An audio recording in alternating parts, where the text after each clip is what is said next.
So tell me about growing up in Danbury. What was that like when you were a little kid? So I grew up in a small town, Danbury, Connecticut. I think there's less than 100,000 people that live in the town. We moved from, I was actually born in New York City. A lot of people don't know this. In Manhattan, that's where my parents met. That's where they lived. My dad was a New York City public schools teacher and administrator and had a catering company and entrepreneurial business on the side. And him and my mom decided they didn't want to raise kids in the city, so they moved to my dad's summer home in Lake Wabika, a small gated Jewish community that had about 200 homes that my dad's dad was one of the co-founders and neighborhood attorney for. It was founded by Jewish New York City firefighters that were looking for a second summer home aside from the city to get out of the city. So that's where I was raised. They renovated that house, turned it to from a 1 or 2 bedroom cabin into a 2-story, on 2 acres of land, waterfront. We grew up on the lake. Me, my dad, my mom, my brother, family vacations. Friday night pizza movie nights, going out. Always had a family dog, and we were just a really close family. And growing up in that neighborhood, we were given a lot of freedom. It was because it was a safe neighborhood. It was a gated community. You go out, when it's sunlight, and you come back when it's dark just to check in or eat dinner. And then we'd go back out again to go night swimming or set off fireworks or go around the neighborhood and play manhunt. And I formed some really good relationships in that community growing up. And, living in a community like that makes you have a lot of independence and a lot of thinking on your own and going out there. And we love building cabins in the woods and playing paintball and playing airsoft. And I remember one time me and my best friend growing up decided we were going to make a candy shop across the street. And we had axes, and we started cutting down the trees until the community gave us a cease and desist letter and said, you can't do this. Every summer I was always very entrepreneurial as a young age, doing the lemonade stands. Something I think a lot of people misconstrued about me growing up was that, we were middle class, but we always worked for what we had. My dad instilled that in us at a young age. So if we wanted the new Xbox or whatever new system or whatever toy I wanted, I was setting up a lemonade stand and working towards that all summer, or selling candy. Or, I remember in middle school, I was the kid selling candy bars and energy drinks out of my backpack. My dad would drop me off at school with $20 for school lunch money for the week. And what I would do is walk to the CVS down the road and stock up on gum, energy drinks, candy bars, and it just kept flipping it and flipping it and flipping it until I'd have a couple $100 in my hand, and I'd just sell it out of my backpack. So those are what really were my early childhood years were like. I struggled a little bit in elementary school. I was very overweight and chubby. If anyone wants a good laugh, they can look up Ian Bick on Google and they can see kind of the old photos of me. And I got made fun of a lot in elementary school. I was called Twinkie. I was called Chubs, fat ass, all of these, mean names. I was always the last kid picked for any sports team. I was the funny kind of class clown type person because I did acting and theater. I loved being on stage. I loved the attention. They would always dress me. The theater camp would dress me up as Milton Berle and Ed Sullivan. And I remember as Milton Berle, I put on lipstick and, high heels and a dress and a wig and went out on stage. And I remember being cast in my Millridge elementary school play one year as it was Goldilocks and the Three Bears. And they put me as one of the little bears. And, that was my persona. And I loved acting. And that was acting to me was helped me stop the bullying and got people to like me. All I wanted was just for people to like me. And I remember the bullying got so bad that, my parents enrolled me in karate, and I did the grappling and the karate at Tiger Showman's Karate in Danbury. And I tried to do all that. And, my dad taught me, the best way to get back at a bully is you hit him right in the face and he'll leave you alone. And I had gotten into some trouble. I got suspended. The school had suspended me for fighting back against the bully. And in school, there's no one person's innocent, one person's guilty. You both get suspended. So that was like the last straw for my family. And they ended up pulling me out and sending me to a private school called Hudson Country Montessori School.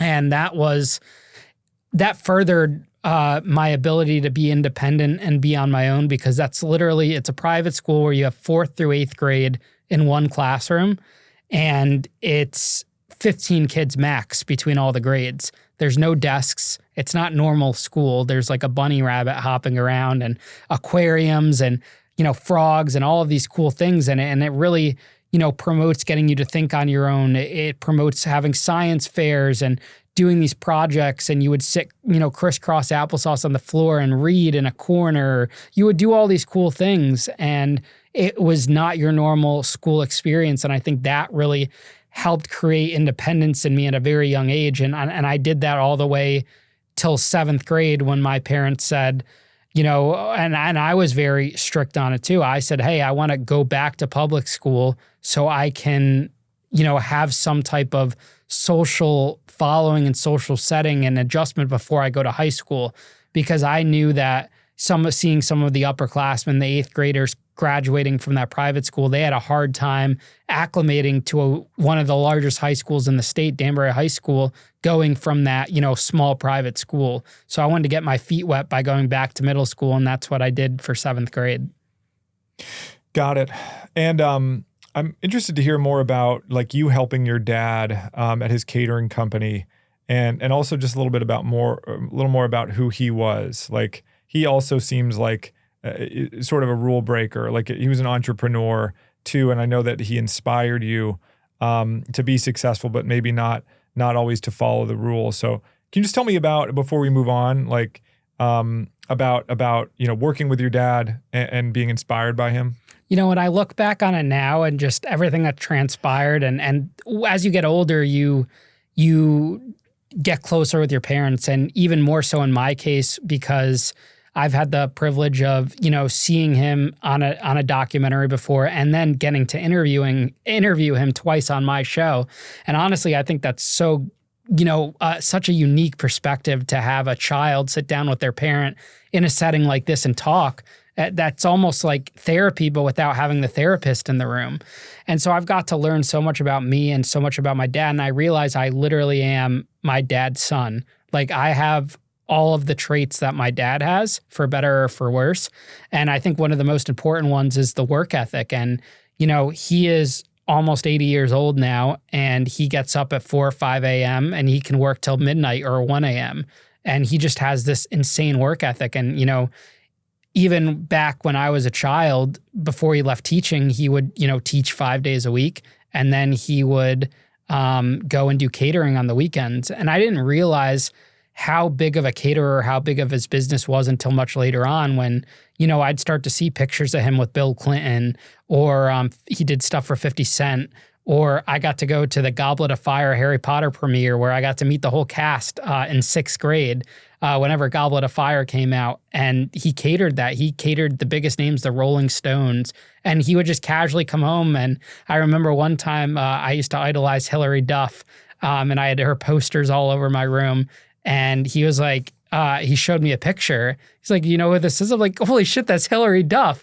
He's like, yeah, I was just talking to her. It was like New Year's Eve, and they had a casual conversation. Don Cheadle, like literally the biggest names in Hollywood, he would cater to them for. And he was just so nonchalant about it. And I had no idea that would foreshadow my involvement with celebrities in the concert business, and then now the podcasting business later on. And he just, I think you're kind of born with being an entrepreneur. I don't think that's something that can get taught. The people that go and become an entrepreneur randomly in their life and are good at it, I think they always had that within them, and they kind of needed to break free. Just how, we'll hear later on in my story how I ultimately led back to entrepreneurship after working a normal job. I just think you're always going to be meant for that if you're born with that fire and flame within you. And I started working for my dad. I think the earliest, was 5th grade, I think when I was 9 or 10, and I would help him. I never liked working in the kitchen at first. I hated dealing with food. I liked being in the front of the house, being a waiter, wait staff, helping out, organizing things. I loved growing up playing with Playmobil and Legos and building something. We'd call these like setups where we would do reenactments where you would have a construction setup with Playmobil or a police setup. I was very imaginative, very creative. When I have a vision in my mind, I can execute it within, minutes once I have a plan, and that's how my mind worked. So for event planning, I fit perfectly into that mold. And I remember one time I was in 7th grade, transitioning into 8th grade in Danbury at the Palace Theater in Danbury. And what ends up happening is that he has another party that weekend, and this is for the Connecticut Film Festival. And he's like, I don't know what I'm going to do. I need someone to run it. And I go up to him, I said, Dad, I can run it for you. He's like, well, what do you mean? You're 12 years old. I'm like, I've been watching you, Dad. I know what to do. And what I did was I organized that whole event, ran the wait staff. I'm a 12-year-old or a 13-year-old directing like 20 wait staff on what to do. And at the end of the night, my dad came back to make sure everything was good from his other party. And a police officer came up to him and is like, is that your son over there? And my dad's like, yeah. And he's like, I bet you he has a hard time in school, acknowledging that my brain worked very differently and that, public school specifically doesn't encourage this type of out-of-the-box thinking or this type of entrepreneurship. And I just had that in me from a very early age. Yeah, so interesting. I'm glad I asked about that. The next thing I want to hear about is you and your friend Steven. Growing up, I don't know if he was in that community or not, but I think he lived in Danbury. And the two of you are anti-authoritarian. You're rule breakers. A lot of dirt biking, a lot of paintball, a lot of trouble, and you got blamed for everything. That and what that leads up to, which is the moment that you spray the president's car with some kind of permanent spray foam. Which seems like, that really sets a lot of things in motion for you. So if you could, why don't you just tell me about, you guys as these rabble rousers in Danbury, and what that ultimately led to and the fallout of that, which was so significant to your, future. So I met Stephen O'Connor, who was and still is one of my best friends in Hudson Country Montessori School. And I always say my story of, going to prison and even doing the podcast now starts with Steven. But when you think about it now, it really starts with the bullying because that triggered everything because I never would have met Steven if I was never bullied. And you think about how the actions of others changed my entire life. I just didn't know it at the time. And so I meet Steven, and me and Steven is this ginger, and gingers are odd out of the bunch anyways, looks wise. So, and that was his personality. And he loved MacGyver. He loved taking things apart and fixing them. My dad got a brand new car and we were in the back seat and he's sitting there with a screwdriver trying to take apart the DVD player because those were new in the cars back then. And my dad's like, what the hell are you doing, Steven? And he just had everything. We loved being outdoors. He grew up riding dirt bikes and ATVs, and his dad was an entrepreneur owning his own business.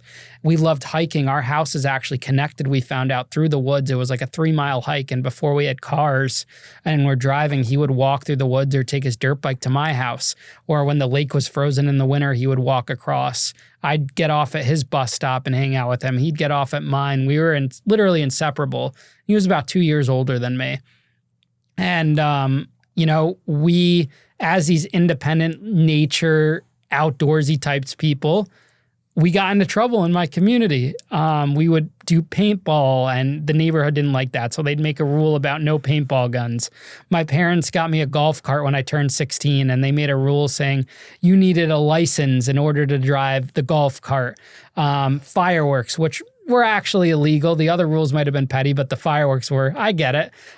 We'd throw firecrackers at mailboxes and at people's front doors and do ding dong ditch and all of these things. And we did what kids do. And that stirred some ruckus in the neighborhood. And they would start, the neighborhood is structured where there's a vice president, a president, a board of directors. And they started passing all of these rules that we felt targeted us directly. And I had already felt like I was being targeted at school with the administrators. They passed rules about no backpacks. So what did I do? I started a backpack petition, and I carried my backpack every day around school. I'd wear flip-flops. I wore a Hollister shirt that said, "This is what happens when you party naked." So I was, butting heads with authority. I just did not like authority, and I didn't like silly rules. Anything that was like these societal rules. And what really upset me the most was, the rule of, everyone needs to go to college. I think that was always like an underlying thing. Teachers during this time period were always saying you have to go to college to get, anywhere in life. You have to get good grades in middle school. You have to get good grades in high school just to reach this ultimate goal of college. And for whatever reason, it was just in me that I thought there was something more out there than that. And I loved thinking outside the box and doing something different. And that was just that feeling of always being at the center of attention. So with Steven, me and him, this is, fast forward to Halloween Mischief Night 2010. And I'm a freshman. He is a junior in high school. We're at Danbury High School. And this would be the night that changes my life forever. Maybe, the bullying, like I was saying, led me up to this point and set me on this path. But this is the night that everything that transpired after would be caused because of this night. And what happens is, we're driving around. He has his license at this point. I don't even have a permit yet. And because I'm 15. And he says, let's go to Sears. It's Mischief Night. Everyone gets into trouble throwing toilet paper, this and that. He said, let's go to Sears. So we went to Sears and we're looking around and he's like, look at this. And we find these cans of insulating foam. And I was like, well, what are we going to do with that? He's like, I'll show you what we're going to do with it. And he kind of explained how it worked, how if you take the foam and you put it on a lock, and this is insulation foam, it's meant to insulate things. But he said, if you put it on the lock, it'll harden just enough so they can't get access to their lock. It would freeze it. And that was our plan. We were going to go to the president and vice president's house that night, dress in all black, put on masks, and we were going to lock their car handles so they couldn't get in. Was our genius plan. So we get the spray foam, we go home, we suit up in all black, we put Halloween masks on, and, instead of walking, which is what we should have done, we take the golf cart as our escape vehicle, which has the lights and it makes noise. And at that time, very few people in the neighborhood had golf carts. Now everyone has them. But, it was obvious. You could count on one hand the people that had golf carts in the neighborhood. So we go out at midnight and we take this golf cart and park it at the president's house, kind of in the woods. We back it up with the lights on, then turn them off, and we go on this mission where I'm keeping watch and Steven's going around with the can and spraying all the handles of the car.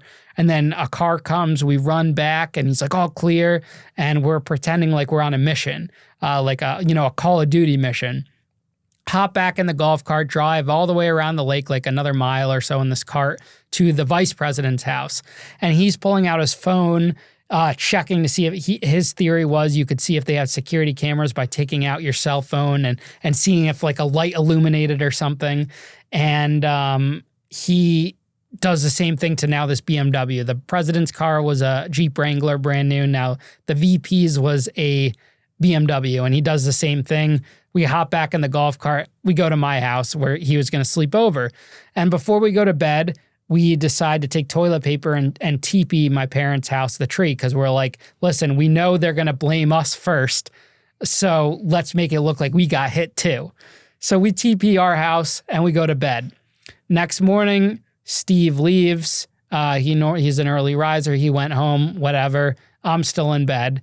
And we get a knock on the door from a female officer who coincidentally had arrested one of the board members the prior summer on my behalf for assaulting me. A board member put his hands around my neck because they had sent me to community service in the neighborhood because I broke into the community house.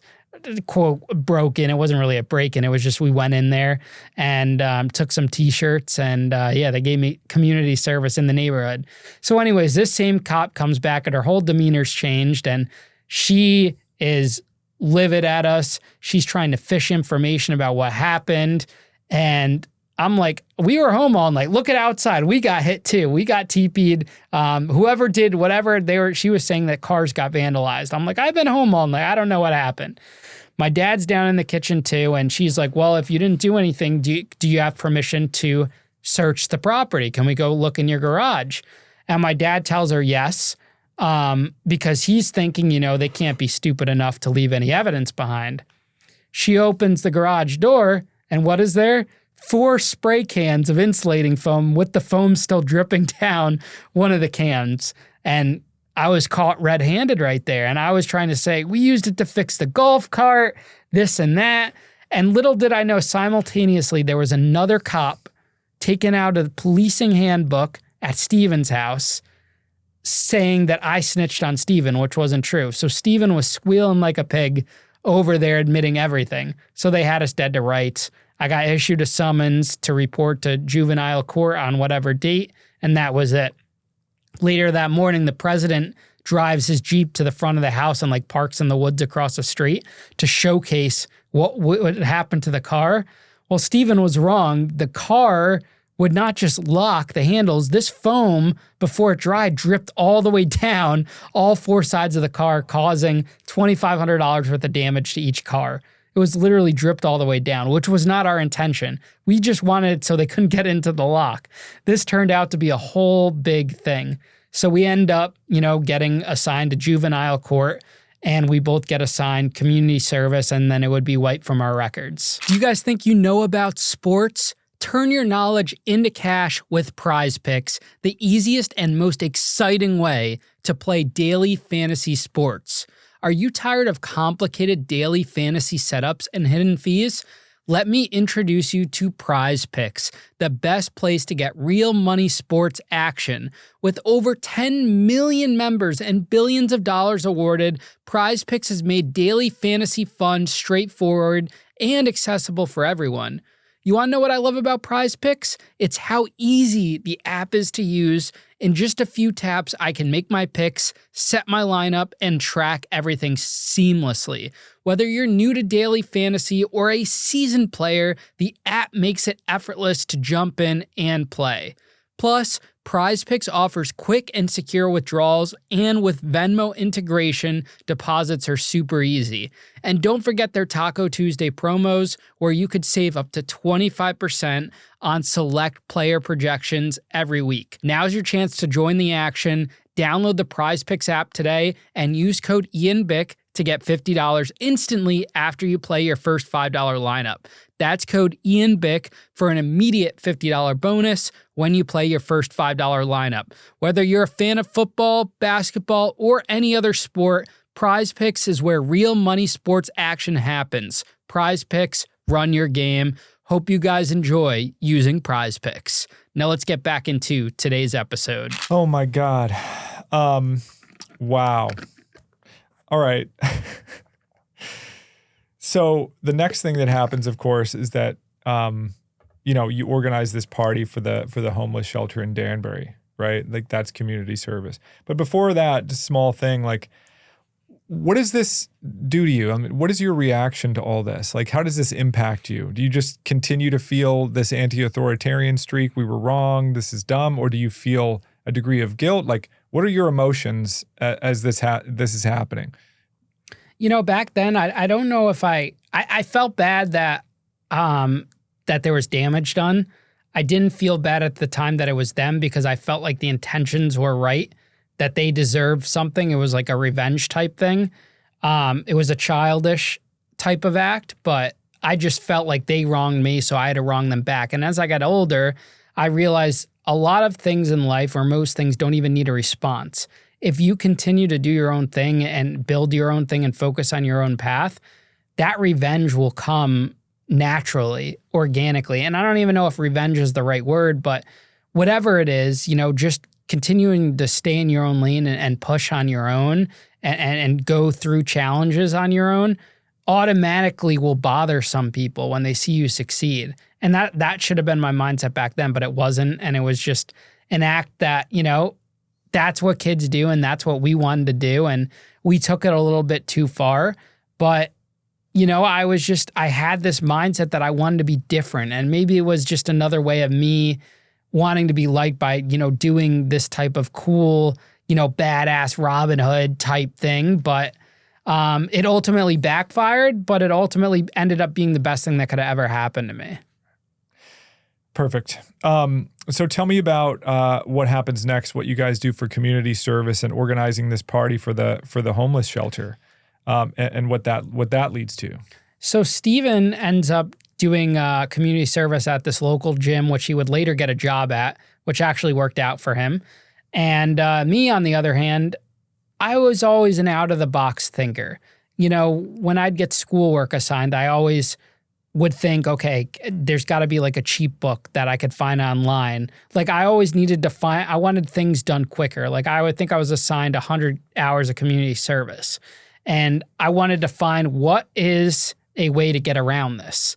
And not in a, you know, I don't want to do the hours, but there's got to be a more beneficial way, like thinking about actually doing it, thinking smarter and not working harder. And I kind of applied that methodology to a lot in life. You know, when I'd get assigned algebra, which I utterly hated, which I think most kids do, I would look up cheat sheets or books or anything, because back then there wasn't the technology that there is now with the iPads and all the apps and everything, or buying, you know, books with all the answers marked. I was always looking at those types of things. So I'm sitting in English class one day, and our English teacher, this is freshman English class, and meanwhile, the school does not know that we got into this trouble. It's a juvenile record that's not in the newspapers. It didn't make anything. No one knows. So from the teacher's standpoint, because this is now freshman year, I went from in 8th grade being on a naughty list of kids to watch out for because I have C's and D's and F's on my record. I was a kid that failed gym for refusing to change, to now I'm one of the top people in my class freshman year, because I wanted to prove them wrong that I wasn't this bad kid. So I was taking honors classes, AP classes. I had A pluses all across the board. And so I'm sitting in this English class and we're reading this essay on homelessness by Anna Quinlan. And that's when it just hit me. Like, there's these moments in life, and I've had this several times, where you're just sitting there in an idea, and I'm sure you get that in your field and career, where it's just like, this is it. So when I read the essay on homelessness this is 2011 or 2010, the Live Strong bracelets were hugely popular. This is before the Lance Armstrong scandal, and everyone was wearing those yellow bracelets. I remember my dad would buy a family pack, and we're all wearing them. And I had one on my wrist, and I said, I'm going to raise money for the homeless shelter. I don't know how I came up with this idea, but I was sitting there after reading this, and we watched the Pay It Forward movie in English class about how you should pay it forward and this and that. And I said, I'm going to sell these bracelets that say fight for the homeless for $1 a piece. I brought the idea to my dad, and he invested $400 to buy me the bracelets on 24hourwristbands.com. I got all these different colors, and I showed up when they came in with a manila envelope with the bracelets and a jar for the money, and walked around and sold them for $1 a piece. No school permission, nothing. Just walked around, and I just started to fall into this role. I got posters printed that said, Fight for the Homeless Community Change Project. I posted them around the school, which I didn't know you had to get permission for. But I just started doing all these things, and it naturally gained traction. Before I knew it, the Danbury News-Times wanted to do an article. We had raised like $2,000 just by selling wristbands for the local homeless shelter. And now the school board of governors, the students, the vice presidents, the presidents were now getting involved. And the school clubs and the teachers were all kind of taking me under their wing and involving me. And this just formed from nothing. And then pretty soon I started wearing a suit and tie to school. And I still to this day do not know how to tie a tie. So I would put on a blazer and my pair of jeans, and my dad would tie my tie every morning, and I'd carry around a briefcase. And that was my persona. I was just this, whiz kid that started this charity, and I was really passionate about it. And what I realized was that, on the community service spectrum, I walked in the first day I was supposed to report. She had obviously read the article, and I had a log of all the hours I was putting into this project, which was over like 300 at this point with all the work I was doing. And they signed off on it. And, that was just another opportunity for me because the probation officer thought I was the worst of the worst and pure evil and I wasn't getting anywhere. And she was like disgusted by me and her opinion changed. And, looking back on it, that was a motivator to prove her wrong and to show her that I wasn't like that. So me doing this, that gave me drive to do this project. And so we built this whole brand called Fight for the Homeless. And, like all things, it started to die out. How many bracelets could you sell? Everyone in the school that wanted a bracelet had bought a bracelet, and we had the news article written. And so in my mind, based on working for my dad and seeing how school dances operate, I said, I want to take it to the next level. I want to start a school dance. I want to raise money, because normally some of these school dances would be for a good cause, the non-prom dances, because proms are normally for profit for the class, but they would have like a snowball or a homecoming, which would raise money for something. But historically, at the high school, these dances were always lame. That weren't the proms. There was no good DJs.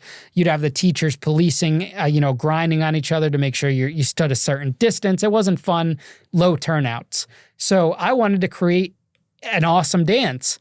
My dad ended up, stumbling across someone that he knew locally from his business that connected him to this new corporate center that had taken over the Union Carbide famous building in Danbury, that they now turned it in the Matrix Corporate Center.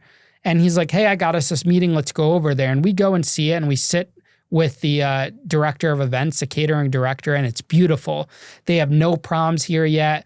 It was different. It was beautifully designed. It's up on like stilts above ground, huge grand ballroom. And I'm like, this is the place. Like, this is where I want to do it. And the best part was no school had ever done a dance here yet in Connecticut. I think a couple of New York proms had theirs booked for that coming year, but the place just opened and was just renovated. So in a matter of days, I come up with this elaborate plan on a PowerPoint to convince the school to let me throw this dance. And the first teacher I went to was the head of the board of governors who oversaw it. And she shut it down immediately. She said, you can't do this. School dances need years in advance of planning. Our roster's filled. You can't do it. It's just not going to happen. It's not possible. And I didn't take no for an answer. I went to the principal. I marched into his office and I asked for a meeting. And I got a meeting like a week later. And it was me, my dad. I even brought the catering director from the corporate center over here because they had an angle where they wanted the prom's business and all the school's business, because that's 6 figures worth of business a year.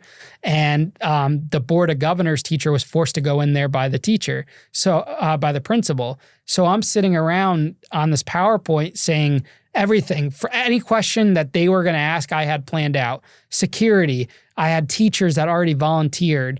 The costs, everything laid out to a T on a spreadsheet, on a PowerPoint, and the principal said yes and let me do this dance. And I promoted it from the ground up. I booked the security, I booked the DJs, I booked the lighting. I took care of everything. I called sponsors, I picked the food, I promoted every day. I put up a banner in the cafeteria. I went from classroom to classroom talking about it. I was on the loudspeaker, and ticket sales were extremely slow up until like the very last day.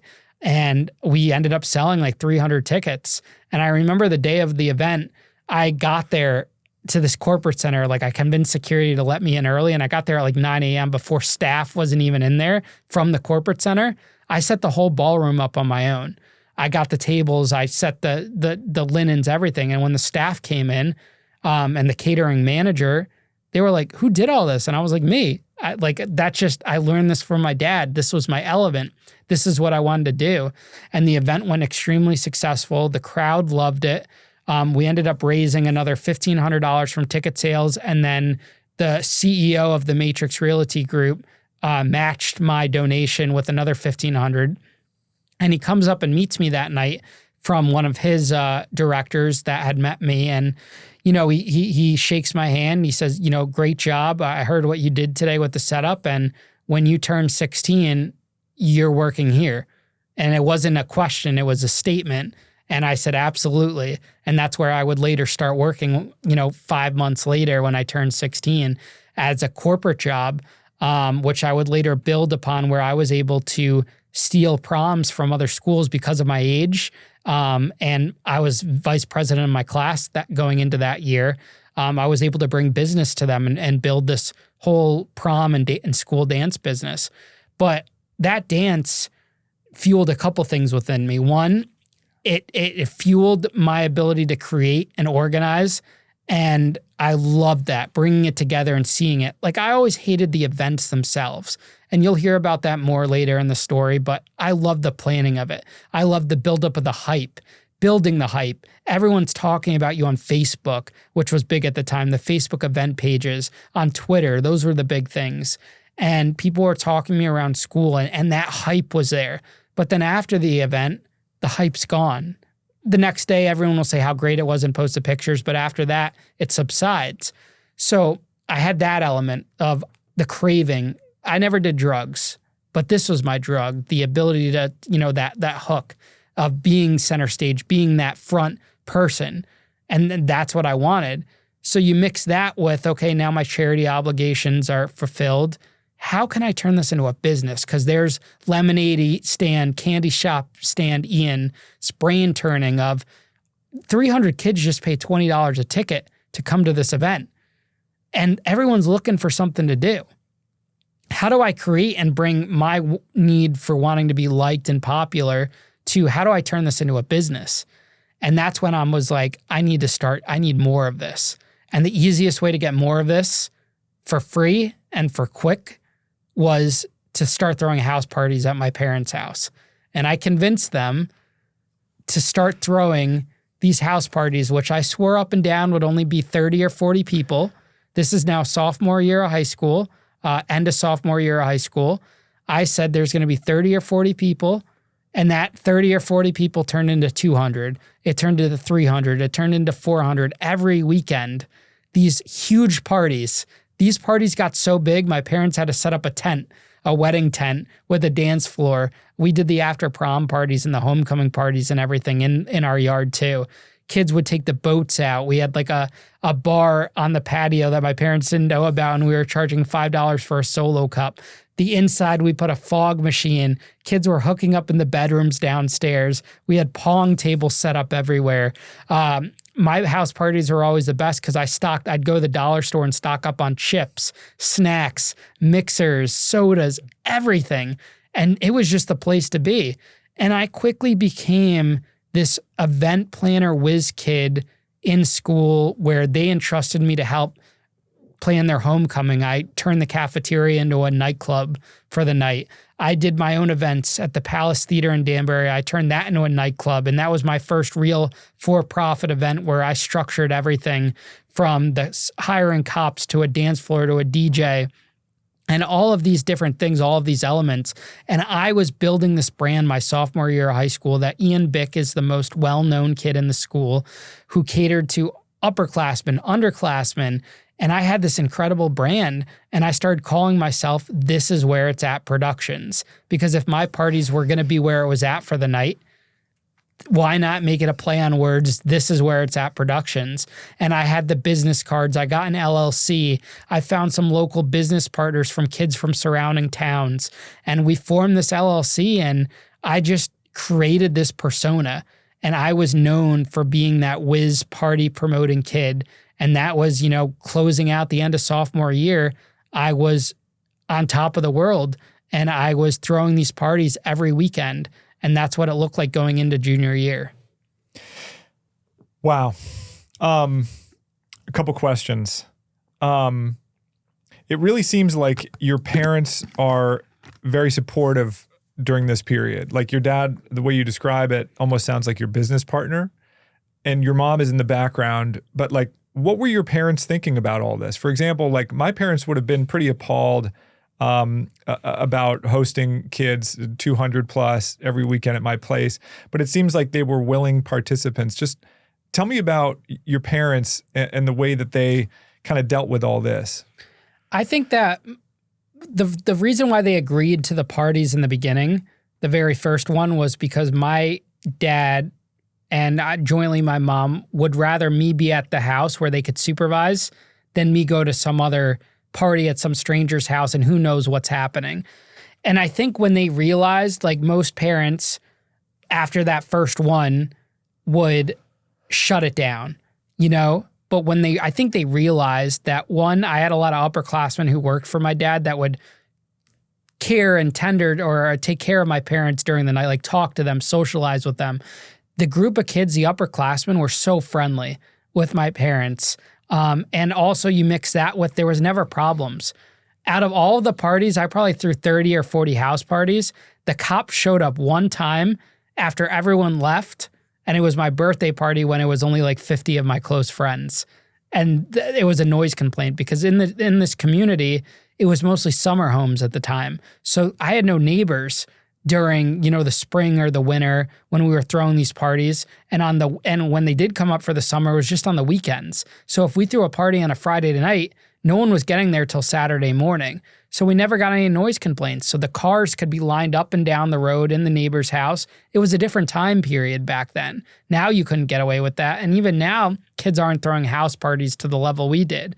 So I think when you mix that with, there was literally never any issues. And don't get me wrong, we had to hide the alcohol. My parents were on it. My dad would confiscate bottles.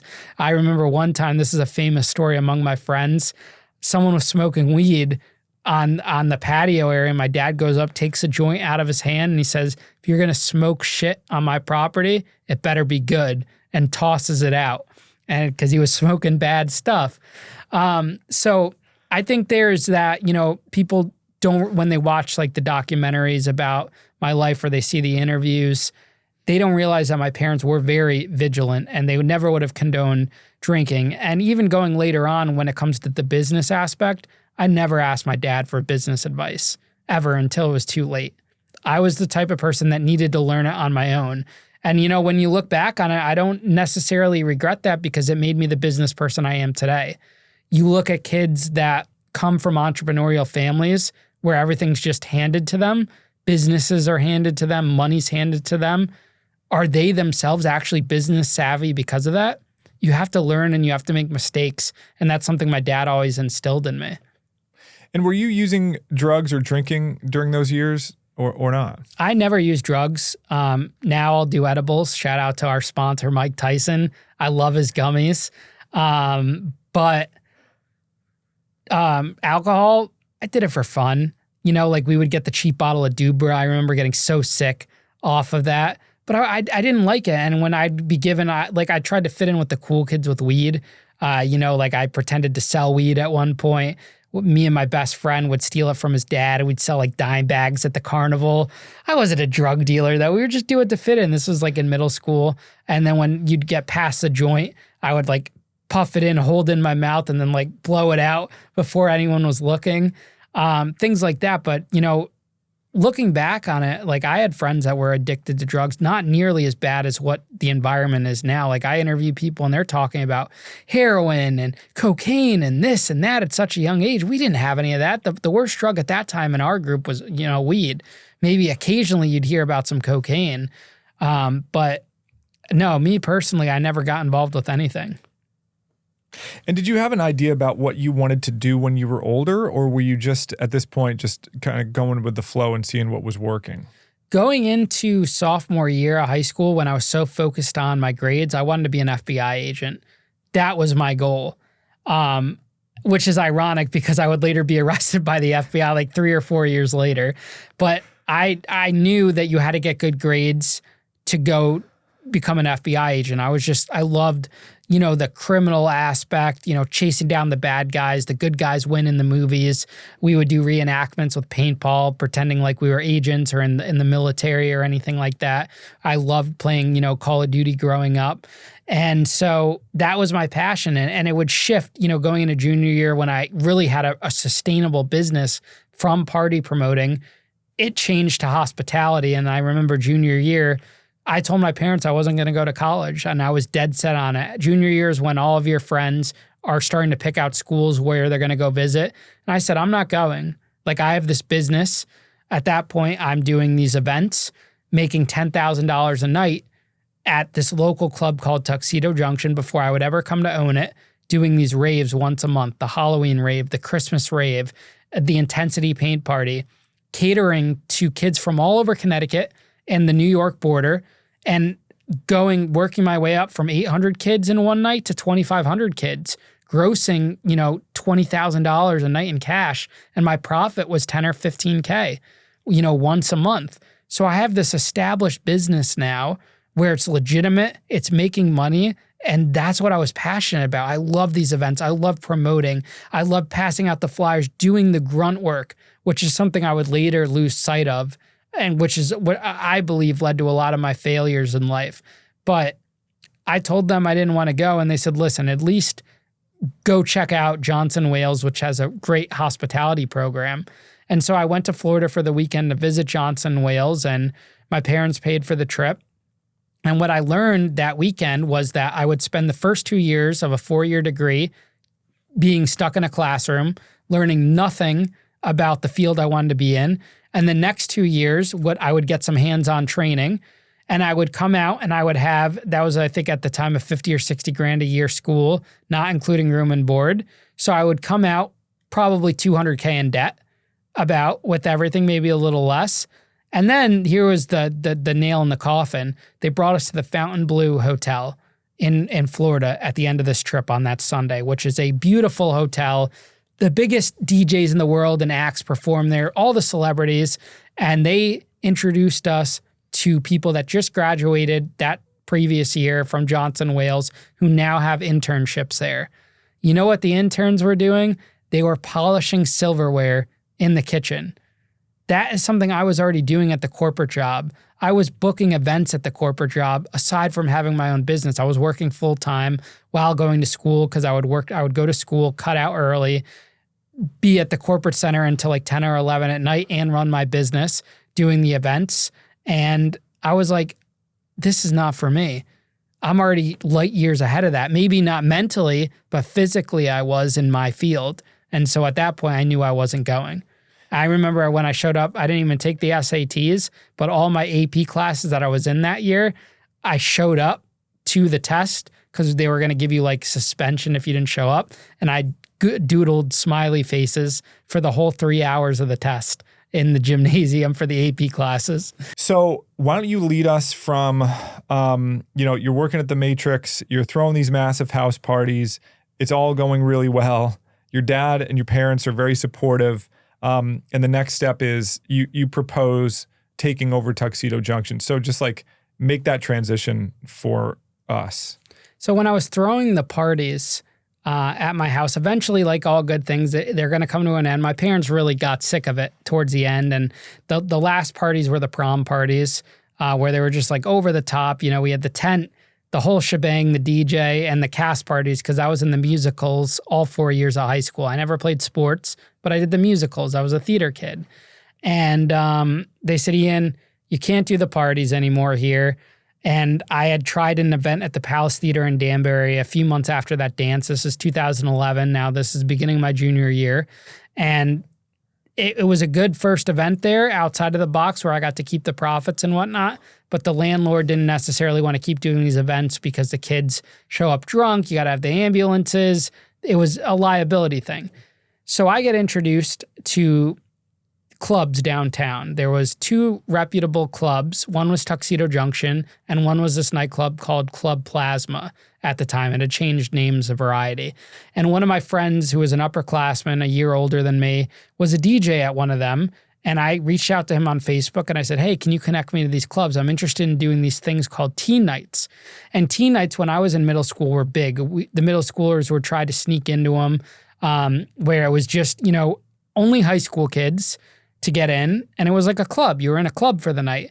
Those had died out in recent years. You would see the flyers everywhere, but eventually it got old and people would do DJ skate night at the local ice arena where you would go and you'd listen to music and hang out with girls and skate and whatnot. So it had died out. So I came up with the idea, why don't we bring them back?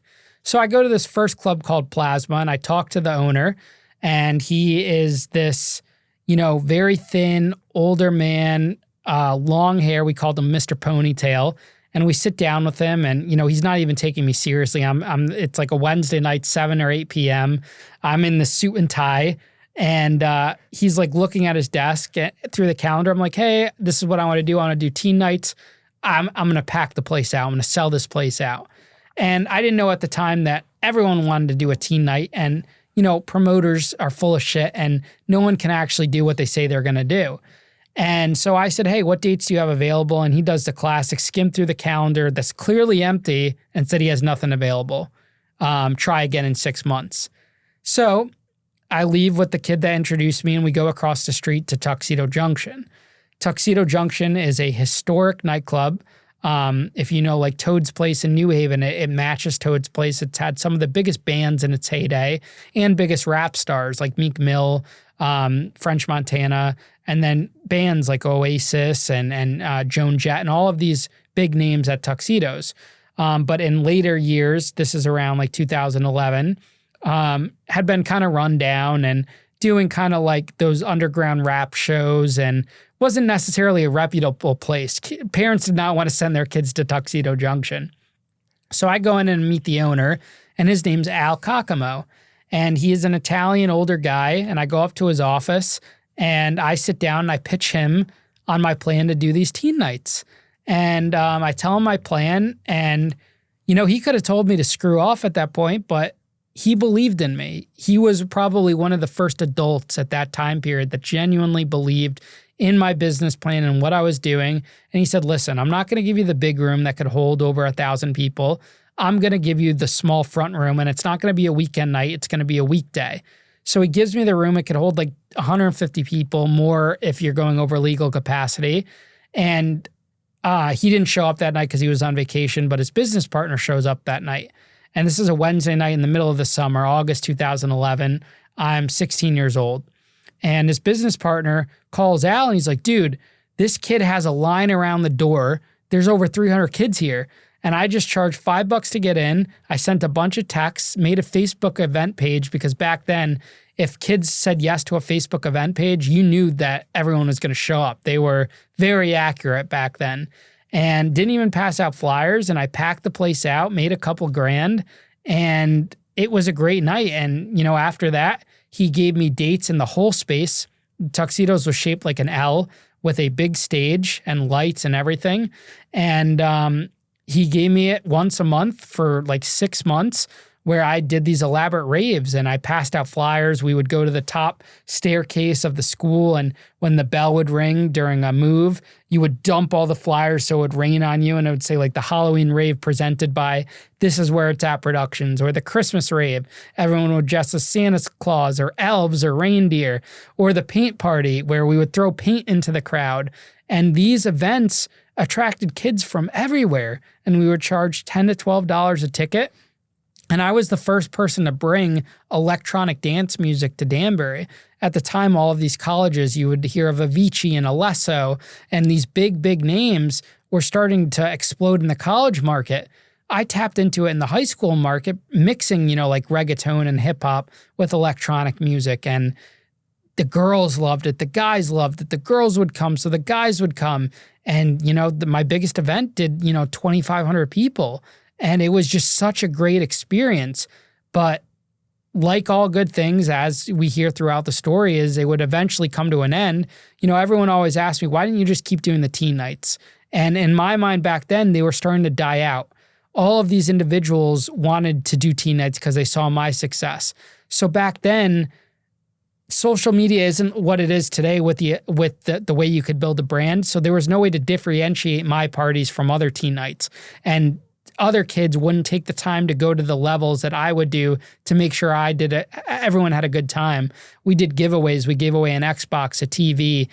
We gave away free soda at our events. I would go to the dollar store and buy 3-liter bottles of soda, fill my car with it for like $100 and have 100 3-liters, and we would give soda out for free. We made it a good experience on all parts, gave out goodie bags, but the other competitors weren't doing that. So these teen nights started to get a bad rep. Kids stopped showing up. The market died out. And that's when, Ian, who is now getting ready to go into senior year of high school, is thinking about the future and wants to bring this to the next level. And the next level for me, in my mind, was to start doing concerts.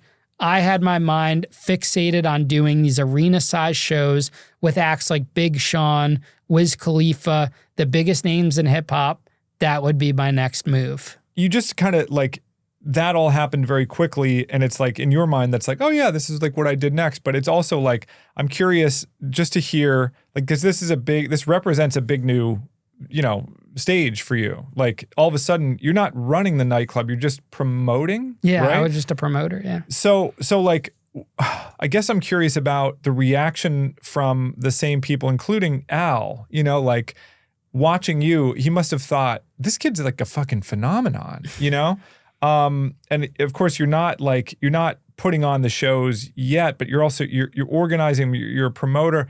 I'm just curious about like this new stage before we get to what we're going to talk about next, like the reaction from people around you, maybe, or like, I'm looking for like the best question here. But I also, I'm interested in your reputation as you start putting on these big shows. Like all of a sudden, like this is a new level. Like now you're putting on like shows at an actual nightclub as a kid, still at 16, 17? 16, yeah. 16. This is crazy. This is something that like people in their 30s and 40s do, and you're doing it at this age. Maybe you could just tell me briefly, like the reaction that you start getting from these, parties, including, the owner of Tuxedo Junction, who must have thought like, wow, I have a real phenomenon on my hands here. I think, looking back on it, I was one of the original influencers before there was a world of influencing. But I mean, Instagram was just kind of beginning at that time period. Same with Snapchat. And I really had this command over a huge group of people just from this brand. Like it was brand building. And, this is like what Barstool and Dayglow and all these things were doing with the college market. I was doing with the high school market. And Al, instantly respected me from that moment because I came in and I did exactly what I said I was going to do. And I was, I just had this ability to promote and work my butt off, passing out flyers and leaving no stone unturned to pack this place out. I wasn't going to let anything stop me. No matter what, I knew that I had to put in the work to do it. I didn't just sit back and relax. And, my friends started gravitating towards me. People would naturally gravitate towards me because I was the cool thing, the popular person. Everyone knew me. My parents were proud of me. I remember coming home that first night with 10 grand in cash, saying, this is what I made that night. And I remember counting the money with Al just in disbelief, just sitting there that night. It was like 1 o'clock in the morning. We're just counting all this money. And, I couldn't even believe it. Looking back on it now, it's crazy. Like it's literally crazy because no one's doing that now. Not with the high school market. It's unheard of. And it was, I think, going back in time, those teen parties that came before me were never really ran by teenagers. They would have teenage promoters, but it was always ran by adults looking to make money. Mine was different because I was the actual teen promoter who was also the owner of this business doing these teen parties. And when I look back on it now, that was always the missing key of why I was successful, because that's the missing key to why I'm successful now, is because not only am I the creator and the host of the podcast, but I'm the editor and the poster, and I didn't outsource anything. I went back to my roots to do it all of the things. And I think when I look back in time, you see that success and how it'll all go bad so very quickly because I deviated from that plan. And are you still like going to school and getting good grades? Are you sleeping? Like, how is this new life as a promoter influencing your high school career academically? By the end of junior year or middle of junior year, I'd say, when these events were going on, end of 2011, early 2012, when I made that decision, I'm not going to college. I'm paying kids to do my homework. I'm ditching classes when I can. I remember I had my mom do my paper one night, and she got so mad because the teacher gave her a C, and my mom's a college graduate with all of these degrees, top schools, and the teacher said this is poor writing. But I did whatever. I'd cut school. I'd leave early. most kids got in trouble for smoking weed or whatever. I got in trouble for answering a business call in the middle of class with a DJ or with Al at the club looking for a date. And, you know, whenever I got suspended, I would go into suspension. I just text my dad, say, hey, call the office and say the school office and say you need me for something. And that's how I would get out of it. Or I would say, I'm getting my lawyer on the phone. That was my famous words. I'm getting a lawyer. I'm going to sue you. And at the time, you know, everyone's afraid. Now I know, like, it's not really much anything to get sued because there's so much money that goes into it. But back then I would just say, I'm going to sue you. I'm going to sue you. And that was me. I was just kind of like a cocky type, arrogant, you know, type person who was also likable in a way. I wasn't like not likable. I think I was more arrogant to adults in authority, never to other individuals that were my age. And people liked me for that. And, you know, it was a very interesting time period, and I was dedicated 100% on building my brand and building my business and focused on that. School was the least of my priorities. Just tell me what happens next. So I'm doing these events at Tuxedo Junction, and they are skyrocketing. We're doing, you know, 1,000, 1,500, 2,000 people for these rave type events, and I'm making $10,000, $15,000 a night in cash. My like investors or partners were other high school kids at the time who I would give a cut to if they like paid for some of the party supplies or helped out with setup or promoting. And all of this, you know, was right in a time where Facebook event pages were the big thing. And it was all word of mouth and using the flyers. We would go put flyers on cars at the mall, at the movie theaters, at the ice rink, and we would just pack these shows out and do these raves. And unfortunately, like all good things, they eventually come to an end, and that we found the market was getting oversaturated because the club owners started renting out these venues to do tea nights to anyone that wanted to do a tea night to try to replicate our brand. Our brand was a This Is Where It's At brand. And we found people started copying. No one was able to differentiate what the brand was or what was the This Is Where It's At party. So everyone starts going these tea nights, and they're not as, you know, popular as what ours. So it kind of died out. It fizzled out. The bubble had burst. Everyone was doing it. And in my mind, I'm like, I want to go to the next level. And the next level is concerts. I wanted to put on concerts with big acts at colleges. And my first thought was I wanted to do Big Sean at the O'Neill Center in Danbury. And what ends up happening is one of our former classmates that was a few years older, his name was Dave Osei. He was at the University of Rhode Island, and he started a party promotion business. This is like the peak. This is 2012 going to 2013. This is the peak of that whole concert phase at colleges where you have all the EDM acts, you have all the hip hop acts and everything performing for like their spring shows or their start of the school year shows. And my business partners, which were other kids in Richfield High School, kind of went around me, took my idea, brought it to him, and he was the guy with the contacts to all the talent. And they end up booking Big Sean in Danbury. But then they found out that they realized they needed someone to actually promote it. And I was the promoter with all the contacts. So we made a deal where I didn't have to invest any money, but I got to put my name on the flyer. It said, you know, Big Sean was presented by Ian Bick. This Is Where It's At Productions. And now this was like my first official show. And we did Big Sean at the O'Neill Center in Danbury. I was a senior in high school. And this was the first semester, start of the school year, and the show absolutely tanked. We only had like 3 weeks to promote it. Big Sean was huge at the time. He had just won a Grammy, but it was just not enough time to promote it. A lot of extra costs, and my business partners who had like their family invest money and stuff ended up losing like 50%, 60% of their investment. And they came to me after like, Ian, we shouldn't have went around you. We're sorry. Why don't we go and do our own thing? And one of my business partners at the time said, hey, I have contacts to Wiz Khalifa. I can get you Wiz Khalifa. We just need the money to do it. And we believed him at the time because he had just booked us for a charity event for this project called Save the Children, which was, I think it's a pretty national charity. And they had a Richfield like branch. He had booked us Asher Roth, who at the time was signed with Scooter Braun, which was Justin Bieber's agent, and Asher Roth was huge. He had the hit song I Love College. And so he had got us Asher Roth to play at Tuxedos for this charity event with a couple other bands that he was like touring with. I think that was Asher Roth's last tour. I don't think he's toured since. So he got us Asher Roth, and he said, hey, Asher Roth is with the same agency as Wiz Khalifa, so I can get him. So we believed him, and we said, how much is Wiz going to cost?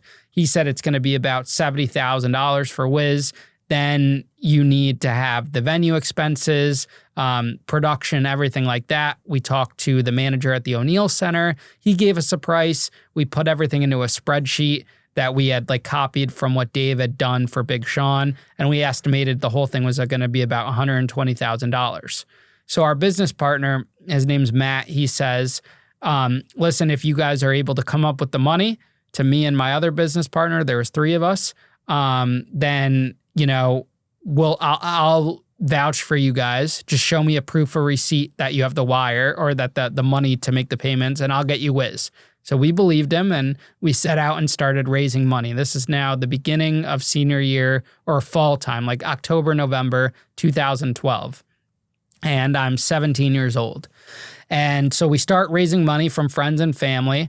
Zach gets his dad to like commit like $15,000. They were Richfield kids, well off. And I got my aunt and uncle to come up with $10,000. So we were at about $25,000 off the gate. What we were finding is that a lot of people, they liked the idea of the nightclubs. Everything was good like with that. And some of my friends were making money from their like little couple $100 investments, but we were asking for $10,000 or $15,000. A lot of people didn't have that because we needed to raise this $120,000. So at the time, you know, my mentality is I'm going to do whatever it takes to make this work, to make this happen. So I don't know what it was, but it just flicked in my switch that I had 2 ideas. One was that I'm going to not go to a few people for a big amount. I'm going to go to like 10 or 15 or 20 people and get like $1,000 to $5,000. So it's more of an obtainable sum. And 2, I'm going to guarantee their money back. And that was going to be the hook. And the idea for that didn't come off of an idea to like defraud people or scam anyone. It was literally like Wiz Khalifa is one of the biggest rap stars in the world. There's no way we won't get the 2,500 people we need to get at least recoup our money based on the ticket prices we were going to sell them for. So I add in the contract, which is the same contract I had gotten from LegalZoom, one of those legal sites that I had printed out like an investor agreement because in my mind, okay, you're getting investments from people, you got to have a contract. And I added into the line, I was able to put into Microsoft Word and add in the line, your investment will be fully guaranteed even if the show loses money. I didn't have any assets to back that up, but I was just so confident in the idea and in myself that it was going to sell out. So as soon as I changed the contract and started walking it around my high school to tell people, the money starts flowing in. I have kids bringing me a check for $1,000, $1,500. Some people put in $2,500, and I think the highest at the time I got like $5,000 from a couple people. Within like 3 weeks, this is like right before Thanksgiving now, I have $120,000 in a business bank account. I remember there was some days I'd go from school. I had my license at the time, so I would drive to the bank, a little local bank, and I'd walk in because I'm wearing now a suit and tie to school every day. And I have my briefcase, and I have some kids are giving me cash or the checks, and I'm just handing it to the teller. Just handing it over. They don't even bat an eye. They're not asking any questions. And, you know, I have this notorious baby face, which was even younger back then. And I'm just a 17-year-old casually depositing all this money and no one asked any questions. And, you know, we take eventually we have this $120,000 fully in the bank account. We get one of those transaction receipts from the teller to show proof of funds, and we bring it to our business partner. And at this time, we have an office at the corporate center, the Matrix Corporate Center, where I was now employed at full time, helping get proms and events and all of that for them. And the owner of the building had given me an office space for like $500 a month, which at the time would have, you know, been $3,000 or $4,000 a month. And they gave it to me at a discounted rate. They had a lot of vacancies because they were just starting to sell like this idea of executive suites. And we had 2 offices that were next to each other. And we're sitting in the office one day and we bring our business partner, me, my one business partner, bring it to our other business partner who had the connections. And we show him the receipt and we say, here you go. And the look on his face, he didn't know what to say. He's like, oh, yeah, I'll make the call. And a couple of weeks had gone by and we're like, dude, what the fuck? Like, what's going on? Where's Wiz Khalifa? Investors are asking, when are we going to announce the show, this and that? And we get it out of him that in like a very heated discussion, papers are flying all over the office. Like my one business partner had kind of a hothead. He was literally about to beat the crap out of him. And he finally admits that there was no chance ever of getting Wiz Khalifa. He didn't have the connections. He just thought that we were never going to raise the money. I mean, in his defense, how many 17-year-olds can raise that much money in that short a period of time to pull this off? So he comes clean to us. That kind of ends the business relationship. We kick him out of the company. And my other business partner and I said, you know, we got to tell the investors. And at this point, everything's legit. Like we're keeping good accounting. I mean, the money's not being spent. The most we spent that money on is a couple $100 in office supplies.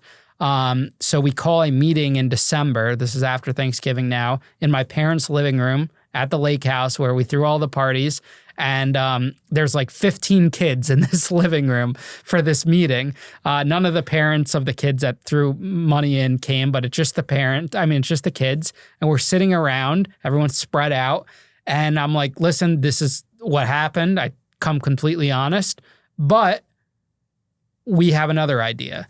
And that other idea was a couple days before, Dave Osei, who had lost the money in Big Sean, calls me because our other business partner went crying to him saying, I screwed up. You know, you got to help me here about not getting Wiz.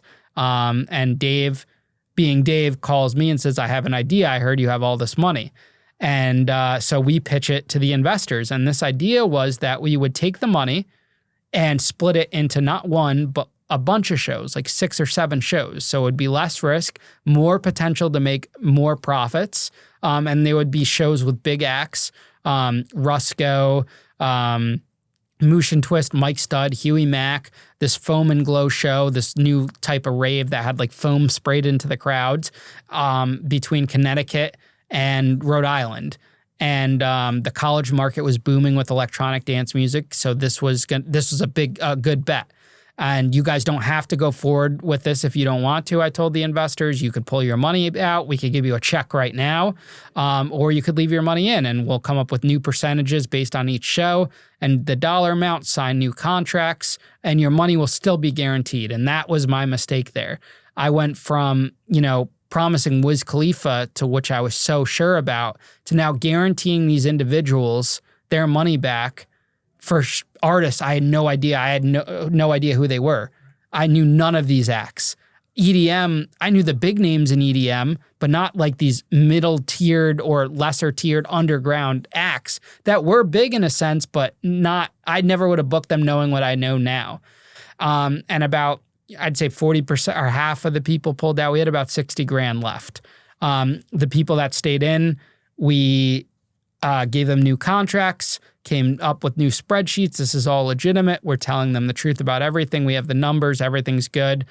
We get through Christmas. We announce the shows. Now this is beginning of 2013. I graduate a semester early now from high school. Technically, I didn't graduate at the time.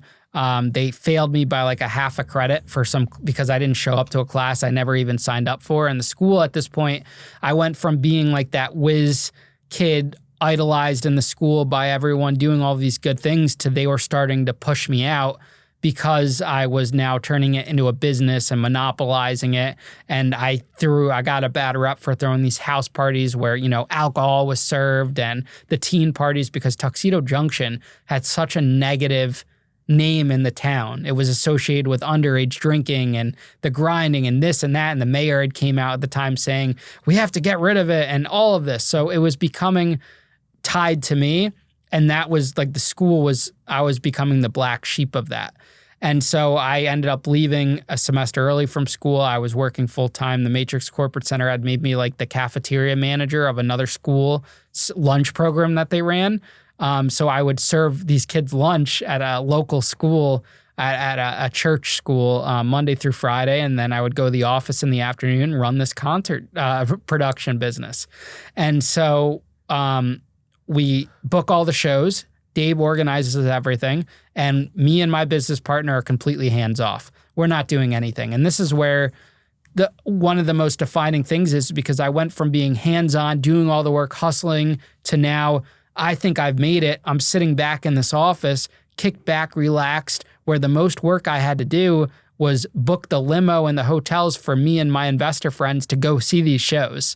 And Dave had everything covered. Everything was good. We just had to send the money.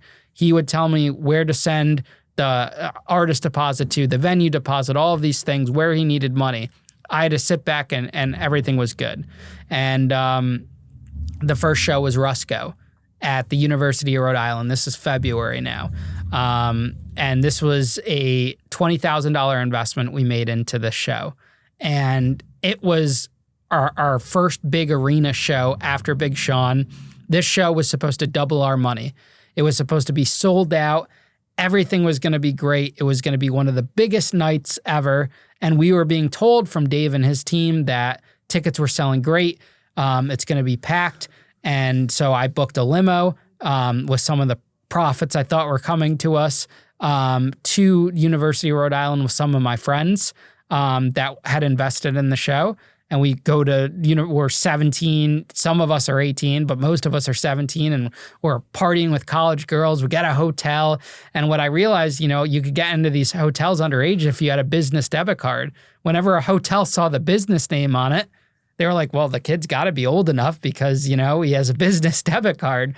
Back then, they weren't even really checking like date of birth on IDs or anything. You just give the card down and everything was good. And so we're at this event, and I'm, in the back of this massive gymnasium at the University of Rhode Island. I see the production. It was huge. And I'm looking at it, I'm like, wow, we've made it. Everything's great. We're making a ton of money. I told all the investors, hey, guys, let's celebrate tonight. We're making a killing. I had some, the Matrix kitchen staff, the executive chef invested. I'm telling them everything's great. We're going to this thing tonight. And I'm standing in the back, and one of Dave's partners, who I'm just meeting for the first time, comes up to me, and he's like, dude, so sorry about tonight. I'm like, what do you mean? Everything's great. Money's coming. It looks great.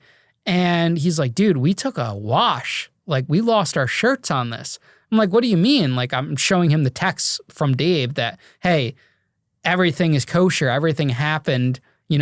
Ticket sales are great. What happened? He's like, dude, we didn't sell anywhere near to the amount of, tickets we needed to sell. And I would know, I think, I would find out a couple days later on.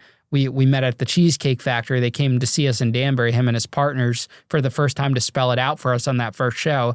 Out of that, $20K investment, I got back like $1,800. When I'm telling investors, hey, you made money. So that Rusco show, was the DJ Rusco, was the biggest, most impactful, defining moment of my life, because at that point, that's when everything goes from a legitimate business, everything's good, to now I have to make this massive decision where it's like, do you tell everyone that the show lost money and that I was given misinformation and that you actually lost your money? And on the flip side to that, people will think, well, maybe he's, not telling us the truth, because they are seeing that the place looked packed too. So, maybe he's trying to keep the money for himself. Or option two was, do I just, say it did make money and everything's good and they'll still like me, and, I will still have this image of success and I won't be looked at as a failure. And that's the decision I ultimately made.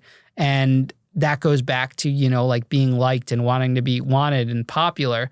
And also that influenced my decision was, I knew that there was 4, 5, 6 other shows to leverage off of. So I could easily make that money back if all the other shows worked out. And the thing about me at the time was I was dangerously optimistic.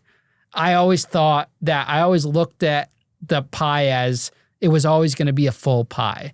No matter what. There was no option for any slices to be missing. So if a show could make $10,000 based on 2,000 people, which was the max capacity, say, I was always considering it that, okay, it's going to be sold out and this is what we can make. I'm never looking at it any other way at that time. So I'd end up telling everyone the same story that I had been telling them originally, was that you guys made money. And what I did was I edited a sheet and came out with like imaginary profits. I said on that 20 grand investment, we made like 30 grand. So now, not only am I down, missing like the 18 grand that I lost from that initial investment, but now I owe another 10 or 15 in imaginary profits. And that's when everything starts going downhill. And how are you feeling at that point? Like when you start kind of manufacturing those contracts or editing the contracts, like what's happening internally for you?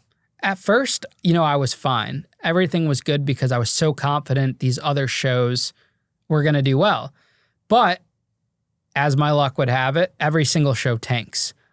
Lack of ticket sales, snowstorm, artists not showing up, this and that. And I never made money on any of those shows. So the closer I come to the last show, the more I'm under stress. I'm under pressure. And I'm in uncharted territories. I mean, it's one thing, I guess when you look at it, I had never lost before. I had always won. The team nights were always super successful. I had never experienced a loss. I mean, most kids at that age would never experience any type of investment loss because they're not dealing with that type of money. The most traumatic thing happening to a kid at that time was getting a bad grade on a paper. That was failure. That was loss. Here I am, who's supposed to be this successful business owner, losing everything.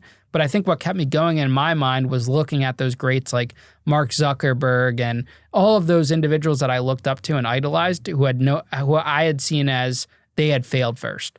That was the picture going on in the world. You have to fail to succeed. Just a lot of people didn't accept that.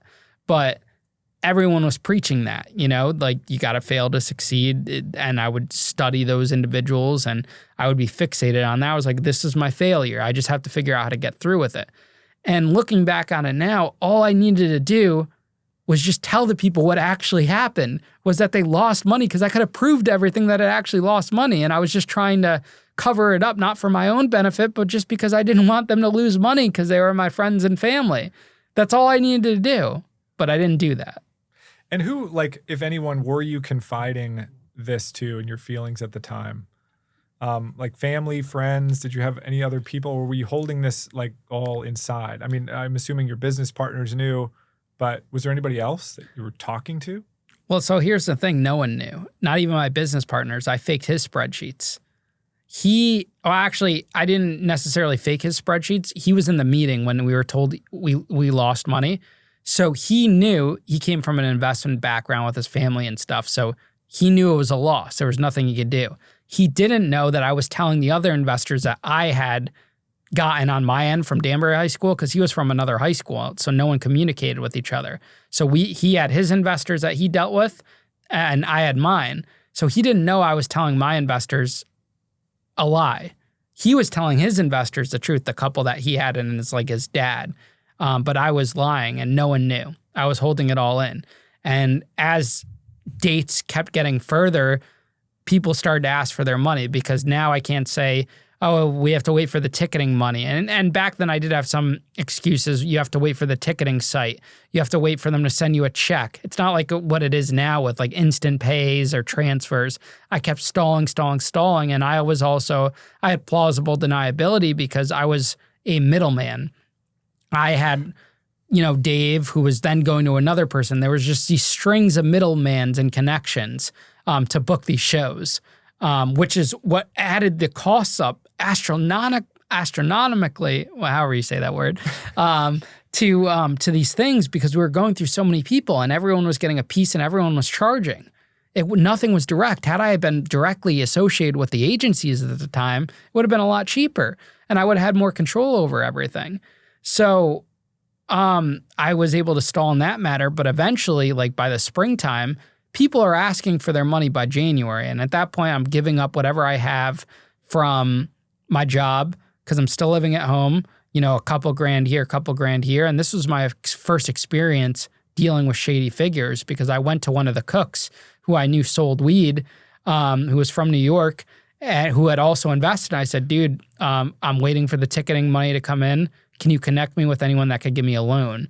And that was my first time ever borrowing money from a shady figure. I got 10 grand from a local drug dealer, went to his basement apartment, and he gave me 10 grand cash. And I used it to kind of like, pay, take from Peter to pay Paul, just as a float until I could figure out a plan. And that's when John Roble comes into the picture. And John Roble would later be my co-defendant. He was my best friend at the time. We had met the beginning of the school year, became very close. We actually met in a funny way. We were hooking up with the same girl, and we went on a drive together to pick up the Hatters Hooters shirts for our school cheering section. He had volunteered. I said, does anyone want to come with me to pick up these shirts? He volunteered, and we ended up finding out we were seeing the same girl, hit it off, became close, inseparable, and he ultimately ended up investing with his sister into this business too. And we formed this circle, him and his girlfriend, mine and my intern that was interning with us, who I would ultimately end up dating, and she would be my girlfriend. We were like this, tight-knit person and our group of people. And one day we were playing like hide and seek at the Matrix because it's like this big, diverse corporate center. And he says to me, because me and him were like in this corridor, and the girls were searching for us. And he's like, dude, what's going on? We used to call each other Finn and Phineas. I was like, he was Fin and I was Phin. And that was like our names. And he's like, Finn, what's up? And that's when I told him, like, dude, this is what really happened. I'm in a rut. And I need help. I don't know what to do. I have no money. All the show at this point, this was May now, and the last show that could have possibly gotten me out of this hole had failed, and I need your help. And he said, well, I might have something. And he said, have you ever heard of Beats by Dre or, electronics like Beats pills or Otter boxes? And John was a guy that was always wheeling and dealing. He had sold pot. He was the guy that also, like, if you had a broken iPhone, he would say, hey, I'll give you money for it. And everyone's like, I'll take money for a broken iPhone. No one batted an eye. John was able to turn a $50 broken iPhone into a $400 or $500 profit. He was a shyster type of, well-dressed, preppy guy, knew how to talk, smooth sailor. My dad always called him, slick, pretty boy Johnny. Knew how to talk, always well-dressed. The girls loved him, but he was mysterious, and he knew how to wheel and deal, and he was a hustler. Always had like 4 or 5 different bank accounts and this and that. And again, he's a high school kid. High school kid, same age. Yeah. He's a few months older than me. His birthday was in like February, and mine's in May. And he says, listen, this is what you're going to do. Can you raise us some money? And I find another kitchen cook at the Matrix to give me $5,000. I promised him, I'd say, listen, I'll guarantee your money back. I'll give you $7,500 back in 30 days. And the reason why I get this idea is because John explains to me that he can get us Beats by Dre headphones for $50, the most expensive one being $80. And we could sell these for $300, $400, $500. And I was like, that's a crazy profit. So we could give an investor, or at this point, I'm thinking loans. Let's borrow money from people because we have a product. So we can't lose because we can always sell the product or return it or whatever.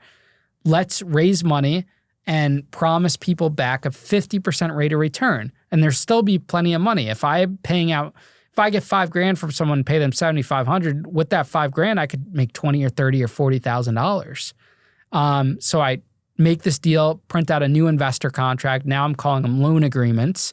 And we called ourselves WB Wholesale, Roble and Bick. He was John Roble, I'm Ian Bick, and we're a wholesale company. So W&B Wholesale. And just a quick question, like, did you understand how he was able to sell those Beats headphones for such a markup? I had no idea. And were you curious? I think the problem was at the time is that I was so desperate for money, I would do anything. And I was not passionate about electronics. I didn't want to be in the electronics business. I didn't want to sell anything. I loved concerts. I loved promoting. That's what I wanted to do. Honestly, I probably should have went back into teen nights to try to get out of that rut, looking back on it. So I turned my eye to everything just so I could, do what I had to do to get out of the hole. There was so much pressure. I had my phone blowing up every day. Hey, is the money in yet? I need a payment. And then you get the threats from this drug dealer I borrowed money from that's saying he's going to kill me if I don't get the money to him. And he was a Danbury guy or the New city? York guy, just a New York guy in like the suburbs of New York. And, I was under so much pressure. So John's offering this safe haven for me to go to. And you could have offered me to sell drugs at that point. I would have done it. I needed to do whatever I needed to do to get out of the hole. And John was able to produce. He shows up one day with this giant duffel bag of Beats by Dre and auto boxes and the Beats pills. And they all look legit. Like they literally look legit. And so we end up getting a second office space just to store everything. And, he starts selling, going about his thing. And we raise this, we start having some revenue. And that's when I'm like, okay, this is sustainable. I can pitch this electronics business to my thought is, okay, if I could get like $200,000, this could be $1 million business. Little did I know there was no infrastructure to sell $200,000 worth of product, or that all this product was fake, and that, the Amazon accounts and eBay accounts would soon be shut down for fraudulent activity selling fake product. But I'm now pitching it. I still owe people money, but I'm going to other investors and I'm saying, hey, can anyone point me in the direction to a new investor? And one of the guys that I went to high school with, who was also like a Johnny Roble type figure, sold some drugs, sold electronics, did this and did that, presented me with the idea of connecting me to this individual named Henry Scazafava. And I had known Henry. He came to my parties at the house. I knew he was into drugs. I knew he was always like the guy that got into fights, this and that. And I said to him, what is Henry going to do? Does Henry have any money? And this individual explained to me that Henry had just won $1 million lawsuit from suing New York Sports Club in Danbury because a piece of equipment broke and he lost vision in his eye. And I didn't know about any of this at the time. I knew Henry had something happen. He was in the hospital. It was like on Facebook, but I didn't know anything more than that. So he brings me to Henry's house and Henry's playing video games. And I pitch Henry. I say, hey, we have this electronics business. I'm looking to do this. I told him that I had just lost some money in concerts and I'm doing this now. And I'll offer you 50%. And he said, 50% is good, but I'm actually in another electronics business now. And he's giving me 60%. I was like, oh, and little did I know that there was this whole web of the guy we were buying electronics from was also getting investors and actually running a real Ponzi fraud scam, and had Henry and other people and lawyers in Danbury and all of this involved. And he would later get arrested and go to prison, and I would run into him later on, which is very ironic and very crazy. And his story didn't nearly get as blown up as mine did because he had taken a plea deal, this and that, by the feds. So I say, because I'm desperate for money and I knew Henry had it, and I knew Henry had the ability to write a check right then and there. He had the access to it, and I had no other options. And so I asked him for 30 grand because that's what I needed to get to even with all the old investors. We had made some money from electronics that month, and between me working and paying everything off, I was about 30 grand in the hole. So I said, listen, I'll double your money in 30 days. And he said, listen, you got a deal. So a couple days later, he shows up to the office with a bank check for 30 grand. I cashed it. And this was structured as a loan. I think me and him both know, or he knew that, double your money is, he knew I was in a bind, and he took advantage of that. And he wasn't going to give me that money without that double, interest. And so I took that money and I paid off everyone I owed, got a clean slate, and I was at even, minus the 60 grand that I would have owed him. But that was the lowest debt that was my last day being in, the lowest amount of debt I'd ever be in for quite some time, still to this day. And so I pay everyone off and I'm thinking, okay, now maybe I'm done. Maybe I just work my regular job to pay Henry off or whatever, buy some time, stall it out, pay him back, just give him the 30, figure something out. A couple days later, my phone starts ringing. And now word is getting around town that Ian Bick has this new wholesale company and everyone has made money. Those people that got their money back from that I owed from the concerts, everything's good. Yeah, there were some delays with the concerts, but everyone got their money. And now everyone is hearing that Ian is offering a 50% rate of return on their investment. And I was only doing that for a couple people for the electronics. I wasn't doing that for concerts or anything else. But everyone starts calling, and now this is July 2013 or June 2013. I just turned 18 years old, and we raise like $300,000 within that first month. Just people calling, hey, I'll give you 50 grand. Give me 75 grand back in 30 days. Hey, this and that. And it just all started coming in. And I'm like, holy shit. And then at the same time, Dave is back in the picture saying, hey, Ian, I know we screwed up on the concerts, but you're a big believer and you need to fail to succeed. We have a great idea to do these huge shows with, Chief Keef, Tyga, Ace Hood, Kidding, huge names that fall. All we need is, it's a 500 grand budget. We need half to get started and we're good to go. And we can make the spreadsheet showed we would have made like 1.5 million as the gross, and the profit would have been like $1 million. Can you set us up a meeting with Henry? Because now our other old business partner is telling everyone about Henry and how he's investing with me. And I had just paid Henry back with some of the new investors' money to give him the 60 until I kind of figured everything out. And my plan was to go gun-ho on the electronics and whatnot. Well, simultaneously, the electronics business was getting defunct because all the sites were getting shut down. The Amazon, the eBay sites, we couldn't sell any product. We had bought like 10 grand worth of product. It wasn't working. It was all fake. We figured out at that point that it was fake. And we had even had due diligence where we had an attorney draft a contract with the guy we were getting it from to say, hey, these are 100% real and legitimate, but they would end up being fake. So I had called Dave. I said, fine, well, I'll get you a meeting with Henry. Let's pitch it together. We go to the Matrix, have a whole spread of like cakes, sodas, ice, water, food, the whole thing in front of a conference room with a PowerPoint, telling Henry everything we're going to do if he gives us $250,000. And he agreed to it. And he gave us $250,000. So now I'm 18 years old. This is now July 2013. And I've raised like $600,000 between the $250,000 from Henry's money and the other money that was the electronics business. So now in my mind, what's going on is that there's no electronics business now, but people are giving money for electronics. And within 30 days, I now owe, 50% on their money. So what I start doing is I go to a lawyer in town and I say, listen, can I structure the business as like an investment company, not just wholesale, not just concerts. I want to be an investment company because I had two separate entities, the concerts and the electronics.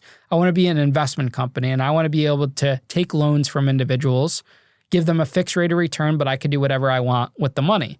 And in my mind, okay, I don't have any credit, but I have this cash. So I could pay off one loan with another loan, just like a bank pays off one mortgage with another mortgage, or you refinance. That was my logic. And so I tell the lawyer this, and he writes me up a one-page, like it's literally 2 paragraphs saying, this so-and-so is loaning W&B Investments now is the name of the company, X amount of dollars to be repaid, X amount of dollars on this date, and I changed it to 45 days, and I eventually changed it to 90 days just to buy some time.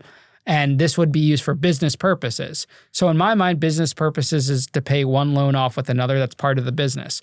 And this was my thought process is I just need to keep flipping and paying the interest to people until the fall when all the concerts would make money and I'd finally be out of the hole. Everyone would make money and then I could be done with this business. And so I'm going around with these contracts, raising money. Every month I'm using one because we had no revenue. So I'm using one loan to pay off another loan, just keeping it afloat. We book all the concerts. We send all the payments. All of Henry's money legitimately went to paying the deposits of these concerts because these concerts all happened. If the money got spent in a fraudulent way, who would have paid for the concerts? You needed to put the down payments on the venue, on the artists, everything like that. And then also at the same time that July, we get all this money. So we're thinking, hey, let's celebrate. Me and my business partners, me and John, let's go to Key West. Let's go rent jet skis, which I ended up falling in love with. So I said, hey, let's buy company jet skis because the investors are going to use them. So it's a company vehicle. And we took some trips and we bought some clothes. I bought like a $5,000 Gucci outfit, which I realized like, I'm never going to wear freaking Gucci. I wore that outfit once and then John took it. He was a flashy one. We went to dinners, which, I was under the impression you're bringing investors. It's an investor dinner, this and that. The problem is I'm not accounting for anything. I have no books. I didn't know how to do bookkeeping. I'm not saving receipts. I'm not doing anything. We just have these business debit cards and we're swiping them for whatever. And we're making these payments to people. And now some people are giving cash. So now I have a safe at the office that has like 50, 60 grand cash because people are giving cash. We're doing this, we're doing that. Like a day in the life was literally me hopping in. I bought myself a Mustang convertible to go meet for lunch or dinner with an investor or go ride on the jet skis. I remember going to like Chipotle at the Danbury Mall and signing an investment agreement over. And that was my life for like this month and a half. And taking these trips and kind of bullshitting around because my job was done. I got the money. I booked the concerts. Now we just have to wait and keep things afloat. And money keeps coming in and investors are keeping money. And then I realized that some people didn't even want the physical return back. They would just say, hey, give me a new contract, keep your money. So someone that say invested $5,000 would keep rolling it and rolling it and rolling it, thinking now they have $20,000 or $25,000 invested in the WB investments or loaned money. Come August now, 2013, I see in the news that Tuxedo Junction was finally closing its doors. It was going out of business. So I get in my mind like, hey, we kind of need some cash flow for the business. Why not open up a nightclub? So I call Al and I said, hey, can I buy into this and get the nightclub back open? We work out a deal. I take over just the front room. I pay off the old bills like with the liquor distributors and vendors and whatnot that we needed to reopen. And I take $100,000 of our investment money and opened this place called Sky Bar and Lounge. And we had it Sky, S-K-Y-Y, 2 Ys. So we ended up getting sued by Sky Vodka for a name infringement for copyright. But we opened up this nightclub. And I thought that the nightclub would be a perfect thing in the portfolio. We're an investment company. I'd put some money into like some shoe company, some app development. I'm trying to invest into different things, not doing any due diligence or anything or knowing how it really operates.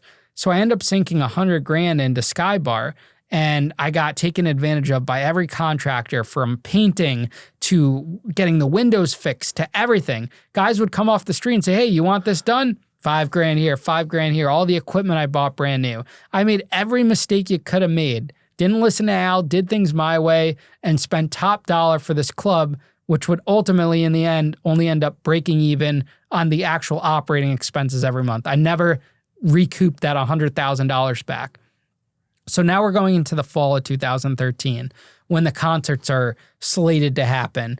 And the first string of concerts are these 3 shows with Kid Ink. And those completely tanked. And not in the way where no one showed up. See, the thing about the fall concerts this time around was on paper, everything was showing profitability. We had ticket sales showed. We were going to make all this money, which is why I kept taking on new investors and loans because I'm just trying to make it to these concerts. But at each show, a series of unfortunate events would happen. The first Kid Ink show, which we knew was a wash anyways, but we needed to book him for 3 dates to get a discount on his price. We ended up, it was in Waterbury. It was a bad market. We just gave out free tickets to everyone at the local mall to fill the spot. But the show that we had with Kid Ink in Providence, the guy in charge of collecting money from the openers who would pay to open for Kid Ink, we had like $20,000 in opener money, forgot to collect the money. So we never got paid. We never got the money. And then the show with Kid Ink on the 3rd night, we subbed it out to a promoter, subcontracted it out. He never paid us. So that's 30 or 40 grand that I laid out plus the profits. That's like 60 grand right there. We explained it to Henry, what happened. Hey, no worries. We're going to make it on the next one. Now we're going in end of September, early October. People still paying investment dividends to everyone, but money's getting tight because now I'm not recouping that money back from the concerts that I had banked on getting cash flow back from. The nightclub's making no money. I had sunk $100,000 in cash flow into that, which I needed, to keep me afloat. And, people are starting to want either returns or, Henry's getting antsy about wanting his. My contract with Henry was by December of that year, he would get paid. But he wants to be kept updated. He wants to know what's going on. And then one of the biggest blows happens is that Chief Keef at Toad's Place in New Haven, we sold the place out. It was going to make like 75, 80 grand gross. I paid him his deposit up front, paid for the venue. It's the night of the show. And my business partner on the show who booked Chief Keef calls me an hour before doors open, says, hey, we just got called by his manager. He's not showing up until an hour later. He missed his first flight, but no worries, everything's good. I was like, oh, okay, whatever. We'll just hold doors a little bit. We won't open doors right away. I'm about halfway to Toad's Place from Danbury in New Haven, and he calls me and he says, hey, Chief Keef's not making it. They can't find him. He missed all the flights. That's it. And we never heard from Chief Keef again. The next day, he put out a tweet saying, sorry, Connecticut, not the promoter's fault. See you next time. So he screwed me out of his deposit, which was $15,000. The venue kept all their money because the venue was ready, open. They paid security. The extra police officers we had to pay because he was gang related and this and that, and then refund everyone's money. So I lost everything that night on that show. And it was just a series of unfortunate events. Another show, the venue lost its liquor license right before Halloween because of another show that had actually made money for us, but costed Schmack, the big college tour, had got this venue to lose its liquor license, which affected not only that show, which I laid out 30 grand for the artist and everything, but the profits we would have made. And then it affected our biggest show, which was Tyga. Tyga, I put $120,000 into that show. The gross was supposed to be like $250,000 in that one night. Out of that $120,000 investment I made that night, I got back a wire transfer for like $14,000. And that's because the dean of the campus said we're not allowing buses because of the Schmacked incident onto the campus. So bus tickets made up like 2,000 of our ticket sales because we couldn't bring kids from other campuses that were around Rhode Island, Johnson, Wales, all these other different colleges to URI. So we lost those ticket sales. Another snowstorm canceled the Ace Hood show. It was one after another after other. And now by December of 2013, on paper, with the interest, I owe like $1.2 million to everyone. And not only that, but in between this time, between the fall time to keep venue expenses running with like the nightclub that I was operating and paying the extra fees, like say Tyga, I laid out his 20 grand deposit 6 months prior, but now I had to come up with the other payment, which I didn't have the money for because we kept losing on every show. I had to come up with cash to pay these individuals. So I started borrowing from shady bikers who used to be a promoter at the club. And he was like the motorcycle club president, and they were dealing drugs like cocaine and guns and this and that. And I asked them for money, and they introduced me to shady individuals where I would go to them and I'd say, hey, give me 60 grand cash and I'll give you 100 back in, 3 months. This is all cash. And I'm just borrowing more and more money from these shady figures. So I owe $1.3 million now on paper to the investors between Henry, who I never promised a profit, but I promised his initial money back, and all the people that invested into the investment business who, wanted their returns now, who haven't gotten returns in months. This is now the end of the year, and they just kept flipping over. So all in all, I'm like $1.5 million in debt. So when you had originally had all those failures and struggles with your original concert business, like the shows that didn't happen in Rhode Island, shows that didn't happen in Connecticut. And yet, like, just months later, you go back to Tuxedo Junction, you start trying to put on parties again, put on these big shows again.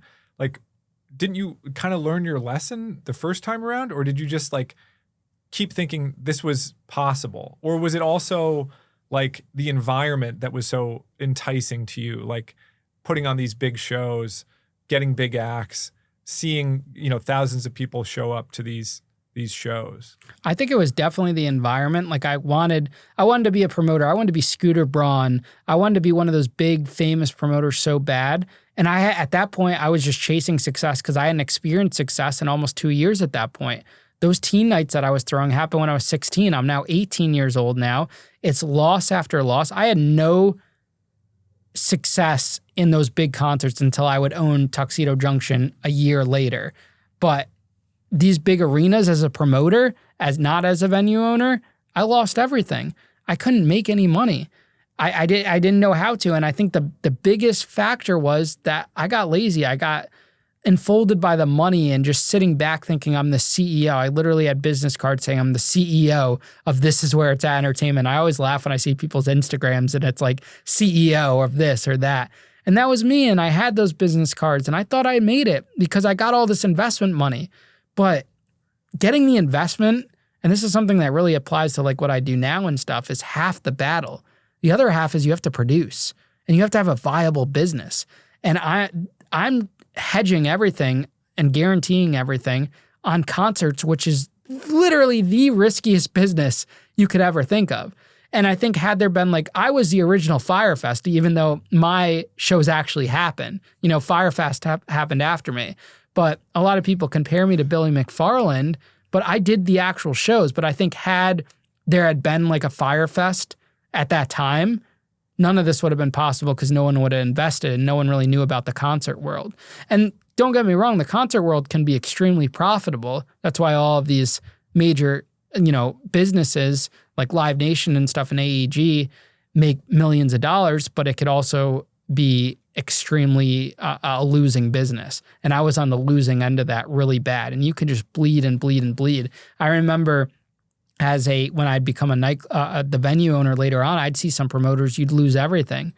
You can lose everything. The weather, all you need is bad weather. And when I was doing the teen nights, I never had bad weather. Everything went perfectly. And I was doing all the work of myself. And I never, ever experienced something bad, which got in my mind that I was like untouchable, that nothing would ever happen bad to me. So when things start to happen bad, I didn't know what to do. I didn't know how to handle it. And I'm just folded in lie after lie after lie. And your lifestyle at the time too, as you're putting on these parties and these shows, are you backstage? Are you partying? Are you hanging out with girls? Or is it more you're just so focused on the business aspect of it, you didn't have time for that stuff? I never was a big partier. Like I would drink here and there, or I'd fake like smoking weed or this and that. But I lived for the buildup of the show. And I like to be backstage and stuff. But those shows I never really got to enjoy later on because I was under pressure. Like I literally had people texting, where's the money or this and that. Like everything was riding on these shows. During the teen nights, I was very hands-on. Those were successful. I was like on stage. I was on the mic. We were flinging out confetti or giving out giveaways. I'd dress up as Santa Claus during like the Christmas rave and I was dancing and having a good time. But those bigger concerts I never got to really enjoy. And even when I would run tuxedos, which we'd get to later on, I never really necessarily enjoyed them because I was so focused on running the business aspect. But these shows that we're talking about specifically, there wasn't really a business. I was just giving money to another person who would put these shows on. I wasn't doing the physical. I wasn't hands-on. And I really think that was the missing key to everything. And lastly, like as you're now $1 million in debt, what are your parents thinking? Are they just in the dark? You're keeping them in the dark? I'm imagining so, but what did they think about all this? My mom had no idea. She thought it was crazy that I'd have a limo pick me and my friends up to go on some trip, or that I had jet skis in the yard or this and that, which at that point, the jet skis only lasted for a couple months. We pawned them for cheap. We paid like 23 grand for them. We pawned them for like 7 grand. And because we had no money, we were just trying to, me and John knew everything that was going on. We really just needed these concerts to work. And had these concerts worked, everything would have been great. And those concerts were going to work. It's just that everything that could go wrong went wrong. And my dad, I remember that was in December of that year. That's when I finally sat down with his lawyer that he had helped me with Skybar with the copyright infringement. that's when I finally went clean to him and I said, listen, this is what's going on, because I'm in fear of my life now. Like, I have these drug dealers after me. They're threatening to hurt me, and I needed serious help. And that's when I tell this lawyer everything. And at that point is when the investigation starts. So it's December 2013. You've just met with your attorney to tell him everything. And like, what happens next? So we're at the end of the road now. All the concerts have bombed. Henry, our main investor, wants to know where his money is, which I don't have. We literally lost everything in the concerts, or some of the concert promoters who we were dealing with still had to pay us, which, you know, in hindsight, we never ended up getting. And not only do we have the investors that were all the kosher investors, you know, after us and asking for their money, but some we're getting wind, are going to the police to report it. And we're not thinking anything by it. We're thinking it's just me and John Roble, my business partner. We're thinking they're not going to actually go to the police, or this isn't like a criminal case. And while that's going on the other end, we have these groups of bikers and drug dealers and Danbury and the surrounding towns that are now owed, you know, a couple $100,000 with the interest, who are now, you know, time's run out. We already went through the instance of them, you know, threatening us, you know, smashing my fingers. And, you know, we think the next thing on the list is literally death at this point. Like, these guys are going to kill us. So me and John Roble get this last hurrah to try to round up the money that we owed my aunt and uncle, who were out in California. One of our original investors, I owed them like $15,000 with their payment, and they were very wealthy. Their son was a writer for The Office and a couple other shows, and they were both famous doctors. So our genius plan was, if we raise 15 grand, at this point we're negative, like $1 million. We have no money. And Sky Bar, that first club I opened, is making no money. But our genius plan is, okay, if we raise the 15 grand, we'll go to California, pay them back, and then ask them for $100,000 or $200,000 investment. We'll pay off the dangerous people that are after us, and we'll have a little bit more money to buy some like pallets of iPhones or some type of electronic business that's a guarantee where we could flip the money and pay everyone back. So we're going through all of our contacts. This is like a couple days after Christmas now, in December 2013. And this is a few weeks after I had told my attorney like everything what was going on, and he was sending letters to investors who were all getting pissed that, you know, they were getting letters saying they were going to get no money back or they're not owed anything. And so we're calling all of our contacts. By this point, word's out that we haven't made good on our returns to anyone. People are owed money. So we're calling in our old investors. And the old investors, you know, are very skeptical of this. The ones that haven't talked to the cops, they're very, you know, they're thinking it's a scam at this point. And they're like, why are we going to give you money? They don't realize that we're under this danger by threatening individuals. No one knew about the other parties involved. Like, when you look at my story as a whole, no one knows the other person that's a part of it because there's so many characters in this.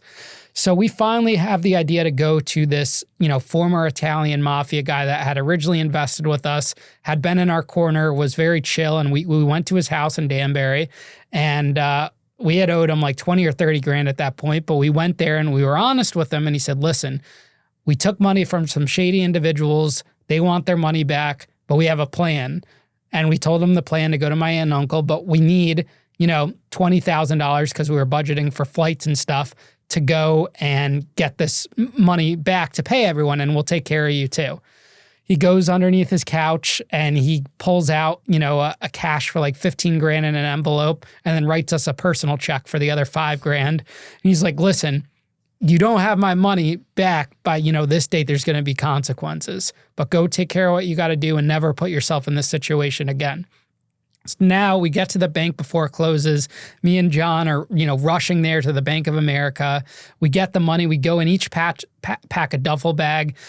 We have our other friend like staying at my apartment that was now above the club, in case the bikers showed up, because I had given them my key so they knew where I was at all times. And he's going to be like the staller. He's not telling them where we are, and we put our phones on airplane mode and we dart out to the airport. Now this is like 8 or 9 o'clock at night. We don't have any flights booked. We're just trying to get the hell out of Danbury and get to California. Well, on the way to the airport is the casino that I went to gamble all the time and had luck winning. So we thought, well, let's test our luck. Let's take the 20 grand and let's get some extra money so we have some spending money while we're out in California, have money to live off of, because we literally have nothing, no money. We go to the casino and I start to play baccarat, and John kind of does his own thing, walks around, he plays slots or whatever, but he trusted me to do my own thing. And then he comes back like a half hour later and he sees that there's only like $2,000 left on the machine. He's like, oh, you have the rest of the money in your pocket, right? And I'm sitting there like sweating bullets, like this money's gone. I went from 20 grand to $2,000 in literally like 30 minutes. And he's making a scene. He's had a couple drinks in him. He's yelling at me. He's like, Finn, you fucking idiot. What are you doing? You lost all the money. We're fucking dead. All of this shit. And like, the security's starting to look at us. People are starting to look at us. And he storms off. Well, the casino was running a promotion at this time where you could do a scratch off if you're a member for the holidays, and you can win X amount of dollars. So of course, I went from $2,000 to $500, and then, they pass around the scratch-off tickets, and I hit it for $2,500. So now I'm back to $3,000. I keep playing double down. I get up to like $17,000. John comes back, sees I'm at 17. We cash out. We're off to the airport. And I forgot whether we went to LaGuardia or JFK, but we're there by like 12 o'clock, and we go to the front desk person, just like in the movies, and we say, we need the next flight out of here to Los Angeles. So we were on a red-eye flight, and because we bought it at the ticket booth, it was probably triple the price. So I think it was like $2,000 in airfare tickets. So now we're literally down to like $15,000, which is the money we needed to give my aunt and uncle. We fly to California, land there in the morning, go take we had a driver because of our driver that we knew from back over the summer when we were with Henry and spending all that money in California. And we had a good rapport with him, but we didn't have any money to pay this driver, but he gave it to us on credit because he knew we were good for it from the last time. And that's a whole nother story of trouble we got into it with him. But we show up at my aunt and uncle's house, give them the $15,000. They were shocked to see us. They didn't know we were coming, but we didn't have the balls to ask them for the more money right then and there. We give them the 15, and then my uncle says, because their initial investment was 10, he said, here, take the $5,000, give that to your dad. Take care of him because I was his brother-in-law, and we'll keep the 10. So now we have $5,000 spending money, and we're just there we have no return flights home. So each day we're just stalling, trying to come up with the balls or the confidence to ask my aunt and uncle for $200,000 or $300,000. So we're living in their guest house in Malibu with this personal driver that's costing us $500 a day, which we don't have, and driving us around a black Escalade. We went to the movies. We went to dinner. We're just blowing this $5,000. We end up at the driver's strip club where he introduces us to this porn star where he was literally like, if you pay $100 each, you can fuck her. And we're like, well, is she a real porn star? And we go and we look her up on Pornhub, and there she is, Brittany Olsen, the porn star. And we're like, no fucking way. And she has like the whole tramp stamp, and we asked to see it, and this was her. So we bring her back to the house in Malibu where we're in this guest house on the beach, and me and John each got to hook up with her in turns because she wouldn't do it together. And she showered in between each time, and it was just comical. Then, we're getting phone calls. My phone's blowing up. I got all these missed calls from these bikers and from investors saying, where are you? What's going on? Where's the money? And I finally called them because if this went south, I needed a plan. And I said, listen, this is our plan. We're in California. We won't be coming back until we have your money. So that kind of kept them at bay. On the last night, or towards the end of the trip, I got a call from my attorney, and he says, Ian, the Danbury Police Department would like to talk to you. They're just on a fishing expedition. I'll be there with you, and we'll set up a meeting for like first week of January. So that was going to be like a couple weeks later. And then we finally met with my aunt and uncle like on the last night of the trip when we were like, we're literally out of time. We have no money. And we told them everything. We told them about the drug dealers, the bikers, how we're in trouble, all of the, we told them the whole story, truthful for the first time, the same one that I told my lawyer like a month ago. And they were just shocked by the whole thing. And they said, listen, After tax season, we'll give you another 15 grand. We went there asking for $200,000, $300,000, and we felt like they were sending us back to die, essentially. At that point, we didn't even have the money for the return flight, so we called one of my other friends who bought us the tickets, and then we PayPal'd the driver, and it ended up bouncing because we did one of those PayPal e-checks, so he was after us for months. But we finally make it back home, and we knew that we had to face these bikers and drug dealers right away. So we went to the head guy before even getting back to Danbury to confront his henchmen or anything. We stopped at his house and literally pleaded for our lives, explaining the whole situation. And miraculously, that bought us a little bit more time to figure it out. So now we're back in Connecticut, and it's after New Year's, and it's January 2014 now. So, question about Danbury and the bikers and this mafia associate that you spoke to. I live not far from here. Danbury, I thought, was a pretty nice town when I moved here, but the Danbury that you're describing is a very dangerous kind of place. And I'm just wondering if you could tell me a little bit more about the biker culture, the mafia culture, the underground of Danbury as you understood it back then, at least. I think the biggest thing was, looking back on hindsight, I thought everything was like the movies or like TV shows. So I thought that people were actually capable of, when they say they're going to kill you, they're going to kill you, or when they start to hurt you or this and that. Little did I know, looking back on it, these guys are small time players. They had a motorcycle club that they all, rode around in, and each of them individually might have sold drugs. It's not like it's the Hells Angels or something, or the Mongols, and even those clubs, they're not in this day and age actively committing, violence. It wasn't like that type of thing. It's not like I was borrowing money from Tony Soprano and didn't pay him back or something like that. This is very low scale, but the gravity of the situation in our mind back then was that this was like TV or the movies because we're 18 years old. We thought our lives were over. And maybe if I knew everything I did now, then I would have handled it a lot differently. But you also never want to be the one to call a person's bluff. So were they dangerous people? Yes and no. Would they have killed us? I don't think so, looking back on it, because at the end of the day, I earned their respect later on by not snitching on them or throwing them under the bus with the FBI or the feds or anything like that. And then in regards to the mafia guy, at the time we thought he was mafia related. Who knows? There's rumors that he was associated with them or this and that. I don't know, looking back on it. All I know is in our mind at the time that these were the most dangerous people we've ever encountered, and our lives were being threatened. So that's what happened. Right. I mean, you did get your finger or your hand smashed with a screwdriver or a hammer. And you did have a gun pointed at you, so it's reasonable to think, at least at 18, that these guys might have wanted you dead, but still. Yeah, I thought I was in fear for my life, but I also knew that I couldn't go to the police to talk about that. Right. All right, so what happens next? So now we're back, and we're just stalling. Week after week, I'm holed up in my office above the club, which the club's making no money. It's just paying the bills. I'm persona non grata now in Danbury, but they had just published this article saying I'm one of the top 10 most fascinating people for revitalizing Danbury and all of this. This was my last good article from the Danbury's News Times. And we're just biding our time. And then my attorney and I go to this meeting at the Danbury Police Department, and we sit down with two detectives, and my lawyer doesn't let me say a word. He's like a shark.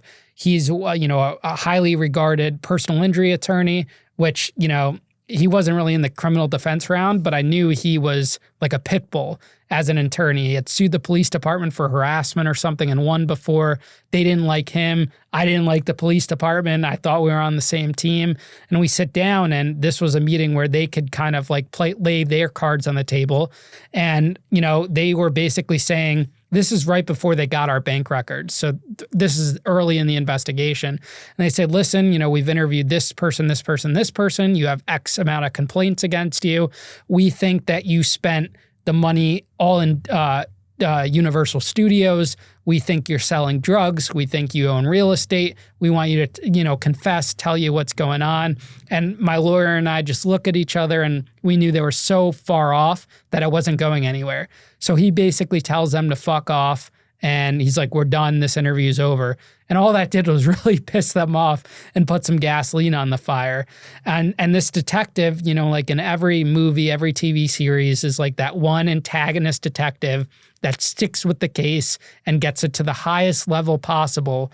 And this was like his last big case before he retired. And he was Detective Roger Brooks. And just like this old guy with the old suit, typical movie figure. And, he just looks at me and he's like, I'm going to get you. And he was after me. And that's when the investigation officially started in 2014. I was 18 years old. And where did they get the information that you'd committed all those crimes that you didn't actually commit? They had there was a lot of rumors flying. So when you have a lot of kids that are literally reporting that they're owed hundreds of thousands of dollars, some legitimately, some thinking that their $5,000 investment turned into $50,000 because they kept rolling it over. These are all kids being interviewed. No parents ever went to the Danbury Police Department. The kids went, reported that they lost their entire life savings. I'm in the paper saying I own a nightclub and this and that. They're starting to look at everything like I'm a big fish. And they're saying, well, my parents invested too. So then they start contacting the parents and they start looking into all this. But all of this is hearsay and rumors being started because the police didn't have the bank records yet. I got it. And just briefly on your revitalization of Danbury and that Danbury News Times article, what were they saying you were doing? I mean, it's in some ways it seems like it's true that you were contributing to this revitalization of downtown Danbury, but like how extensive was it? Were you like a local hero at the same time that all this other stuff is happening? The news was putting so much press out there that like I was reopening Tuxedo Junction. I had opened Sky Bar. I was investing into downtown. My dad and I were opening up this burger shop called Bick's Burgers, which is an entirely different story. And so they just, every time they'd interview me, they'd take me at my word for whatever I said. I'd said, yeah, I'm going to, buy this building. I'm going to do this. I'm going to fix this up. And that was the message getting put out there. The Danbury News Times, wrote all of this stuff, which is why it's funny looking back on it because they flipped so quickly to all the negative stuff. Right. And you'd also just mentioned that you went to that casino and lost a lot of money. And I was just curious, like how much a part of your life was gambling during that period? Gambling was like every day. That's literally how I paid investors off when things got really tight. When, like if I was, if there was a drug dealer that needed X amount on this day, anything, I would depend on scraping up any money I could, whether it's selling a piece of equipment at the club or borrowing from another shady figure that I would meet through the club business. And I would just go to the casino and that was my day. I had a Camaro at the time and I was driving there and I would spend all day. Sometimes if I was on a winning streak, I would sleep there at a hotel. And we were getting our food comped, drinks comped, and I would just play. And then I'd shuffle over to the bank next door to deposit money to someone and have a little bit more to play. And I would eat there. And that was my life day after day after day. Cause I didn't really have any other job. The club, I was kind of hands off. I was just like promoting, but, my partner Al was running the day-to-day operations of it. So I was just in limbo, And what casino were you going to? It was the Empire City Casino in Yonkers. Wow. Yonkers Raceway. Wow. It was a crazy period of time. I'd valet it, and sometimes if I won, I'd tip the valet like $500. I figured that was my good luck charm. There would be days I'd walk in with a couple grand and lose it in seconds, and there was days where I was coming out winning 20 or 30 grand. Right. I mean, did you consider yourself a gambling addict at that time, or was it something you could control? I think that was in the beginning stages because that was like the first 6 or 7 months. That was more controllable. I think towards the end when I opened up Tuxedos and I was literally desperate, that was more where like an addiction part came in. And that's what ultimately landed me in federal prison at the end of all. But I think in the early stages, it was less of an addiction, more as a tool. And I relied on that later on, which turned into an addiction. Got it. And again, like you're going to the club, you're going to the casino. Are you drinking, smoking, doing drugs, or not so much? I never drank, never smoke. I would drink occasionally in high school, but after that, I never drank. And, even to this day, I just do my Mike Tyson edibles and, I have a drink here and there. But no, I was just always on the straight and narrow, I guess because I was just like always stressed. And, thank God I didn't, get an addiction because I was probably very vulnerable and open to doing something like that. Yeah, I feel like had you been addicted to drugs or alcohol, things might have gone completely off the rails, but they didn't. Yeah, I think I only got as far as I did because I did have a clear head on my shoulder. I always operated under stress and pressure, which is where I kind of like thrived under, but I was able to make, in my mind, conscious and clear decisions. In the scheme of things, they weren't, but, I kept everything afloat for as long as I did, which when you look at it all stacked up in the bigger picture, I made it pretty far for what was, against me. You did. And lastly, before we move on, like you have John Roble, your buddy by your side, but have other people abandoned you at this point? Are you all alone, or do you still have friends in Danbury who are supporting you even as you go through all this? By that point, when the investigation started, friends started to drop off. They were kind of like in limbo. Like they wanted their money, but they also valued my friendship. I think everyone really turned on me when law enforcement, like the feds and the postal inspector, started putting in their mind that, hey, he deliberately scammed you. That's when the tide really started to turn. I think in the early investigations, they didn't know what to think. They just wanted the truth, which is I wasn't giving them. But I think the feds successfully flipped everyone else to thinking like I was this piece of shit scum of the earth that set out only to steal their money. I think they succeeded in that because most of those people won't talk to me to this day or still think of a certain way of me, but they don't necessarily see the whole bigger side of the picture. All right. So let's keep going with the investigation. Like so after they really sink their teeth into this story, like what's the next step? So what do they do next? So now a couple months later in March, three major key things happened simultaneously, which would define my future. And this is March 2014, a couple months before I turned 19. My attorney that was representing me that I told everything to sends me a bill for like $14,000, which wasn't our agreement. He had promised my dad millions and legal fees covered. He had my back, this and that. And he was also suing Chief Keef, the rapper, for me for not showing up on my show. And I look at this bill and he's billing me like $350, $400 an hour. Like every time I was on the phone with him, it was $200 for a 30-minute conversation. It was insane. And, again, I made the mistake of, okay, I'll pay you. Like I didn't know what to do. Like I was just trying to do the right thing. And he just got vicious. He started suing me. He dropped me as a client. He called the police department saying I don't represent him anymore. He wrote letters to all the, investors saying I'm no longer representing him, this and that. He abandoned me. So now I have no lawyer. The second integral part that happened is I'm sitting up in the office above the studio or above the club, which was also my apartment. And I have this big whiteboard and I come up with like 3 ideas for plans. Like we have the burger shop here. I have, restarting the electronics business here. And then the third one was reopening Tuxedo Junction, which was the big part. Right now we just had the front room. But what if I went back to my roots, opened up the big aspect of Tuxedo Junction and did what I did when I was a kid, where I going back to my roots and not only doing that, but booking big acts and turning it into a big EDM venue. And within a matter of weeks, I somehow convinced the landlords, because there was 2 separate landlords, to give me like 3 months free rent in exchange for on the 3rd month, I would give them a $10,000 security deposit and the first month rent. So I had 3 months to come up with 10 grand. And I pitched it to them as, hey, your place is vacant right now. No one was renting it. It's a shell of a building and you have 30 years of crap in here. So I volunteered to clean it all out. So I was cleaning this out with a couple friends. I was hiring even homeless bums off the street. My dad gave me money for paint, a dumpster, supplies, and now I'm rebuilding Tuxedo Junction from the ground up, my bare hands going back, down and dirty, eating there, sleeping there, painting.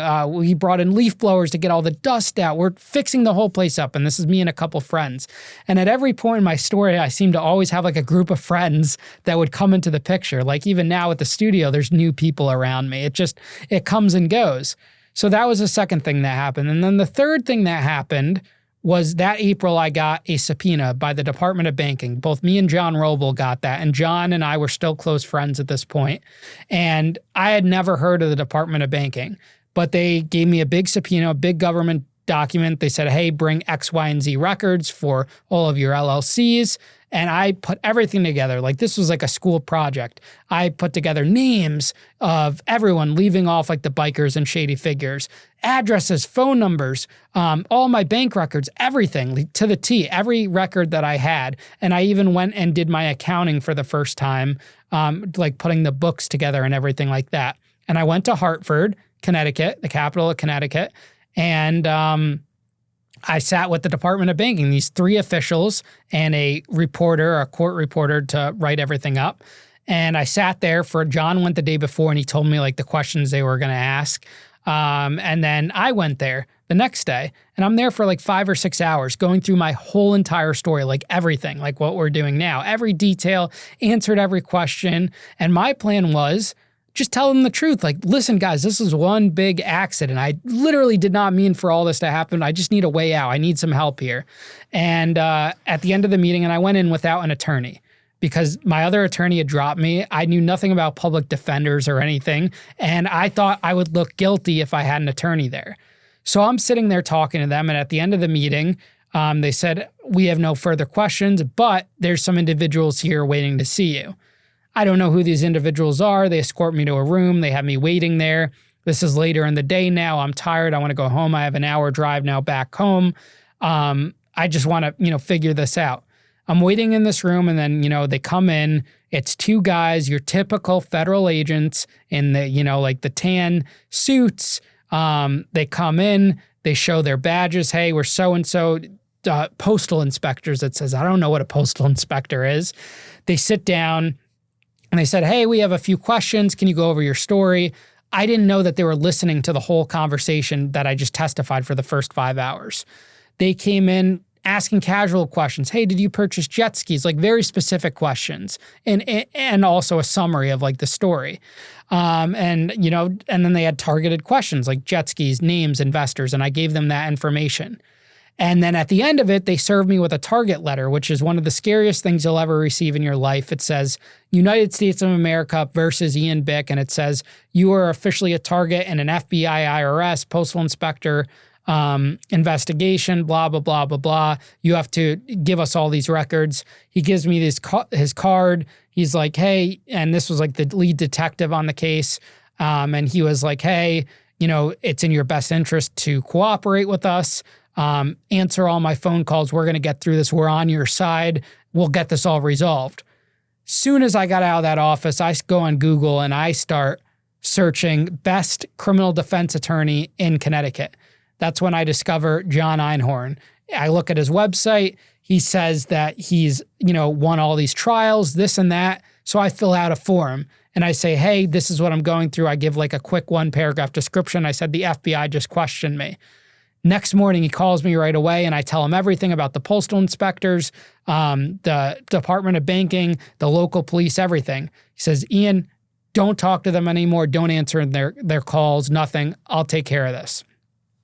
The postal inspectors are blowing up my phone. They're texting me, Ian, where are you? I thought we had a deal, this and that. They're getting pissed. And I said, hey, I got an attorney. And I didn't hear from them ever again after that. I go and meet with my attorney for the first time. I tell him everything from the first attorney I had to all of this. I gave him every information, every detail, what I said. And he said, let me talk to the U.S. attorney. Let me find out what's going on because he had a relationship with them. And it doesn't sound like you intentionally set off to do this. We're going to fight this. And what ends up happening is that he finds out that I'm the target of their investigation. He goes over what's going to happen, and he sets up a meeting called a reverse proffer. So there's a proffer where you're sitting down with the government and you're telling them everything about their case. And then there's a reverse proffer where you sit down and you hear everything that they have. So this is now July 2014. Tuxedo Junction is now reopened. It's up and running. We booked our first few shows, which are the first times I'm making actual legitimate money. I found some new investors again by the grace of God that have no idea about this investigation or anything like that. And I reopened Tuxedo Junction and I'm starting to book big acts like GTA, Plea, a bunch of people. And we go to this meeting at the U.S. Attorney's Office in New Haven. This is July now.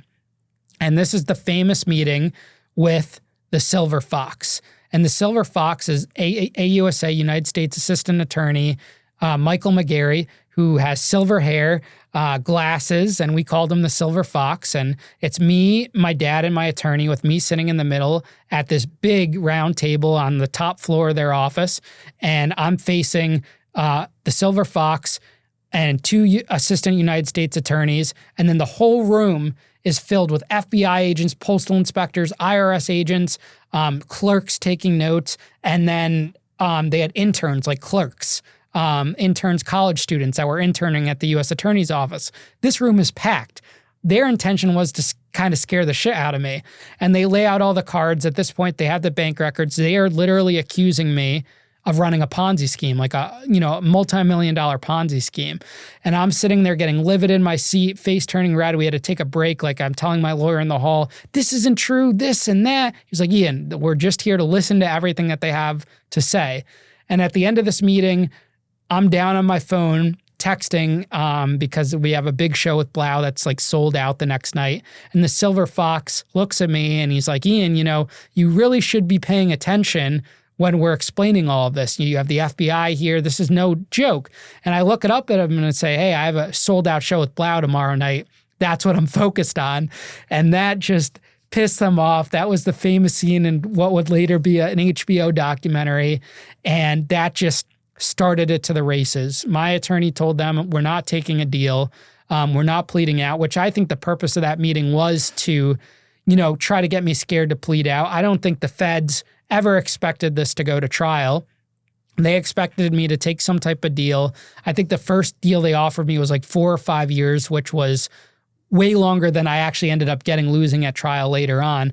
But that started the races. And from there, I'd get texts from friends, people local that the FBI was investigating. The FBI was showing up at people's doors, doing interviews, everything. They'd show up at my dad's work at his kitchen and talk to them. They'd start interviewing John Roble. And me and John Roble worked out with each other. Hey, as long as you don't cooperate against me, I'll take all the heat for everything. And, my attorney basically said they were just fixated on me. For whatever reason, I was in their sights.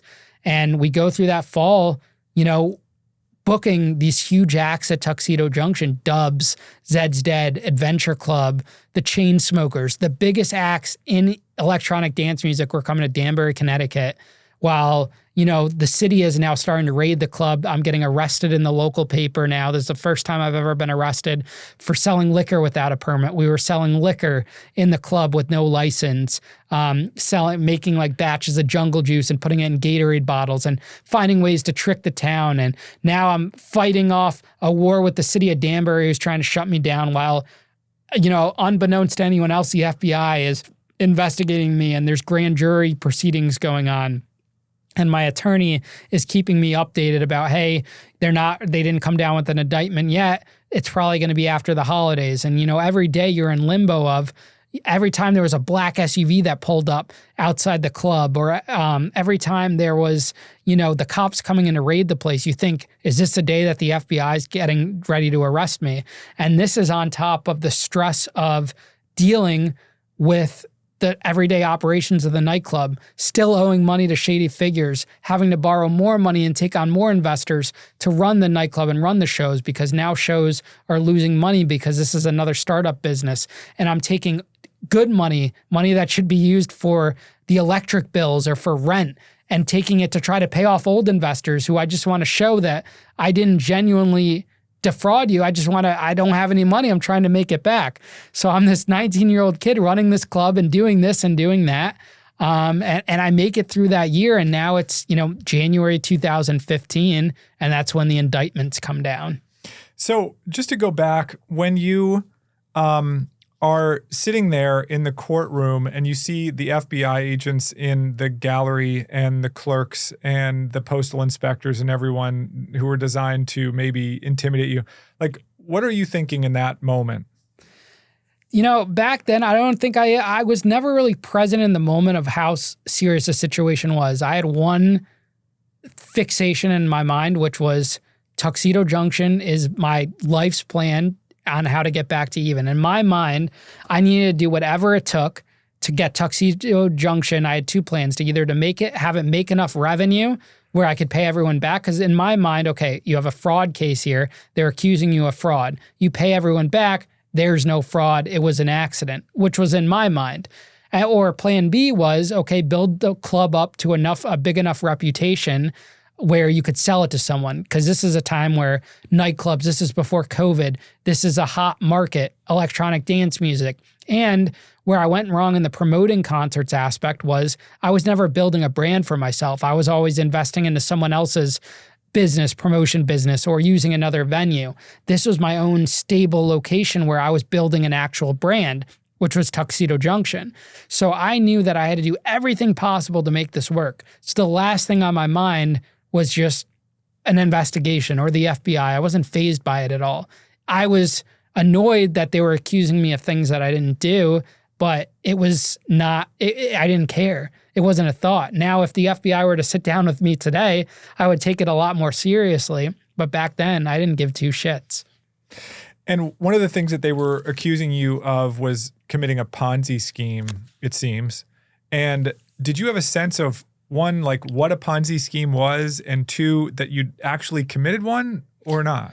They said that I was Bernie Madoff Jr. and ran this massive Ponzi scheme. And the first time I had ever heard of Bernie Madoff was, rewind 6 months earlier or 7 months earlier, was when Henry made a joke saying, imagine if you're secretly Bernie Madoff, which is ironic looking back at everything. And when he said that, I had Googled who Bernie Madoff was. And that's when that first thought in my mind was like, I could see how this could be interpreted in a Ponzi scheme, but it wasn't, because I had this whole idea about loans, this and that, and it said he was never investing in anything. Then when they accused me of being a Ponzi scheme, I remembered what that was, but that just made me even more mad because this was not, I know in hindsight now, yeah, it turned into a Ponzi scheme, but that was not the intention at all. This was no deliberate Ponzi scheme. And I think that's why I ended up, going to trial, because I was so intent on clearing my name that this was not intentional fraud. Right. And did they seem to think that I guess I can rephrase that and say, it seemed to them like it was intentional. They said from the beginning, they thought I was the worst of the worst. And I don't know where it goes back to. Maybe it was maybe we went about it wrong, that initial meeting with the lawyer that pissed them off and gave them a bad taste in their mouth. Maybe it was lawyer. I don't know what happened. Somewhere along the way, the Silver Fox got so much hatred for me. I mean, even to this day, the guy doesn't like me. We've seen him in the HBO documentary. They're just not there. They still think I'm the worst of the worst. No matter what I do, no matter what, I'm still this evil person. And so whatever happened along the way triggered that in their mind, and they just wouldn't let it go. And as the feds start to close in on you and accuse you of all these different things, let's go back to your mom and dad. What is their state of mind as they start to realize what you're being accused of? So the first time I told my mom because my mom was in the dark on this completely, was when after I met with the attorney and he said he needed a $7,500 retainer, which I didn't have that money. So I went to my mom and that's when I told her everything. And she was just in shock and disbelief and everything. And she ultimately gave me the money for the retainer. But that's when this was now July 2014, a few weeks before we went to the meeting with the FBI, but after the postal inspectors. That's when we brought her in the loop. And, my dad has the full, kind of sees exactly what was going on. He's just wishing that I had told him earlier, that I told him what was going on and what had happened. So maybe he could have helped. And, looking back on it, if I had brought him into the picture earlier and before I even borrowed from shady figures, which just made it worse, he could have talked to parents and maybe explained it and have a heart-to-heart to parents or something, anything. But I just kept, I wanted to do it all. I got myself into it. I wanted to get myself out. Gotcha. Okay. Next step in the investigation. So now it's January 2015, and I know indictments are coming down soon, but the prosecutor tells my attorney that I'll be able to turn myself in. When it comes down, I'll be a quiet ordeal. Well, now it's second week of January. It's like the 9th or the 10th. I'm at the casino because now I'm going to the casino to fund the bills at the club. Before I was using the casino to pay off investors. Well, now I'm using it to, crazy stories of I owed the chain smokers 25 grand for months because they performed before I even paid them. And I would send fake wire receipts to agents from like Bank of America. I would take a wire receipt to my email and then alter it and send it to them saying, hey, I sent your money just to delay because I didn't have the money to pay them, but I needed them to perform. So now I was chasing casino money, which is what had made me money in the past, to try to get this money back to pay off the agents or pay off expenses. One time I racked up a 30 grand electric bill at the club and they shut off my power. I had a big pile of wood in front of it blocking the meter. And then they ended up coordinating with the city to remove the wood and find the meter and shut it off. So I had to pay that and just all of these different things. It was a great business model, but it had no cash to operate. And when you can't operate a business without a good cash flow, you're in trouble. So this particular night, I get back from the casino at like 5 a.m. I had lost that night. So I'm already defeated and it's beginning to snow outside. I just get into bed. I'm maybe asleep for a half hour, 45 minutes when there's a loud banging at the door, like loud. I'm in the front room of my parents' house now. I moved back home. I had abandoned the club apartment up top and I look out the window and there's flashlights and machine guns. There's black SUVs, cop cars, state trooper cars lined all and up down the road. It looked like one of my previous high school house parties. And there's just agents surrounding the whole house and IRS tactical vests, FBI tactical vests. They got their guns loaded, guns drawn. I look out, I'm like, holy fuck. I go back and sit down in bed. I'm just sitting there at the edge of my bed and I hear my mom running downstairs. I'm coming, like downstairs, and they're just keep banging on the door. Probably any second later, they would have kicked the thing down. She opens the door, they're rushing in, step back, where is he?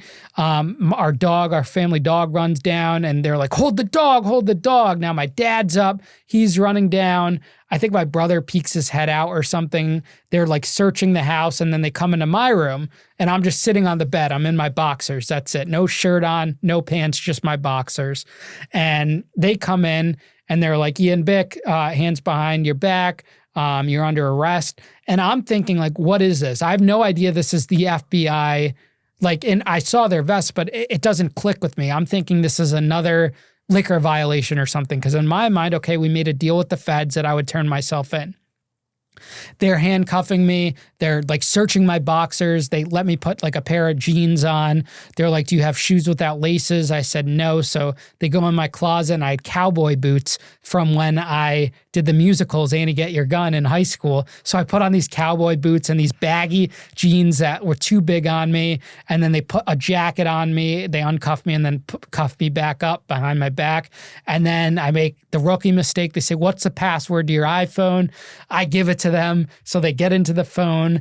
They don't even let me brush my teeth. I'm like, can I take a piss at least? They're guarding me in the bathroom while I'm taking a piss. And then they lug me out the door. And I'm telling my parents, call John, my attorney, call John. My dad's like fumbling for his phone. They escort me out of the house. And you just see all the cars with the flashing lights. And it's winter, so it's kind of still dark out this early in the morning.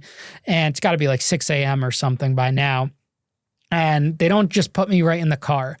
They sit me on the side, like in our driveway, our circular driveway. There's like a little edge of stone. They sit me down there and they're like, wait here. And we wait like 10 or 15 minutes. Also, the initial detective of the case, Roger Brooks, could show up. He comes up, and we live on a big hill in a private gated community. Also, he could come, pull up in his Crown Vic and say, hey, you remember me? Like one of those moments where, like in the Wolf of Wall Street, I got you. He wanted it to know that he was the one that brought me down. And I didn't even say anything. They put me in the back of the cop car or it was like a Ford Explorer or something with the postal inspectors from the initial meeting. And they're sitting there in the tactical vest. One's next to me and my hands are cuffed behind my back and one's in the front armed. And then there's a driver. And now we're driving to the United States Federal Courthouse. But now it's snowing. It's already, it takes us like 2 hours to get there. We had to go to a different courthouse because the magistrate judge for one city wasn't available. So we now end up in New Haven at the New Haven courthouse. They bring me down to the holding cell through the back gate. They search me. I have to get my fingerprint done. I get the mug shot and I have like long hair at this point. I look very disheveled. I'm very overweight and chubby. This is I'm like 290 pounds at this point. And I just look beat. I'm in the morning. I haven't brushed my teeth, nothing. I'm in the holding cell. My lawyer comes and sees me. I'm like, is this the Fed case? And he's like, yeah. I'm like, what happened? I thought we had a deal. And he's like, I know they went back on it. The Feds are known for this. But don't worry, you're going to get out on bond. They're not opposing bond, this and that. Like an hour or so later, we go up to the courtroom. The courtroom is packed. Court reporters, like they brought everyone there, FBI, U.S. attorneys, everyone. And it's like, in the movies where everything's rushing around you, but you don't really hear anything. You don't process. You hear bits and pieces. So you hear like the judge banging her gavel. You hear like U.S. Reading the indictment and the charges. And I hear for the first time that there's now 15 federal counts against me, 9 counts of wire fraud, 3 counts of money laundering, making a false statement, all of these different counts, federal charges. And it's just me and my attorney versus the U.S. attorney, the FBI, everyone's there. U.S. Marshals are guarding me because I haven't officially been giving bond yet. So I'm still there, handcuffed with the marshals guarding me. And they eventually agree to a bond, and it's a $250,000 bond. And in the federal court, all you have to do is sign. So all my dad had to do was sign right then and there. I didn't even go back to the holding cell. I was released right there. My dad signed. They signed like the house where like if I were to run away and not show up, then they could go after the house. And then the biggest thing was my bail conditions. Like you can't talk to victims. You can't do this. You can't do that. And the biggest thing was that they banned me from social media, which looking back on it now is probably a huge amendment right, which we would later win down the road. But they wanted to prevent me from running the club. They were trying to say I can't run the club, but the magistrate judge ruled against them, saying he's entitled to operate a business. This business has nothing to do. And, from the get-go, and the news always got it wrong, Tuxedo Junction had nothing to do with any type of fraud. That came after the alleged indictment, after everything. That started afterwards. But they wanted to debilitate me from running the club, so they said I can't operate social media, which would stir up a whole big issues with bail and this and that later on. But that was the day, that early, January day of getting charged and arrested on 15 federal counts. And I got released. I had no phone because they confiscated it. I remember going to the mall when I got back to the Danbury and going to AT&T, getting a new phone, reconnecting my number, and just looking at the news. These articles got published while I was literally in cuffs walking out the door. They had this all ready. It was staged. Danbury nightclub owner arrested by FBI, IRS, postal inspectors on 15 federal charges. Social media is going crazy. All the kids I went to high school are screenshotting. I knew he was up to no good, saying nasty stuff about me on the internet. And I just getting calls from the current investors of the nightclub. I'm getting calls from agents of artists. I'm getting all of these texts. Everyone's just shocked because, on one side you have all of this press that I'm running one of the biggest EDM venues. And on the other side, okay, now there's the FBI arresting him and people are thinking it has to do with the club and this and that. And it's just one big mess. It's so crazy. So this is happening in what month? January 2015. I'm 19 years old. Got it. So when does the trial take place then? So after I get out on bond, we have bond violation hearings. We're doing this, we're doing that. And I'm still running the club actively, still butting heads with the city. The city's trying to extort me by paying ambulances and police. And I'm trying to sneak in people under, go over capacity because they're rating the capacity so low. All of this stuff's happening. I'm fighting the city while fighting the feds.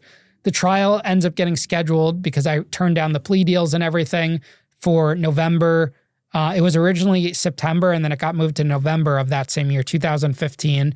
I'm 20 years old now, and I'm taking the federal government to trial. And it's just me and my attorney and a private detective that we hired, battling, the United States government. On one side of the courtroom, it's us, and then on the other side, you have everyone else.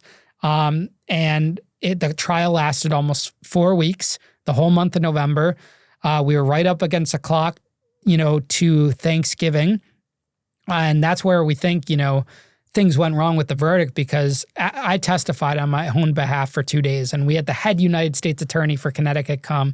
It was a packed courtroom. We had all of these students going to Yale and Harvard and stuff for law that came in. It was this huge skeptical. I wish, looking back on it, they had a video allowed in there, but at least we have the transcripts. But it was this huge skeptical.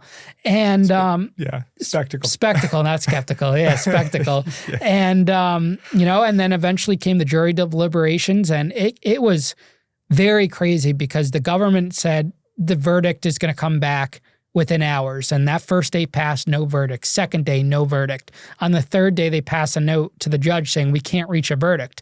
And unfortunately, in federal court, when the judge gets that, the judge has to order them to reconvene and go at it another time.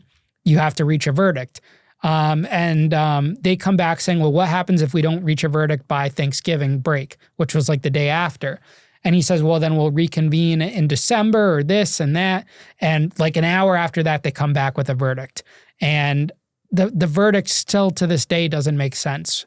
Some wire fraud was guilty, some was not guilty. All of the main Henry charges with that money were all a mistrial. Lying to postal inspectors was not guilty, because we proved that they set me up during that interview. And then we won like one of the money launderings, one got dismissed, another one guilty. But one of the elements of wire fraud is you have to have the intent to defraud someone. So during this time period, so how could I be guilty of wire fraud on one and not guilty on the other? I never really understood that aspect to it. So we really think, we were up against the clock with Thanksgiving. The jury wanted to go home. They were tired of getting paid, pennies a day to be there. It was a very long trial with a lot of witnesses. So I get proven guilty on X amount of counts. And in federal court, all they need is one count, to give you prison time. The judge ends up letting me go out on bond that day, going home, and I go back to running the club. But now the only difference is I'm sneaking out of state to go gamble at the casino to run operations at the club. I had taken that year off since I got arrested because I was in the spotlight with the feds. I knew they were investigating me. I didn't want to, release my bond. But now I felt defeated. I'm guilty. All of the news media saying convicted Danbury nightclub owner. I'm trying to keep this club afloat and run it. My life is now in limbo. That feeling after you get sentenced from, after you get convicted or take a plea deal to your sentencing, you don't know what's happening with your life. You're just on edge. You're in limbo. And so there was just that period of time. I'm now, from the end of the trial all the way into like May of 2016 when I turned 21, where I was just in limbo day by day, eating very unhealthy, running the club. I was still doing shows. We still had big acts like Steve Aoki and this and that. And I was just trying to keep things afloat the best I could. And the decision to go to trial, it sounds like the deal that you'd been offered was not good at all and you were always going to go to trial. But did you have any doubts about the decision to go to trial? Did your attorney say, we're going to trial, we're going to fight this, we're going to win? My attorney left it up to me to decide. And I knew he wanted to go to trial, but I wanted to go to trial. I think looking back on it now, if they had offered me just probation, then maybe I probably would have took the deal, because we had offered them, listen, we will own responsibility. Well, we want to pay the money back, but no jail time. That was the biggest thing. But they were persistent. They didn't care. They don't care about the money back. They wanted jail time. They wanted to do that. They wanted prison time, a lengthy stay. And we didn't feel like that was fair given all the circumstances. And we went to trial because the thing about going to trial is if you take a plea deal, the judge only understands the government's perspective. That's it. He doesn't understand you. So in my case, a trial benefited me because the judge got to see everything that happened. And looking back on it, the only reason why I got prison time was because of my own mistakes after the trial. But we'll get to that later on. But the trial itself and, all of that, we wanted to clear my name that, yes, people lost money. That's legitimate. Lies were told, yes.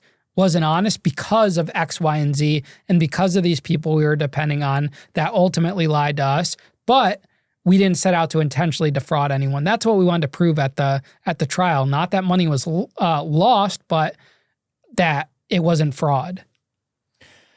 Right. One of the more damning things that they seem to have brought up during trial was those faked bank statements. Yeah. So when you look at those, it's like you were faking wire receipts, you were faking bank statements, and some onlookers might say, well, Jesus, like you were intentionally committing this fraud. And I think that's probably what they argued. But was that like among the most damning things that they presented during trial? Like what really convinced the jury, do you think, of your guilt? So I think what happened was there was like overall, there was a lot of aspects to this, which is why I think there was a mistrial on like the Henry counts because of the concerts, because he did invest money and they did go to concerts. If we stole the money, how did we still have concerts? Because the concerts all happened. It was just a series of unfortunate events where they didn't like one thing happened after another, but we still put on these shows. But there was a couple cases where like we had one investor where he was so adamant about seeing numbers and being hands-on that, we were up against the back and we were just trying to stall to come up with the money to pay him back, where we created a fake spreadsheet about the numbers. So that's what really got us into trouble of these, creating that fake spreadsheet. But every time I made a fake wire receipt or anything like that, it was literally just a stall. And I know that's not necessarily an excuse for it, but I just wanted to find a way to pay back the money. I couldn't be honest. I couldn't look them in the eyes and say, hey, I lost your money. And then the other piece that was damning is that at the last second, when the trial was about to start, they flipped John Roble. And they gave him the sweetest deal ever. They said to him, hey, we're going to charge you, but if you testify, you'll get a misdemeanor in state court for lying to the Department of Banking. And that man went on the stand for like 2 days saying, we came up with this whole plan to defraud, like just all of these lies about how, I knew it was a Ponzi scheme, like things that just weren't true, and put on that whole story. And my lawyer went up. It was really funny. He took a whiteboard in front of the jury and him when he was testifying, and he put like 100 times John lied during his testimony to the Department of Banking, also in court, and also in insurance cases. Like one time he got hit by a car and he faked an injury to get the insurance money. All these cases to prove he was a liar, but the feds never charged him with perjury or anything because he was just after me. They just charged him in the state court for lying to the Department of Banking. But that hurt us too, that you have people that are 50-50 partners who one is saying that they concocted the whole thing. And there's the things about trials and stuff is prosecutors and stuff can put things into evidence that's technically not allowed, and then the judge just says, oh, we have to strike that from the record. But the jury's already heard that, So like things, it's just like it's a very unfair system. There's no winning in these types of cases. And how did you feel you did on the stand? I thought I did very well on the stand because the thing is most attorneys don't want their client to go on the stand because it's not because they're not afraid of their client, or it's not because they're afraid of their client not being truthful. It's afraid that they will look guilty if the prosecutor successfully provokes them.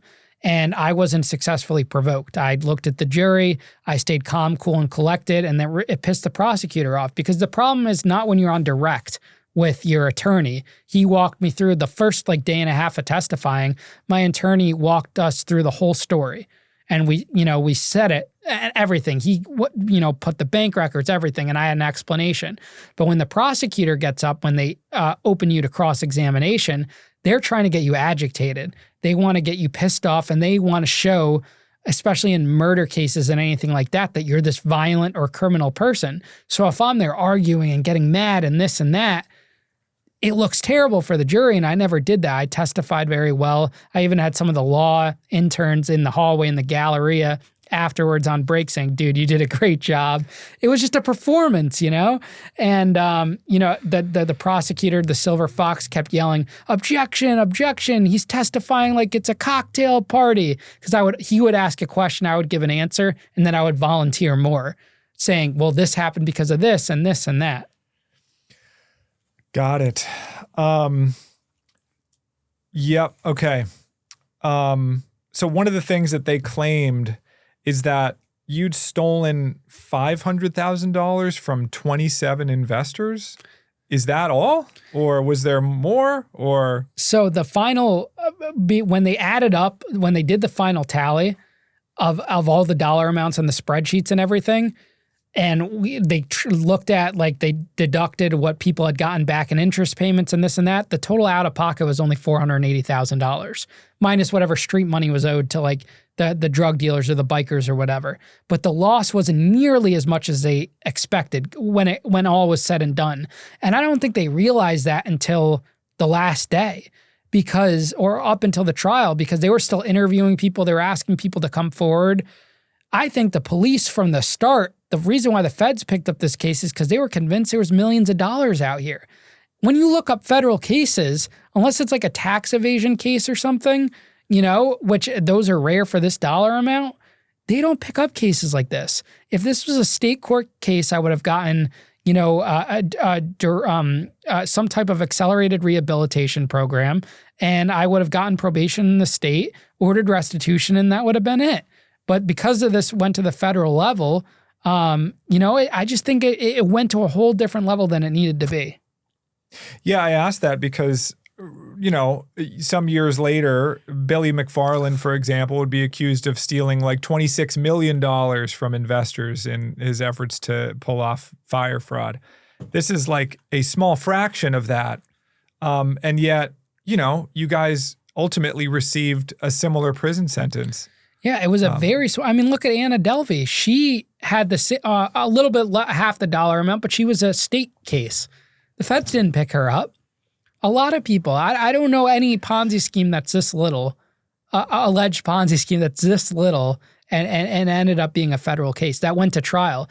And I think if we had a couple more days of jury deliberation, we probably could have had a backdoor deal with the U.S. attorney to get something, no jail time, because there was U.S. attorneys asking my attorney while the jury was waiting, why did this go to trial? You look up all the money they spent.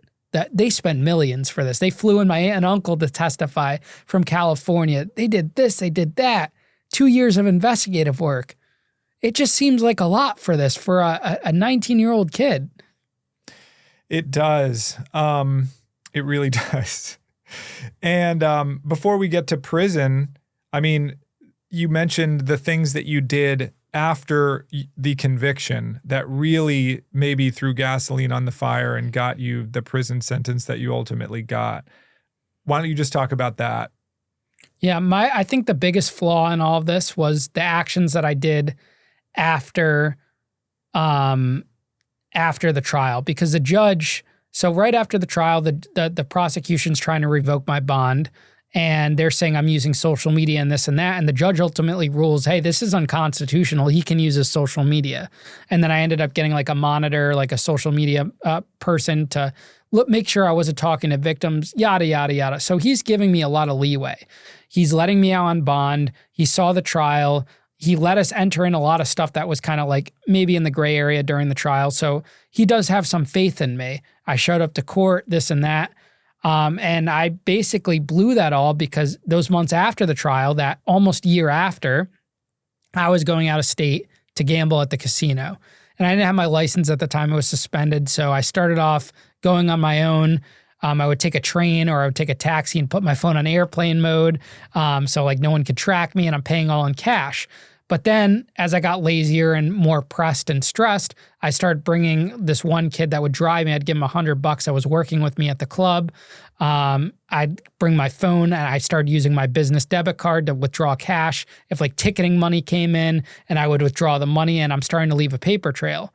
So he tells these other guys working for me, which are his close friends at the club that had been working with me for the past almost 2 years now, about this, and they see an opportunity to take the club from me. They were always jealous that I had the club. They see I'm convicted at trial now. They're losing support in me. So they hatched this genius plan of theirs to go to the FBI. And they tipped the FBI that I'm going out of state to gamble. But here's what goes wrong. They think that these group of individuals think that I'm going to get arrested the next day. They had already called the landlord to work out a deal. Hey, if Ian goes to prison, can we take over the club? Well, I find out about it because the landlord tips me off saying, hey, just so you know, this is what's happening. And the landlord doesn't give two shits as long as he gets his money. And there would be times where he'd lock me out and I'd have to go to the casino to gamble all night just because we had a show the next day, all of this stuff. So then I get called by the pretrial probation officer to a meeting, very nonchalant. She was always out to get me from the get-go. And before I leave that day, because you have to fill out monthly reports. And the monthly reports I would do online, but I kept saying I'd get locked out or whatever because they would always ask, have you traveled outside the District of Connecticut in the last 30 days? And it's illegal, to lie on those. So I would just not fill them out. On that last meeting with them now, it's a very nonchalant interview, but she was like, hey, can you just, sign this form? You haven't traveled outside the district, right? And I say no, and I sign it. Then she calls me back a few days later with her boss, and they start hitting me hard on, have you gone out to gamble? Have you done this? And I'm like, they got me dead to rights. Now there's like another investor from the club that we genuinely lost money on a show that they got connected to through these groups of individuals that were throwing me under the bus. And they say that I defrauded them. So now they're building this like case of a violation. And at that point, I'm cornered. I lied to them and I said, I didn't go out of state, this and that, and they let me go. Well, a couple of weeks later, I got the court notice that one, my sentencing was delayed because the judge had an emergency or something. And so I'm thinking, okay, I live to fight another day. But then the next day, the pretrial services officer files an emergency motion outlining that, my bond should be revoked. All of these things that I lied, this and that. And I get ordered to go to a bond revocation hearing the next day. My lawyer said, hey, you have to go to this, and that. And I just remember my last night before going to that revocation hearing, sitting in a Mexican restaurant next to Tuxedos, having margaritas and some tacos. There's this video that I have of me like hanging around, just like very depressed. I have blonde highlights in my hair. I'm very overweight, like I'm huge. And this is what I didn't know at the time was going to be my last night of freedom for the next few years. And I just, I felt defeated. Had I known, I genuinely thought I was going to leave that bond revocation because I always got lucky. Something always happened.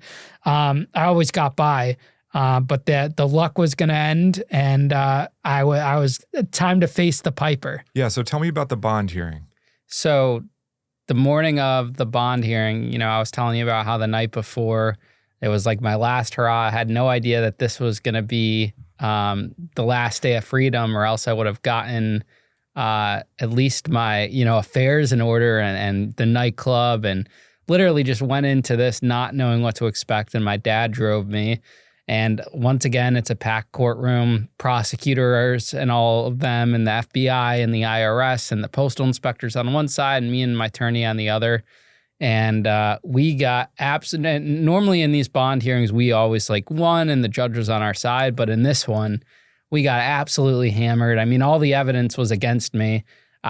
We tried to come up with arguments about the judge wanted to know why I was going out of state to the casino to gamble, while owing investors money and after being found guilty at trial. And the biggest thing was because I wasn't allowed to travel out of state. So I said I had to go. I came up with every excuse I can make. I had to go at 12 o'clock one night to pull out money at the casino for the production crew that was going to be there the next morning before the banks opened, and this and that, coming up with every excuse possible. And the judge just was not having it. The government came well prepared. They had those other, investors that were investing in the club that were saying they got, defrauded, which wasn't really true. They had invested money into concerts and genuinely lost. So we were just getting hammered from all angles, and you can always tell in a court hearing whether the judge is for the defense and for the prosecution, and he was just pro prosecution the entire hearing, and I'm just like, kind of blacking out a little bit in my mind of what's going on, and just seeing like the bickering from my attorney and the prosecution and this and that, and then all of a sudden, you hear the judge just say, at this time, you're going to be remanded to the custody of the United States Marshals, and your bond's revoked, pending sentencing, and you're going to be taken away at this time. And then all of a sudden, two, big courtroom marshals come up behind me, and they don't handcuff me out there waiting for the end of the hearing, but they're placed behind me. And my lawyer is asking for an appeal, if we can, bond out, if we could go on home confinement, if there's anything we could do to avoid this. And the judge just says there's no, he doesn't think any conditions would keep the community safe at this point, is what he's saying. And from you, Scary Ian Bick. From me, Scary Ian Bick. And because the probation officer at that point wanted me, locked up too. She's been after me since the get-go. And they just didn't really understand my perspective of it. Like, I know on paper it looked terrible. I lied to the probation officer, this and that. But in my mind, I was just thinking I needed to do whatever it takes to get Tuxedo Junction to work so that I could pay everyone back. And at that point, at the end of the hearing, the marshals handcuffed me, and escorted me out of the courtroom. And I just see all these news reporters there. It was always crazy how there was always news reporters, whenever the government called a hearing, they got there so quickly, or the day I got arrested, and how they were able to publish articles so quickly. And I just remember getting, whisked out of the courtroom and seeing my dad, who was there, and, just the look on his face, he was in like absolute shock, and he had to go home alone, because he drove with me, but he had to drive home alone and tell my mom and brother that I wasn't coming home, that I would just got my bond revoked. So I couldn't even imagine what he went through in that circumstance. And, the marshals dragged me out, brought me into the elevator. I'm handcuffed behind my back, and I'm in, I wore, I think, like a button down and, a nice pair of dress pants and shoes, and got taken to the bottom ground basement, the same basement where I was processed in when I got indicted, and, fingerprinted, mug-shotted again. And then I was put into a holding cell after I was stripped out, naked, squat and cough, put back into my, street clothes, but they took away my belt, made sure I didn't have laces on my shoes. And then I waited for the van to come pick me up. And then, I think I was there like an hour or so, and a white van pulls up to like the loading bay area. And another set of prison guards come out, and these are from the WD Wyatt detention facility in Rhode Island, which is where, because Connecticut doesn't have like county jails. So in Rhode Island, they hold federal detainees that are pending pretrial or pending sentencing or anything like that. So these officers come out, they, chain me up, handcuffed, shackled to the feet and to the waist. And then you're just escorted. You're like herded like cattle. When they got there, they had emptied everyone out of the vans. At each stop, they have to empty everyone out, put them in the holding cell, and then load up the next batch of guys. So they after they chained me up, they brought everyone out and had me and the other guys kind of like cattled to the van, and we hopped in there. And as we were loaded up into the van, we were given a brown paper bag for lunch, and a ham and cheese sandwich, an apple, a juice box, and I think there was like some cookies there, and you just have to eat it with your handcuffs. And at that point, I gave away my sandwich because I was just in shock, and I just remember looking out the window, leaving the courthouse, just like that feeling of unknown and like, how am I going to get myself out of this one? And so as this is all happening, like, deeper thoughts, like, are you panicking? Are you terrified? Like, and also, did you expect this to happen or no? It seems like you didn't think that you were actually going to be thrown in prison. I literally never thought, and maybe that was just me being like the cocky, self that I was, but also I just felt like, I came from a good family. I was young. I had never had any like felonies on my record. Like I wasn't going to go to prison. And this wasn't like no one got physically hurt in this crime. I didn't like rob anyone with a gun or anything like that. I just, I was very naive to it. And I was just like, the only things in my mind where I was panicked because of the club. Everything was around the club. Like I have shows coming up. It wasn't like, I didn't care about anything else. It was just about what the shows were, what was going to happen to them. What would be the outcome of the club? And I remember getting to the detention center, which was like 2.5 hours away, and just waiting for hours in.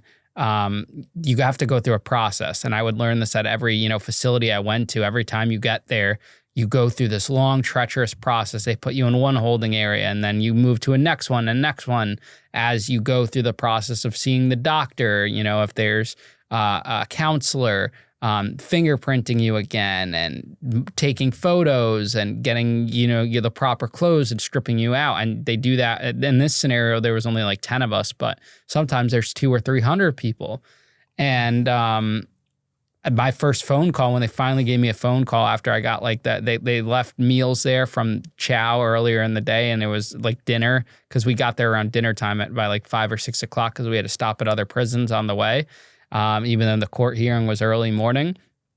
And as soon as I got like that cold plate of food that was left over that they left for us, my first phone call was literally to my parents saying 2 things. One, call Whole Foods, because I was working at Whole Foods, giving my paycheck to restitution on top of running the club, just as like, hey, I'm trying to do the right thing.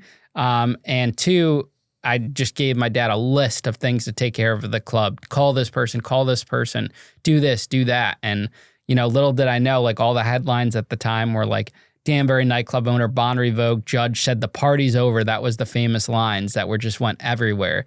The party's over was just all over, Yahoo News. The Danbury's News Times ate that up. And that was like the first night in prison. They ended up putting me in a cell with this guy that was coming off of like having withdrawals. He had just gotten picked up again for like a bond or a parole violation or something, and he was just in the cell tweaking out. And I'm sitting on the top bunk like in disbelief, not knowing what to do, and he just keeps walking around the cell. He's like, "You gonna eat that?" Because they gave you another bag lunch when you get to the cell. The prison's full of bag lunches when you're in transit. It's like, "You can eat that, this, that. This is what you can expect. Is this your first time?" Just like a bean shooting all over the place. And how old was he? He was probably a little older than me, like late 20s, but he was just like kept itching himself, and it was just not a good experience to be with for someone because he did nothing to like kind of calm me down. And I couldn't sleep that night. You're just, and you're locked in a cell. Like that first feeling, whether you're claustrophobic or not, just being detained in a room for that long. It's like when you're in a doctor's office in there, but the only difference is the door's locked and you can't escape. And you're just locked in and you can't leave. And those first like 48 hours, you don't leave your cell because they give you your TB shot. You have to make sure everything checks out with that. And you're just waiting. You're waiting at their time. Time moves very slow. And you don't have a watch. You don't have a clock. You don't know what time it is. And you're sitting there with no books. Like that is absolute torture. Oh my God. Yeah, I was telling you that I dreamt last night that I was in prison. And it's terrifying to have your freedom taken away like that.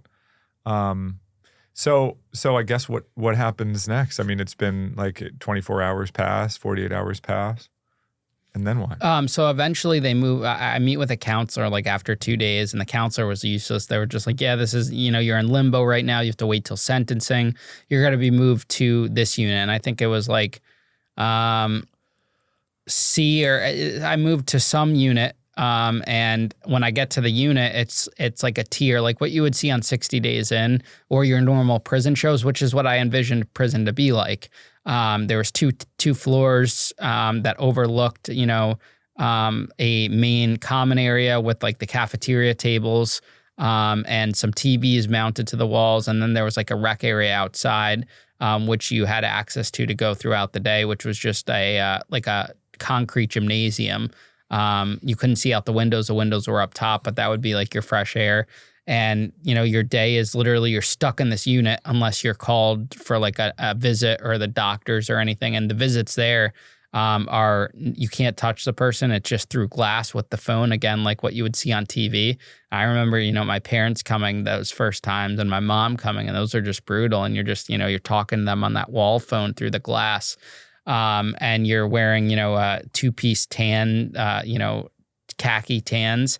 You have Converse sneakers on. Converse or Vans has like a huge deal, I guess, with the prison system because that's where you get at every location. The same ones you're wearing, that's what we would get in like blue or orange or, the slip-ons. And then that happened. And then, you're just kind of trying to navigate. In those facilities, there's not really politics because everyone is in limbo too. Everyone, in most of these places, those people are just fighting their case. They have no bail. They were a danger to the community or they were a flight risk and they're stuck there awaiting trial. Normally after you're sentenced, they move you out of there like 2 or 3 weeks away or 2 or 3 weeks after. And ironically, I ran into at that prison this guy named Alex Bergen, who was our electronics connect, who ended up taking a plea deal for, wire fraud and defrauding investors. And they were all calling him like Harry Potter there. And he was running the ticket. His bond had got revoked like 8 months earlier and he was awaiting sentencing. And this was the guy who sold those Beats headphones? To John Roble. Yep. That was the connect in the town over. And he was there. He had gotten like a DUI and the feds had actually put him through like an accelerated rehabilitation program, like through drug court. See, the thing in the feds, like if you're on drugs, there's a lot of, when you're doing your crime, there's a lot of advantages. Like you can get a year off your sentence for the drug program. You could go through the drug court. There's all these options, but he ended up blowing it. But me and him, talked a lot there. We were we had similar, dollar amounts and similar charges. The only difference is he took a plea deal and I went to trial. He would end up getting, I think, like 2 years or 30 months was the sentence. And he had already had a year in. So we only had like 2 to go. And I would actually run into him later on when I was in Danbury. I had just missed him. He was going home when I got put in the shoe. So it was pretty funny to run into him. So I'm in this unit, and for like 21 days, saw some crazy shit. Like a guy get his finger bitten off because the other guy cut him in line because when the lunch line is they bring the trays to the communal area during lunch. And this guy cut the line and bit his finger right off. Wow. Over this fight, and there was like blood spraying everywhere. The finger was like on the ground and they had to like remove the food, and we all got locked down for like 2 or 3 days. Whenever there's a fight in those spots, you're locked back in your cells, and you're normally locked in your cells during count time and at nighttime in these units.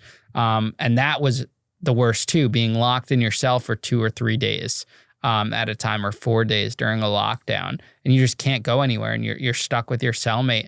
And a lot of the times when I was there, you were always put with someone who had just got there that was in prison that is going through the similar situation as you. And I remember trying to talk to like other fraud guys or other guys in the system that have been in the feds before, seeing like, where are they going to send me? What's going to happen? What can I expect? And all these guys, like anyone going to prison, you don't want to ask anyone for advice because everyone gives you a different answer, and more or less none of it pans out to be true. Unless like they give you helpful advice, like, have your prison paperwork or have this and have that, which none of them did for me. Otherwise, that would have saved me a lot of trouble down the road. Why? Because it's so unpredictable what will actually happen to you? Yeah, everyone's situation is totally different. Like I had guys tell me, you're good, you're going to a camp, which is what my attorney was telling me, and I thought I was going there. Like, you're set. You have nothing to worry about. You're going to a camp, which was the total opposite of what would happen to me. So everyone just has something to say, and there's different variables and factors to every person's case. So I'm there, and then, 3 weeks later, I get hauled to court, which is a huge process to, they wake you up at like, even if your court hearing's at like 10 or 11, you're up at like 3 a.m. They're getting you ready. They're bringing you down to the, the loading area. And you go through the process, bag lunch, chained up, handcuffed, the whole 9 yards. And because it's not just you, it's other inmates that have to go to court. And the van rolls out early morning, makes a stop at each stop. You're unloaded, reloaded, different courthouses in Connecticut, this and that, until you're finally at your stop. And obviously they prioritize who has the first hearing of the day. And Then, we got back to New Haven where I was at, 3 weeks earlier. And for a sentencing hearing, you don't really get the option to dress up or anything because there's not a jury in front of you. So you're still in your tan clothes and, you're hauled up to sentencing. And there was a couple victims that spoke at my sentencing, made me sound like they were the worst of the worst. The prosecutor did a whole speech at sentencing. My attorney spoke and then I spoke and I wrote like this whole thing, kind of just explaining everything and talking about how like the last 21 days in prison were absolutely eye-opening. And I genuinely thought the judge was going to release me. Like he just wanted to teach me a lesson and that, that was like a scared straight thing. Those 3 weeks in prison that I would, get home confinement or something, I would be released. I was very confident in that.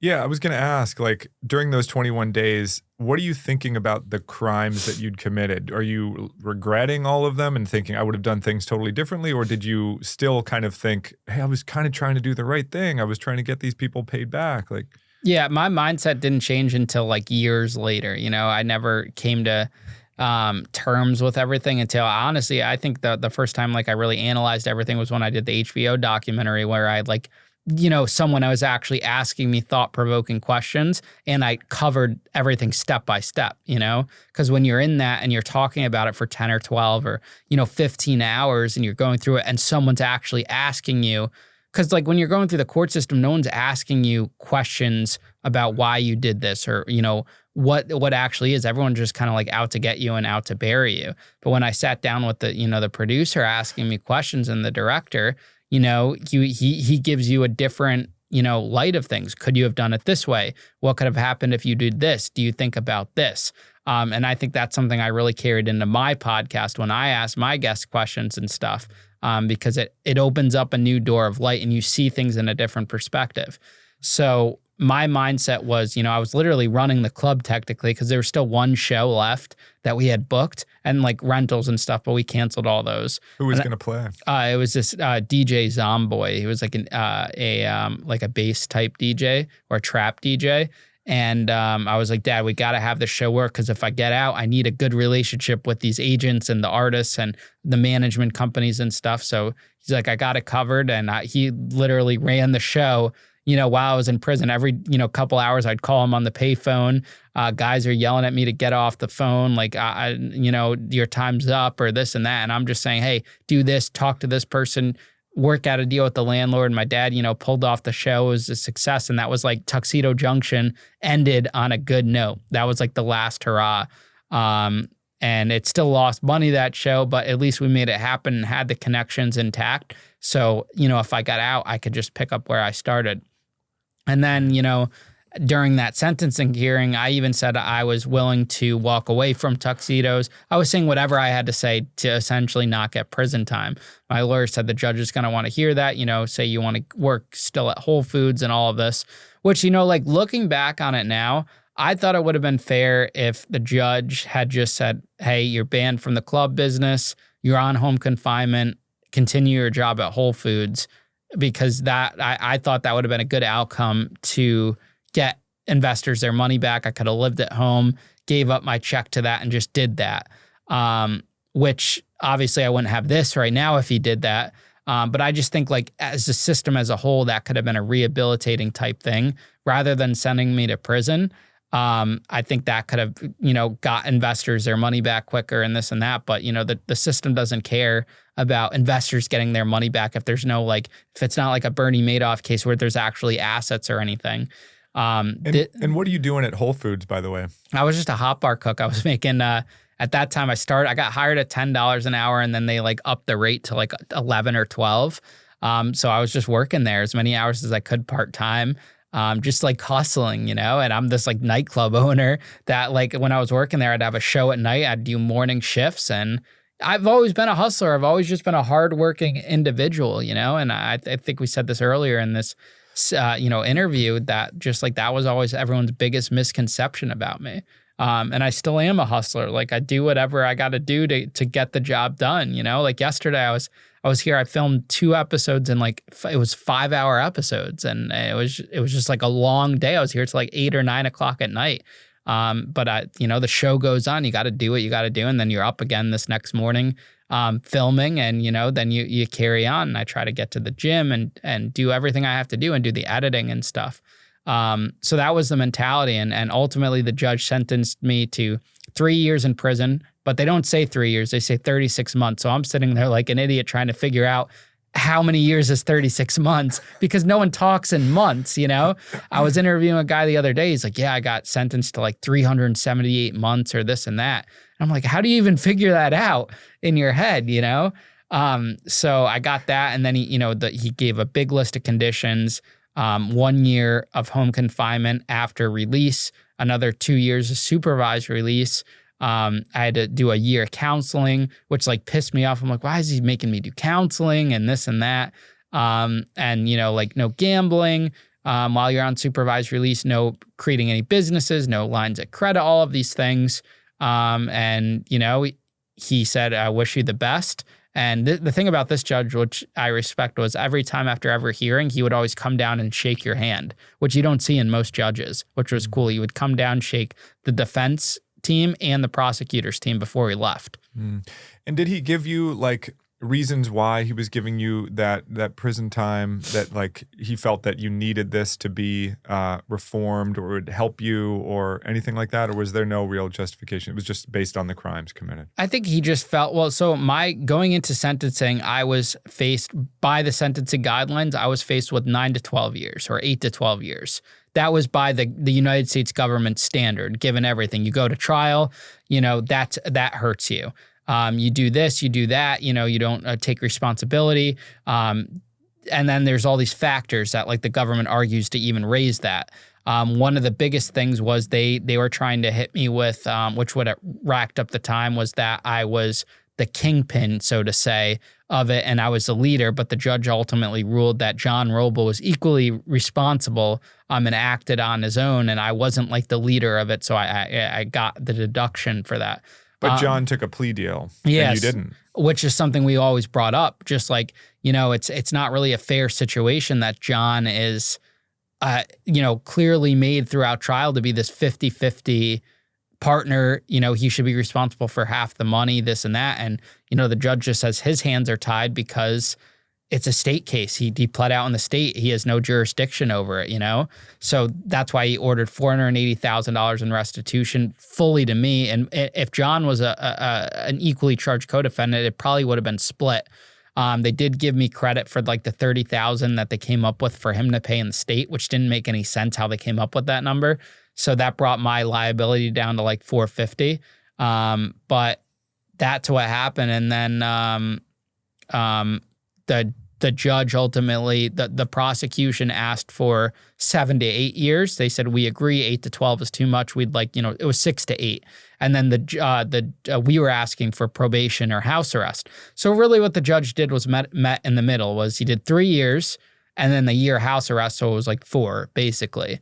And that was in the middle. So he departed downward by a lot, which, I still think, and I think a lot of other people thought was a lot of time for the case and everything compared to what other people get for the dollar amount. Right. But I think what hurt me was the bond violation. I still think to this day, I never would have went to prison in general because I was kept out on bond. I was doing everything I needed to do aside from that, discrepancy. So I think the judge would have given me, house arrest or probation. If you hadn't gone gambling out of state. Exactly. That's what really screwed up everything, lost the trust with the court and everything like that. Right. We couldn't get past that, even at sentencing. Right. And lastly, do you think that if you had taken that plea deal, which was originally for something equivalent to what you got, like 3 years or whatever, that you would also have been spared jail time, prison time? I don't think so, only because what I've learned about the system is the judge would never have gotten to understand my story. He never would have understood the age of it or anything. There's not, once you take a plea deal, there's not much argument of whatever's defense or anything you can do in the plea deal. And the biggest thing about it is like, so that you go before sentencing and you meet with the probation officer, like a neutral one who has never met you before and is supposed to be neutral to the government and neutral to you. And they work on like behalf of the court to come up with a pre-sentence investigation report, going through your crime, this and that. And all they did was copy everything the government said and put it in there to come up with those 9 to 12 years. So I don't think I would have been given a fair shake if I signed a plea deal. They would have just put everything that was in that plea deal into there, and the judge would have looked at it. And I think I probably would have ended up with the same amount of time, if not more. Normally, these judges stick with the plea deal. I don't think he would have departed that much lower, without looking all the facts. So, to this day, I would never regret not taking a plea deal. And I tell everyone that asked me, like I even told Syed, who was on the show that and he was on Generation Hustle. He asked me for advice all those years ago, and I said, don't take a plea deal. Take them to trial, just to get the facts of the case out there. So you never want to know about the what if, Right. I think it's a myth that, at least in federal court, that you get hammered with more time because you went to trial if you get a fair judge. Mm-hmm. What hurts you is that you don't get the deduction for taking responsibility. Right. But you also never know until you try. Right. Got it. So you get sentenced to 36 months. You're doing the math in your head. You conclude that it's 3 years, mm-hmm. and then what? So then I get, hauled back away with the marshals. They take me down, go through the same process back on the bus, go to the detention center. The marshals were like taking bets on what I would get down below in the holding cell. They're like, I think you'll get a year and a day, because it's common to get white collar fraud guys to get a year and a day, because then you don't serve the whole year and a day. If you get anything more than a year, you can get the good time and everything like that. But that wasn't the case. I got the 3 years, and then I went back. Excuse me. I went back to the detention center, and, all the other inmates were like, how much time did you get? How much time did you get? What was the outcome? And, I told them, 2 weeks later, they woke me up at, the crack of dawn, and the Bureau of Prisons, Federal Bureau of Prisons, was there to pick me up and transport me. And I go back through the loading dock, and same process, only this time you're on a giant bus, and there's inmates from different prisons, from different detention centers, from county jails, all there, waiting to be transported to the next designation. And they picked me up, and they actually brought us to Danbury, my hometown, the Danbury Federal Prison, the notorious Danbury Federal Prison. And I thought I was getting off there, but I wasn't. They were picking up more inmates, dropping off inmates, and then back on the road, and we were heading to Brooklyn, the Brooklyn Detention Center. And that was a whole, another experience, going to one of those large tower detention centers. And the Brooklyn Detention Center mirrors the Wyatt Detention Center. It's a pre-holding facility, waiting trial, waiting sentencing. This time you're given, brown full jumpsuits. I was celled up with this guy who was like a snitch for the cartel, at the Philadelphia cartel, for like 5 or 6 years. And he was sentenced to there because that was the only place he was safe. At these detention centers, no one's really checking paperwork, because no one has paperwork to check. Everyone's kind of like in limbo. There's not really much violence. Occasionally there's a fight or two, but it's the same thing day after day. You're waking up, getting out of your cell, walking around these units. You could go crazy. I was lucky. I found some guys that I played with Monopoly with every day. There was a Monopoly board, and we just sat there for hours playing Monopoly, and that helped pass the time. And I didn't have any visits. I just had phone calls. And what was keeping me hopeful and kind of keeping me going was that my judge was now that I got sentenced, he was able to file an appeal. You have to wait till you're sentenced to the Second Circuit Court. Two appeals. One, notice of appeal for my case and the verdict, and two, for bond pending appeal. So it's common that you could, possibly, if you have a good appeal case, that you could get bond pending appeal. And we were confident that I would get that. And, every day I was calling him, hey, have you heard any news? What's going on? Because I'm just itching to get out. And I just, I remember making a plan saying, like, this is what I'm going to do. Like, I'm going to go work at Whole Foods. I'm going to do this, or I'm going to start this. And I just that's what kept me going, that hope. What else? You work at Whole Foods, but what else? I think I wanted, to get back to the concerts at that point. Like, I had retreated from that at sentencing, but in my mind, I was just like, fuck the court, this and that. They didn't want to give me a chance, so I'm going to go do what I have to do. And I just really wanted to, be successful. I knew it, like, in my mind, success would be like the best revenge. And so, that kept me alive. And then 3 weeks later, I'm finally transferred to my designation, which my attorney had told me on the phone that none of the counselors or anything will tell you. They're not allowed to tell you. But my attorney knew someone in the BOP who said I was going to Fort Dix, and he's like, it's a camp nothing to worry about. You're going to a camp. Fort Dix is a good facility. And so when he told me that, I started asking people, hey, what do you know about Fort Dix? And people are like, it's sweet. It's a great spot. You're in good hands. I met another person that knew they were going to the Fort Dix camp. So I was like, oh, wow, great. This is going to be good. And the bus picks us up again early morning. This is like early December now, 2 months after my bond got revoked, and about a month and a half after sentencing. And we get to Fort Dix, and, they stop at the camp first, and they let off like the 3 or 4 people that were going to the camp. And I'm like, I think I'm supposed to be with them, and they're just not saying anything to me. And we drive off, and now we go to the low.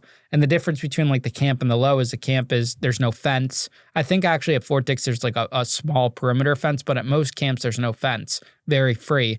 At the low, you're surrounded by barbed wire, high security fences. It's a different ball game. And so I was taken off the prison bus with all the rest of the guys and brought to Fort Dix, where you're put through the same process, hours and hours, and then you're finally released to the yard. They have a building, they call it like the A&O building, for orientation, and that's just for individuals who are brand new, who are just getting off. And there's 2 sides to Fort Dix. So Fort Dix has 5,000 inmates pretty much on their compound. There's an east side and the west side. So when you get there, you're on the west side in this building, and it's an old army barracks that they converted into a prison. So it was very different than what I was at before. Like, this literally looks like a college campus. There's 12-man rooms, 6 bunk beds, a big square table, some chairs. Everyone has a plastic chair and a little like locker, like as tall as this chair, with 2 doors where you keep your commissary. You could get a lock for it, this and that. And some of the other guys, like the Spanish guys and the black guys that I had arrived with, were, other guys would come up and greet them. They would give them a bag of like flip-flops, toothpaste, like a care package, No one was coming up to me, and I didn't realize why no one was coming up to me at the time, but I was just like, all right, maybe these people know each other. And it was common, when you get to a yard, your people, would come up to you, and they would give you a care package, and they would say, hey, like, you have, 30 days or whatever to show your paperwork, that you're not a chomo, not a rat. Do you agree to these terms? And then they'll give you your care package. And if you take that care package and your paperwork's not good, you're going to get beat up, and you're going to get checked in, which means, sent to the SHU. So you never want to take it in bad faith. And there are guys that will turn it down right away, and people kind of know what's up with them.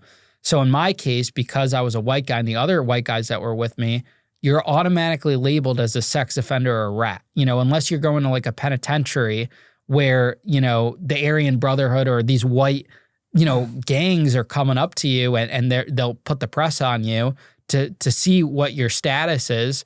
Then, you're looked at as a chomo. They called a child molester a chomo. So at Fort Dix, it's loaded with chomos, and no one hurts them, no one touches them, because there's just so many of them, and it's a low security prison. So there was no like white, they call them cars in federal prison. They're not like gangs, they're cars. Which is the people you ride with, essentially. And it's at least on the East Coast, the cars operate by what state you're in. So like the Connecticut car, they had the New England car, the New Jersey car, the New York car, where in Fort Dix, the New York car was the biggest. So it's not necessarily race. So it's not like white guys are coming up to me checking paperwork. It's cars that would come up to you. Technically, if someone found out I was from Connecticut, the Connecticut car, or in this case, the New England car, was supposed to come up to me, make sure I was taken care of, and check the paperwork. No one ever did that. So your actual paperwork. Yeah. Your paperwork means your sentencing transcript, yeah. And your PSI. Which you had access to? Not in that moment. You would have to tell them, hey, I need some time or this and that. But no one explained that process to me. I had no idea about any of this. So what ends up happening is this is, like what really defined my experience in prison was we came in right after around when they were calling for chow. Chow was around after the 4 p.m. count. It was like 4:30 or 5. And you leave your building because it's all separate buildings. And they normally during count, they'll lock your building. And at night, they'll lock your building. And your building is three stories high. The ground level is where there's like the officer that runs a building. It's like one officer per, 400 inmates about. Your handicapped people are on the bottom floor. There's like a little workout area. There's a pool table and a TV room. And all the TVs are assigned. You have like a Spanish TV. You have a news TV, a movie TV, and a regular TV. And it's like a big open room. But there's assigned spaces that are like imaginary. Everyone has a chair that they bring with them back upstairs to their room because you use that chair when you're in the shower or to climb up on the top bunk because there's no ladders. So one thing I realized was that, you can't just go put your chair anywhere in the space. People have like their own imaginary, markings in their mind and everyone kind of remembers it, which was like fascinating. And all the chomos have to sit in the back of the TV room. So I remember like one time I just brought my chair and plopped it right in the middle and they were like, this is my spot. I'm like, there's no other chairs here. There's no markings on the floor. And they're like, get the fuck up. This is my spot. And you just have no idea, So anyways, they released us for chow and we go to this chow hall, which it's literally like a huge cafeteria, like a titanium, aluminum like building, windows. You walk in, it's literally like you would see in high school. You have your long rows of tables with the chairs attached to them, like those folding tables. You go around the perimeter to the buffet line, where you're going up just like as if you were in high school or college, and you're going to get your tray of food. You pick up the tray, you walk through, and they'll put like a slop of the whatever the meal is, and the next person puts on the rice or the starch, the next person the vegetables, and then the next person whatever was on the line. Then you take your tray. And I thought this was great because compared to the detention centers, you were getting more food. The food looked decent. And they also had like a salad bar, a create your own salad bar. It had like lettuce, tomato, onions, a couple different dressings. They had a soda machine where they had like all the knockoff sodas in a dispenser. They had like a milk machine. They had dessert options. You could pick between like pudding or Jell-O. Like I thought it was great. But I'm all alone. I had made friends with this one Spanish guy who had never been in the feds before. He had served time in the state, and now he just got like a 5 or 6 year drug sentence. And he was kind of like walking with me. We had played cards. We had gotten friendly with each other at the detention center at Brooklyn. But ultimately, he was Spanish, and he rolled with the New York car. But he hadn't really found his people yet. They gave him a care package, but he was still navigating, and we were a similar age, so we stuck together. And so me and him go and sit down at this table that had like really pretty much mostly white guys. When you're looking around and based off TV and movies, you're going to sit with the people that look like you in prison. So we go and sit at this table, and there's some Spanish guys there, and we sit down, we start eating, and I'm chowing down. Like I'm excited. I'm looking forward to this meal. I've been living off bag lunches all day, and the detention center, like I'd spent Thanksgiving in my first holiday at the detention center, and that was terrible. The food, everything just sucked. You eat on holidays, you eat a meal at like 10 a.m. because they serve you early. You eat it, and they give you a bag lunch for the day. Did they have like turkey and mashed potatoes and stuff? They have all that. At like the camp and stuff, when I would get later to my in my prison journey, the meals were actually nicer. The detention center sucked, but like on Christmas we got a Cornish hen, a full bird. One year we got a steak, like a strip steak. Wow. You get a Christmas bag where they give you a bunch of like Keebler's cookies and Doritos and all of these cool things. And like it's like picture items from a vending machine put into a Ziploc bag. Now they've gotten smaller in recent years. And then they would have specialty items on the commissary like oysters or like bagged oysters or clams or all these cool stuff or different chocolate bars. Nice. So I'm sitting at this table and I start eating, and a couple of people like across from me like stop eating. And one guy, like this big bald white guy, is like saying, "Hey, you. And I'm not really paying attention. I'm just eating. I knew you mind your own business. I had learned from the detention centers. Don't look in other people's cell. Don't go in anyone's cell without permission. Don't do anything. Just keep to yourself." And so I'm just eating. And then he finally like bangs on the table and he's like, "You, I'm talking to you." And I look up and I'm like, me, looking behind me too, like seeing like, is it really me? And he's like, "Yeah." He's like, who are you? Like, where are you from? What's going on? And, you know, I give him my name. I tell him where I'm from. I'd say I just got here. And he's like, this table is for the good white boys. And I'm like, okay, what do you mean by like good? He's like, you know, you have to have your paperwork in good standing to sit here. And I look at him and I'm like, yeah, my paperwork's fine. I don't even know what paperwork is. I'm like, yeah, I'm sure it's fine, you know? Like, I don't know what to tell you. And he's like, what are you here for? What's your case? And I said, I'm here for fraud. I went to trial. And he looks at me and he's like, that's what they all say. And I'm like, what do you mean that's what they all say? Who is they? And I had no idea that the cover for a lot of these white sex offenders in prison where they would automatically say they're there for fraud. And I also didn't know that I looked really young. I still look young now, but I looked even younger then. A really baby, pudgy face. Are you still like 190 or 290? Yeah, I was about 290. I was chubby. I was a big boy. This is like literally my first couple months in prison. I look young. I had these glasses, which coincidentally, all the chomos would wear like those black framed glasses, these thick like Nike glasses I had on. You're a classic chomo. Yeah, I was literally fit the image of it, and they would all say it's a cover. And also what was working against me was that there was no one really my age in prison for white collar things. You would see gun cases or drug cases, but white collar was very rare for my age. So he said, that's what they all say. And he said, you have to show your paperwork to sit here. And I was like, well, where do I get the paperwork? I'm sure I could find it right now. Do I go to like a case manager or a counselor? He's like, you have to get it from your attorney, you know, and then you have to show it to us and check it out. And I said, okay, yeah, no problem. And I continue eating. And he's like, you have to get the fuck off the table now. Like, you cannot sit here until, you know, you show this paperwork. And I'm like, well, where do I sit? And he points behind me and I look around and it's a table full of white guys that are literally sex offenders, chomos, old white guys with the glasses, you know, unshaved beards. And they're just looking at me like I'm fresh prey, just staring at me. And, you know, there was two options in that moment. You either stand up for yourself and, you know, fight the biggest dude and go out with a bang, or you leave the table. And I did, you know, what anyone I think in my position would do, given my background circumstances, was I got up and left the table and went and sat with the other guys.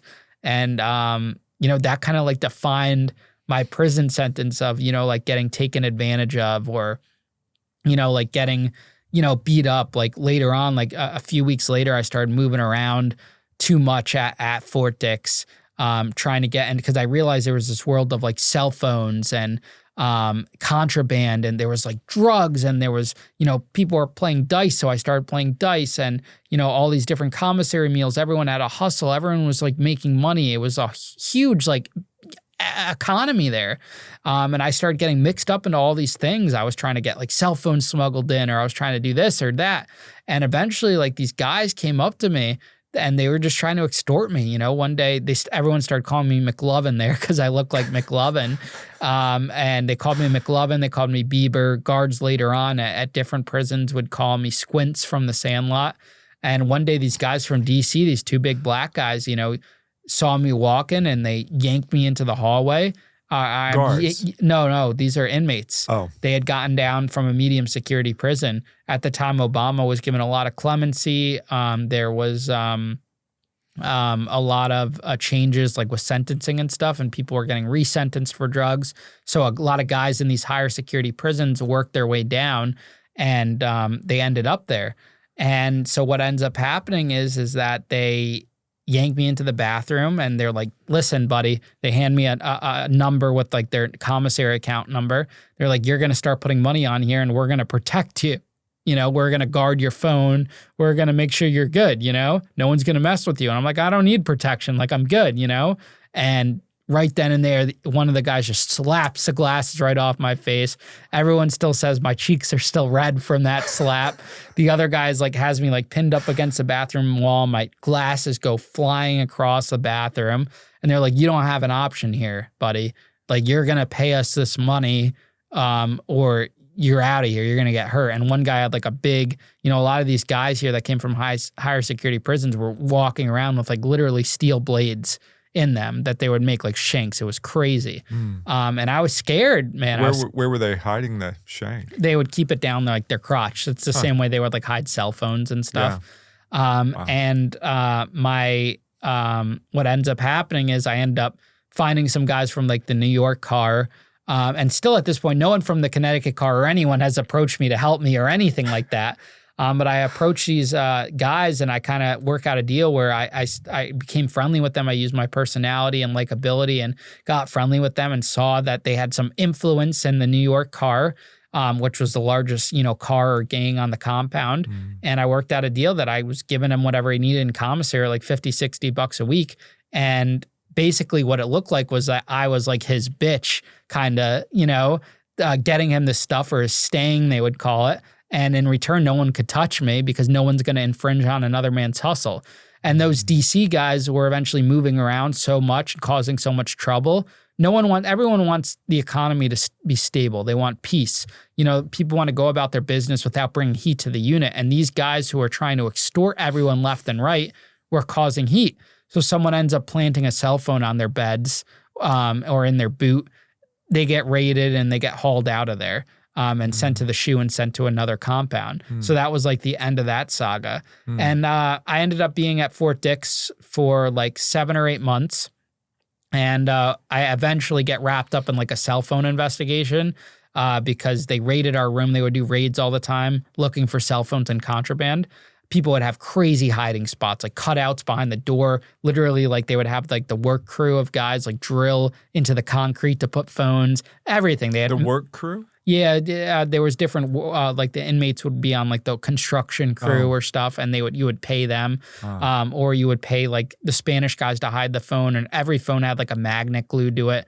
Chargers would get charged, you would never keep the phone. This is why we didn't have iPhones, because an iPhone you can't take the battery out. Right. So these were all Androids where you would pop the battery out, leave the battery somewhere safe to charge. So if the battery got popped, you just pay $400 or $500 for a new one from someone. But if your phone got popped, that's like $3,000 or $4,000 you're paying to someone, because phones would go for that much. So one day our room gets raided. They find a phone. They get into the phone. Someone gives up the passcode, or they crack the code. They got into it. And they saw a video of me getting choked out on the floor of our room. And we were just wrestling like we were screwing around. But one of my bunkmates in there was like choking me out wrestling. So they see this and they bring the whole room into investigation. They throw me in protective custody. I didn't have a choice. Like they hauled me out into the SHU and they wrap up the whole room in an investigation. I end up, staying there in the SHU during the summer, which was good because there's no AC in prison or in Fort Dix, and you're sweltering in the heat. You have to put like blankets up to literally like keep it cool. Wow. But I was in the SHU where it was air conditioned. I was there for 3 or 4 months. Then I got transferred. 3 or 4 months in solitary? In solitary. Doing what? Reading. I would read a book a day. I had my parents send me the New York Times. Trump had just got elected earlier that year, so I was reading about that every day.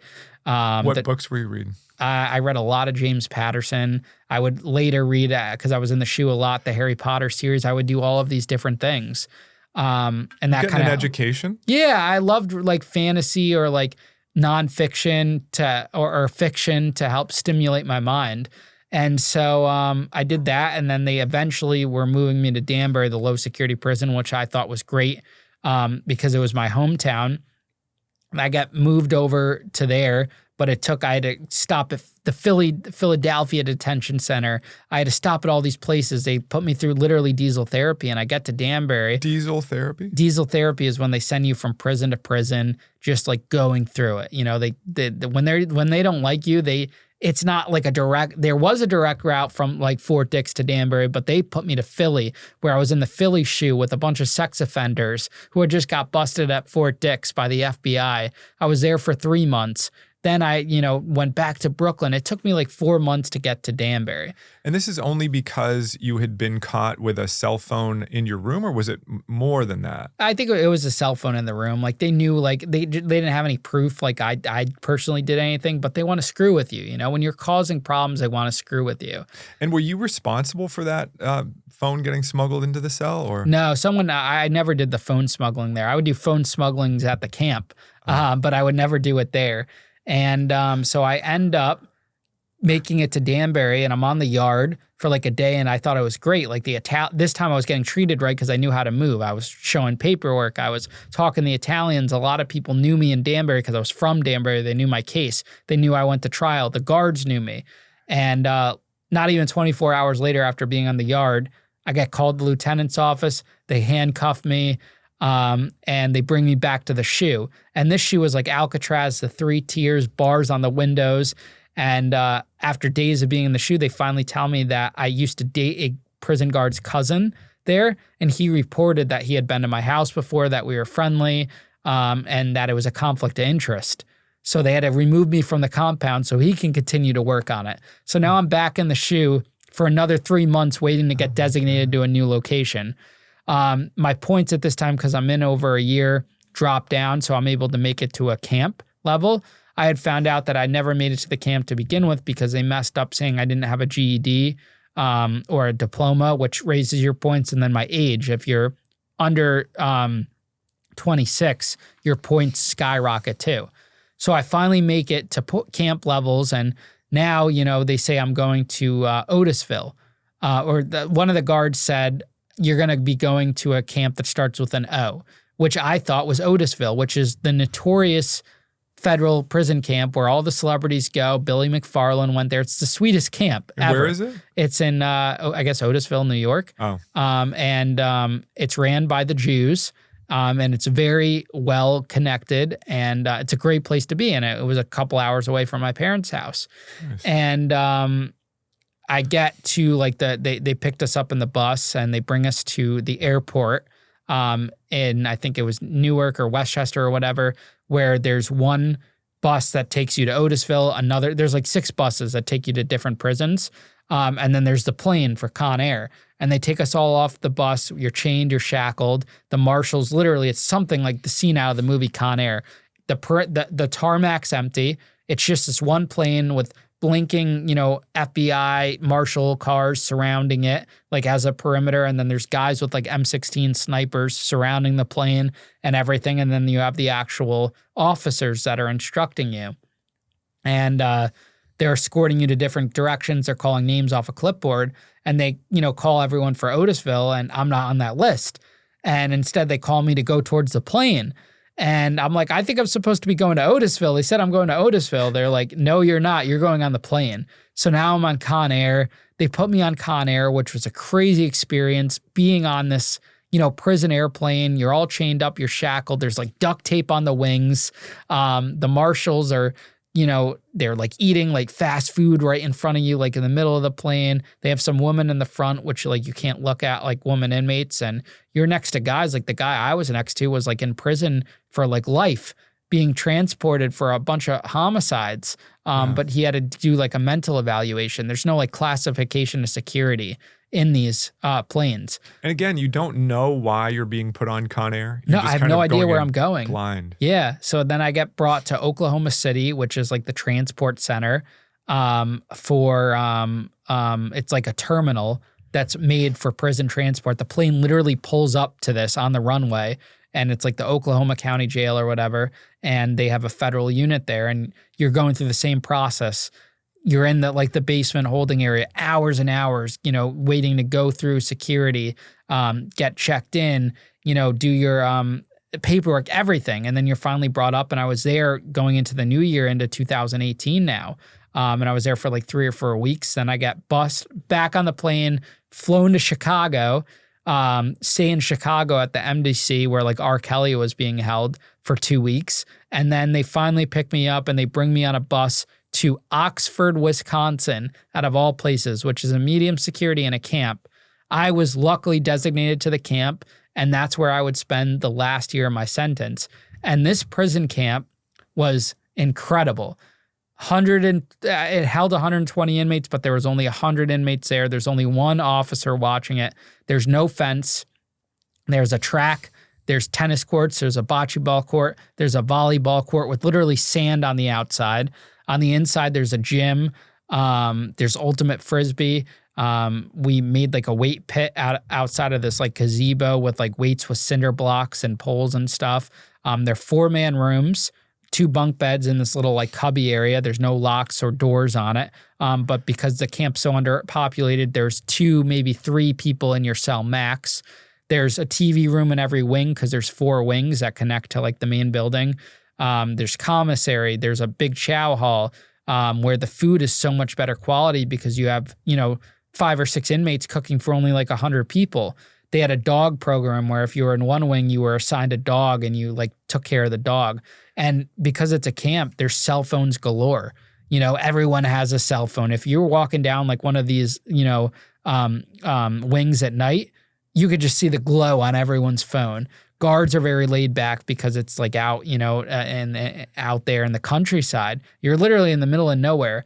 And the amount of contraband coming in on the weekends, like guys would literally run through the woods to either meet up with their wives and leave before the count time or after count, run through the woods to get brought to it. Their wife or whatever would pick them up on the side of the road and bring them to a hotel. One time I had my dad drop off like a big garbage bag to some guy at a hotel who brought the bag back for me filled with McDonald's or protein powder. You could get whatever you wanted. If you said, hey, I want to have sushi this weekend, there was a guy that could bring you sushi that weekend. Wow. It was incredible. And so no punishment for those cell phones? Oh, there was if you got caught. But at that point, like it's stricter now. But at the camp, you normally had low enough points where if you got caught once, you were able to go back on the yard, but on the second time they'd ship you. But if you had just gotten there from like a low, like I had high points, so if I had ever gotten caught with a cell phone, I was going right back to a low, depending on your points. And in some cases, the government can charge you criminally for,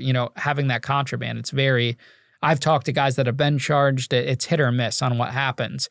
But normally what would happen is if you get caught with the phone, you're brought to the SHU, and you have to wait for your hearing. And if you're guilty or not guilty, sometimes these officers make mistakes in the paperwork or the times, or you could beat it or you can't beat it, or if it was found in a common area or if it was found on you or whatever the situation is.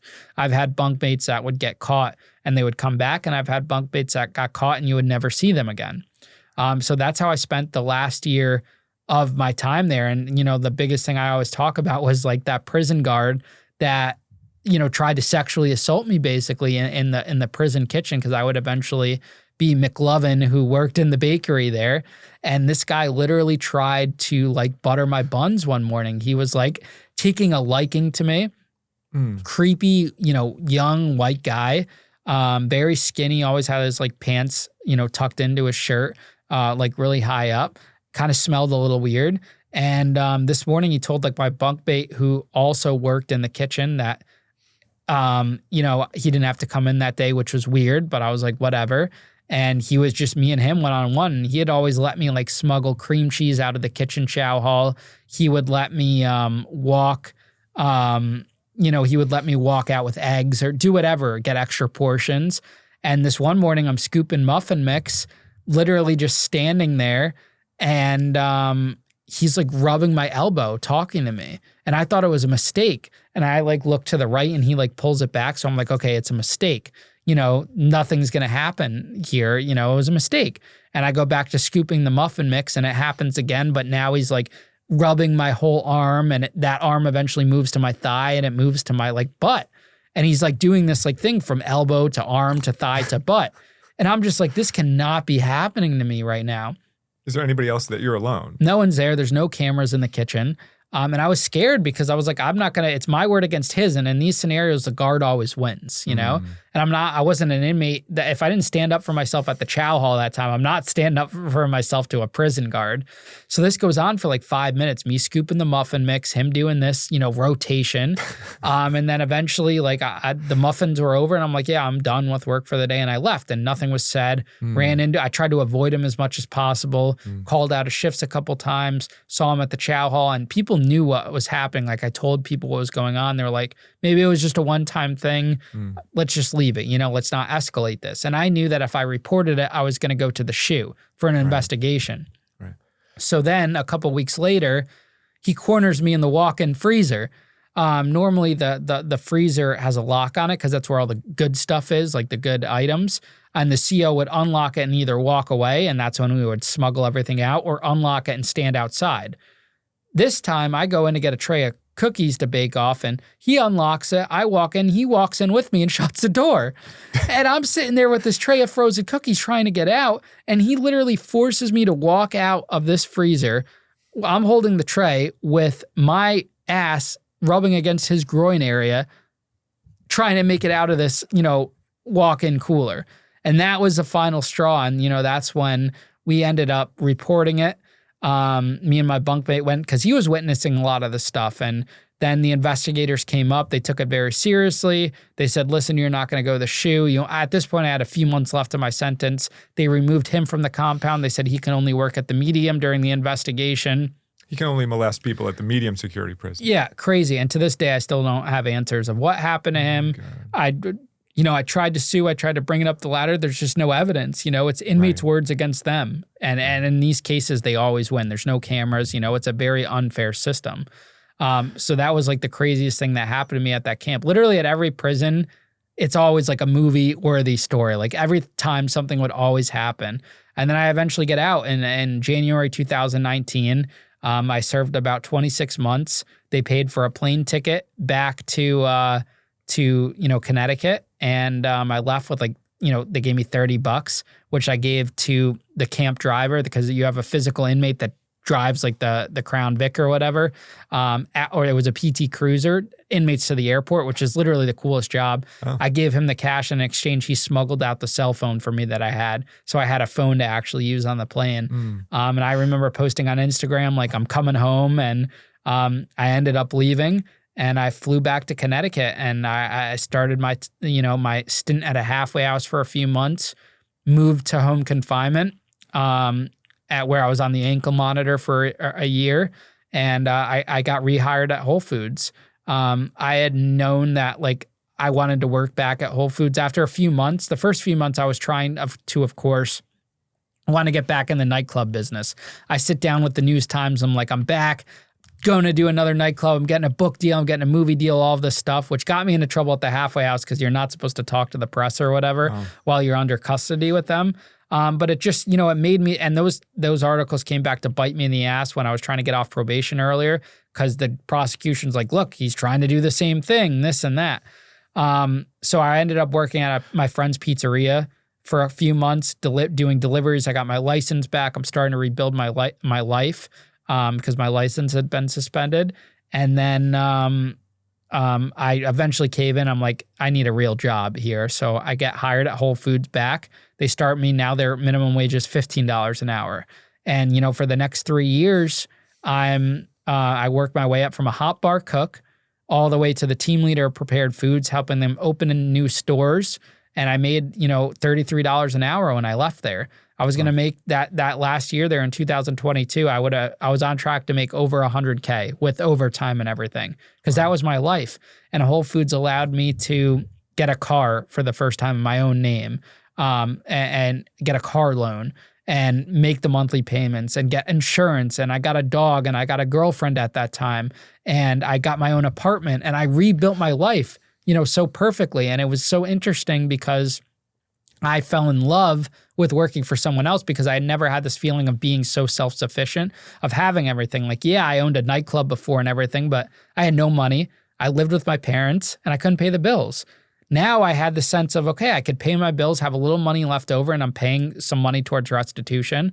And more and more as time went on, I was falling in love with, trying to get my story turned into a movie or anything. Like, eventually HBO would come around.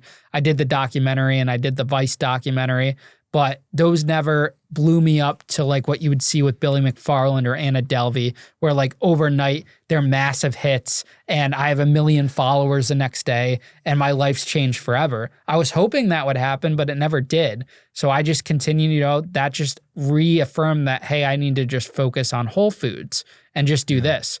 And then COVID happens. We go through COVID. I get off house arrest. I finally get off probation 2022. I have good credit.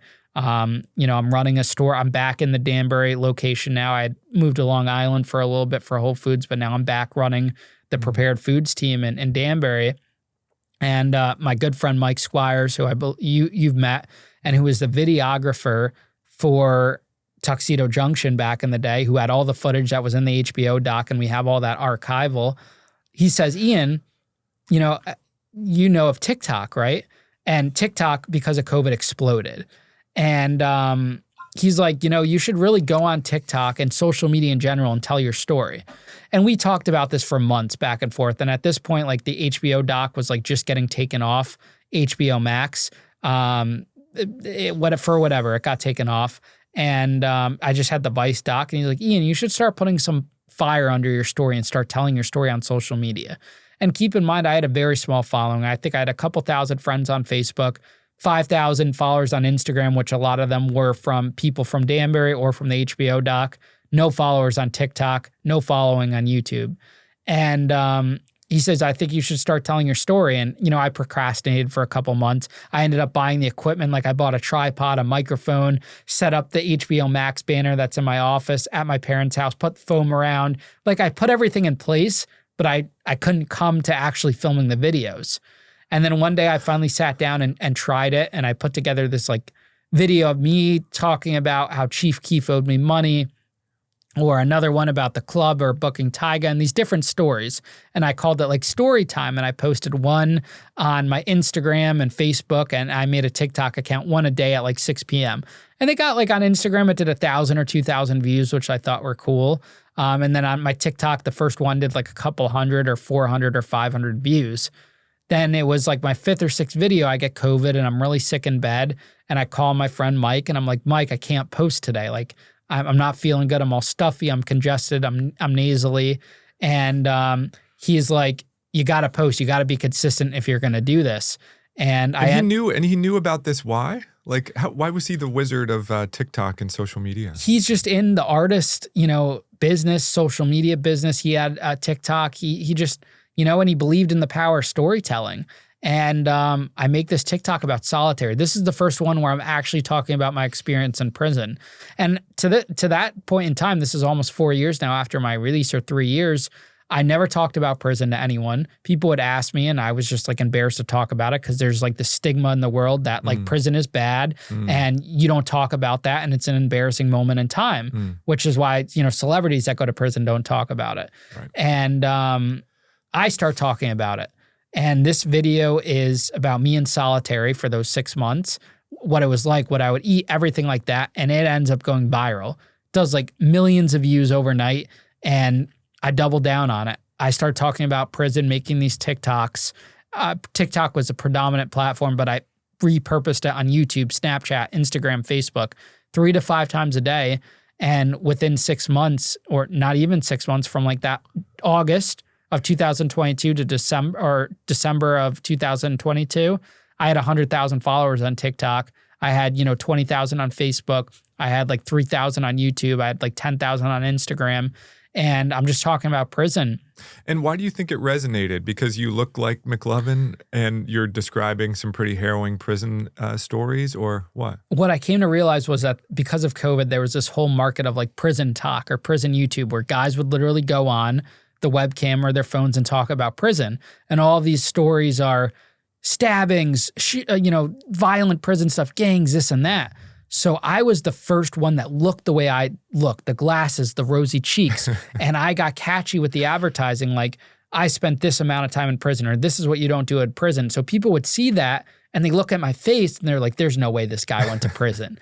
And they would stop at that, and then that would just make more intrigue. And these videos start going viral. And then I mix in some club stories. The story about Chief Keef owing me, money and standing me up got like 2 million views. All of these different crazy stories. And now I'm in the mindset where it's like, I'm leaving Whole Foods. Like, this is what I want to do. And like simultaneously, a casting agent had reached out to me from like MTV for some dating show. I thought I was going to get it. So that's why I left Whole Foods, because I would have had to gone out of the country for it. I didn't get it, got ghosted, but still quit my job anyways. And I just doubled down on the content. And for months I was making no money. I think I made like $8,000 on Facebook in like 5 months, but nothing on any other platform. And I doubled down on that. And I started driving Uber. I even started an OnlyFans to support myself. living off my credit cards too at the same time. What is that? What do you mean you started an OnlyFans? You know, like the sites where like girls go on and men too, and they like sell nudes of themselves or this and that. And so that's what you did. That's what I was doing. Guys would ask for like, it was a mostly gay following. They were asking for like feet pics or whatever, you know, and I was just sending it. And I made like 10 grand on OnlyFans in like 2 months. Nice. No more OnlyFans. A lot of people ask me if I still have that. That's been done. And I would drive Uber and I would pick up someone in the Uber. They'd be like, "You're the guy from, you know, prison TikTok and this and that." And then eventually I got the idea, you know, January 2023 now, to start a podcast. And I didn't really want to start a podcast because I knew the market was oversaturated. But then I also knew that I couldn't talk about my story. I was getting burnt out, waking up every day, going in my car, which is where I really made my TikToks predominantly, and talking about prison the entire time. It was getting tiring. Can't come up with a continuous amount of stories. So I come up with this idea for this podcast, and I find these guys to do it with, out of Hyde Park and New York, and I come up with Locked In with Ian Bick. And how'd you come up with Locked In? So it was actually that one friend that kind of created the name.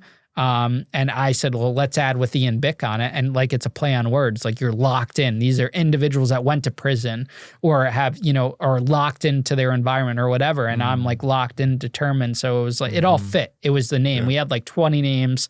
That was the one that stuck. Yeah. And so, I start interviewing people. I knew my plan was I wanted the same method that I applied to the concert business. You get people with big followings. In this case, it was people with big prison YouTube channels or big prison TikTok. I flew them out to the studio, paid for their hotel. I would drive them. I would pick them up at the airport, drive an hour and a half to the studio, do the interview for an hour, hour and a half, and then drive them back. And the production team handled the editing and the filming. I did all the clips because I wanted to be the one that made the clips and I knew how to clip at that point. And we focused on those stories, and like we had like 1,000 audio downloads the first week or 2 weeks, which had some legs in the first YouTube video. This was my first full-length YouTube video. Had like 1,000 views in the first like 3 or 4 days. And then I just kept interviewing people. And at first it was really cringy. I would go in with like a sheet of paper of 100 questions I would come up with and ask question, answer. And then I eventually would see comments and learn the art of interviewing, studied people like Jay Shetty, and started developing my own style. And then I go to 2 episodes a week. And then the pivoting point last year in 2023 was the brand No Jumper. I did an episode just like this one, where I was getting interviewed by my old producer, and I wanted to redo it with a more experienced interviewer like we're doing now, which is why we're doing this again. But that story about the prison table, that story, and mixed with me getting extorted by those guys from DC, went viral on every platform after No Jumper posted it. It had like 20 million views, and that really helped expose the podcast even more. And then I go to 2 episodes a week, and then, you know, what really was another pivoting point was I found my purpose, was that my purpose is not to talk about my story. And it wasn't just to interview. It was to give people who don't get the opportunity to share their story or are given a voice or are invited by the Fox News or the CNNs of the world or the big streamers to tell their story in this format.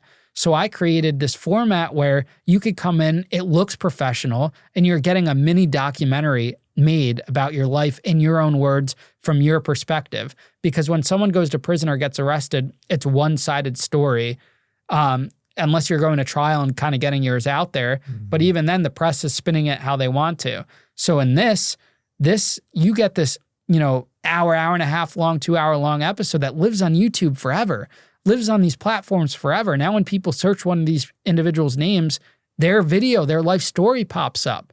And yes, we use, you know, salacious terms or a salacious thumbnail to drive people to it.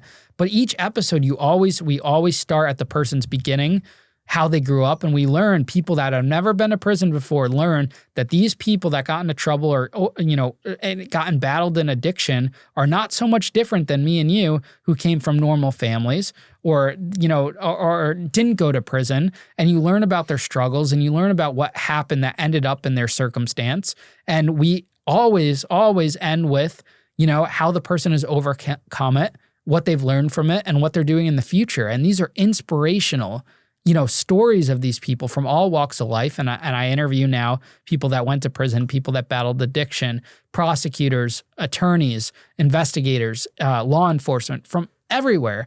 And it's grown into this incredible brand. I now have my own studio now that I moved in last September.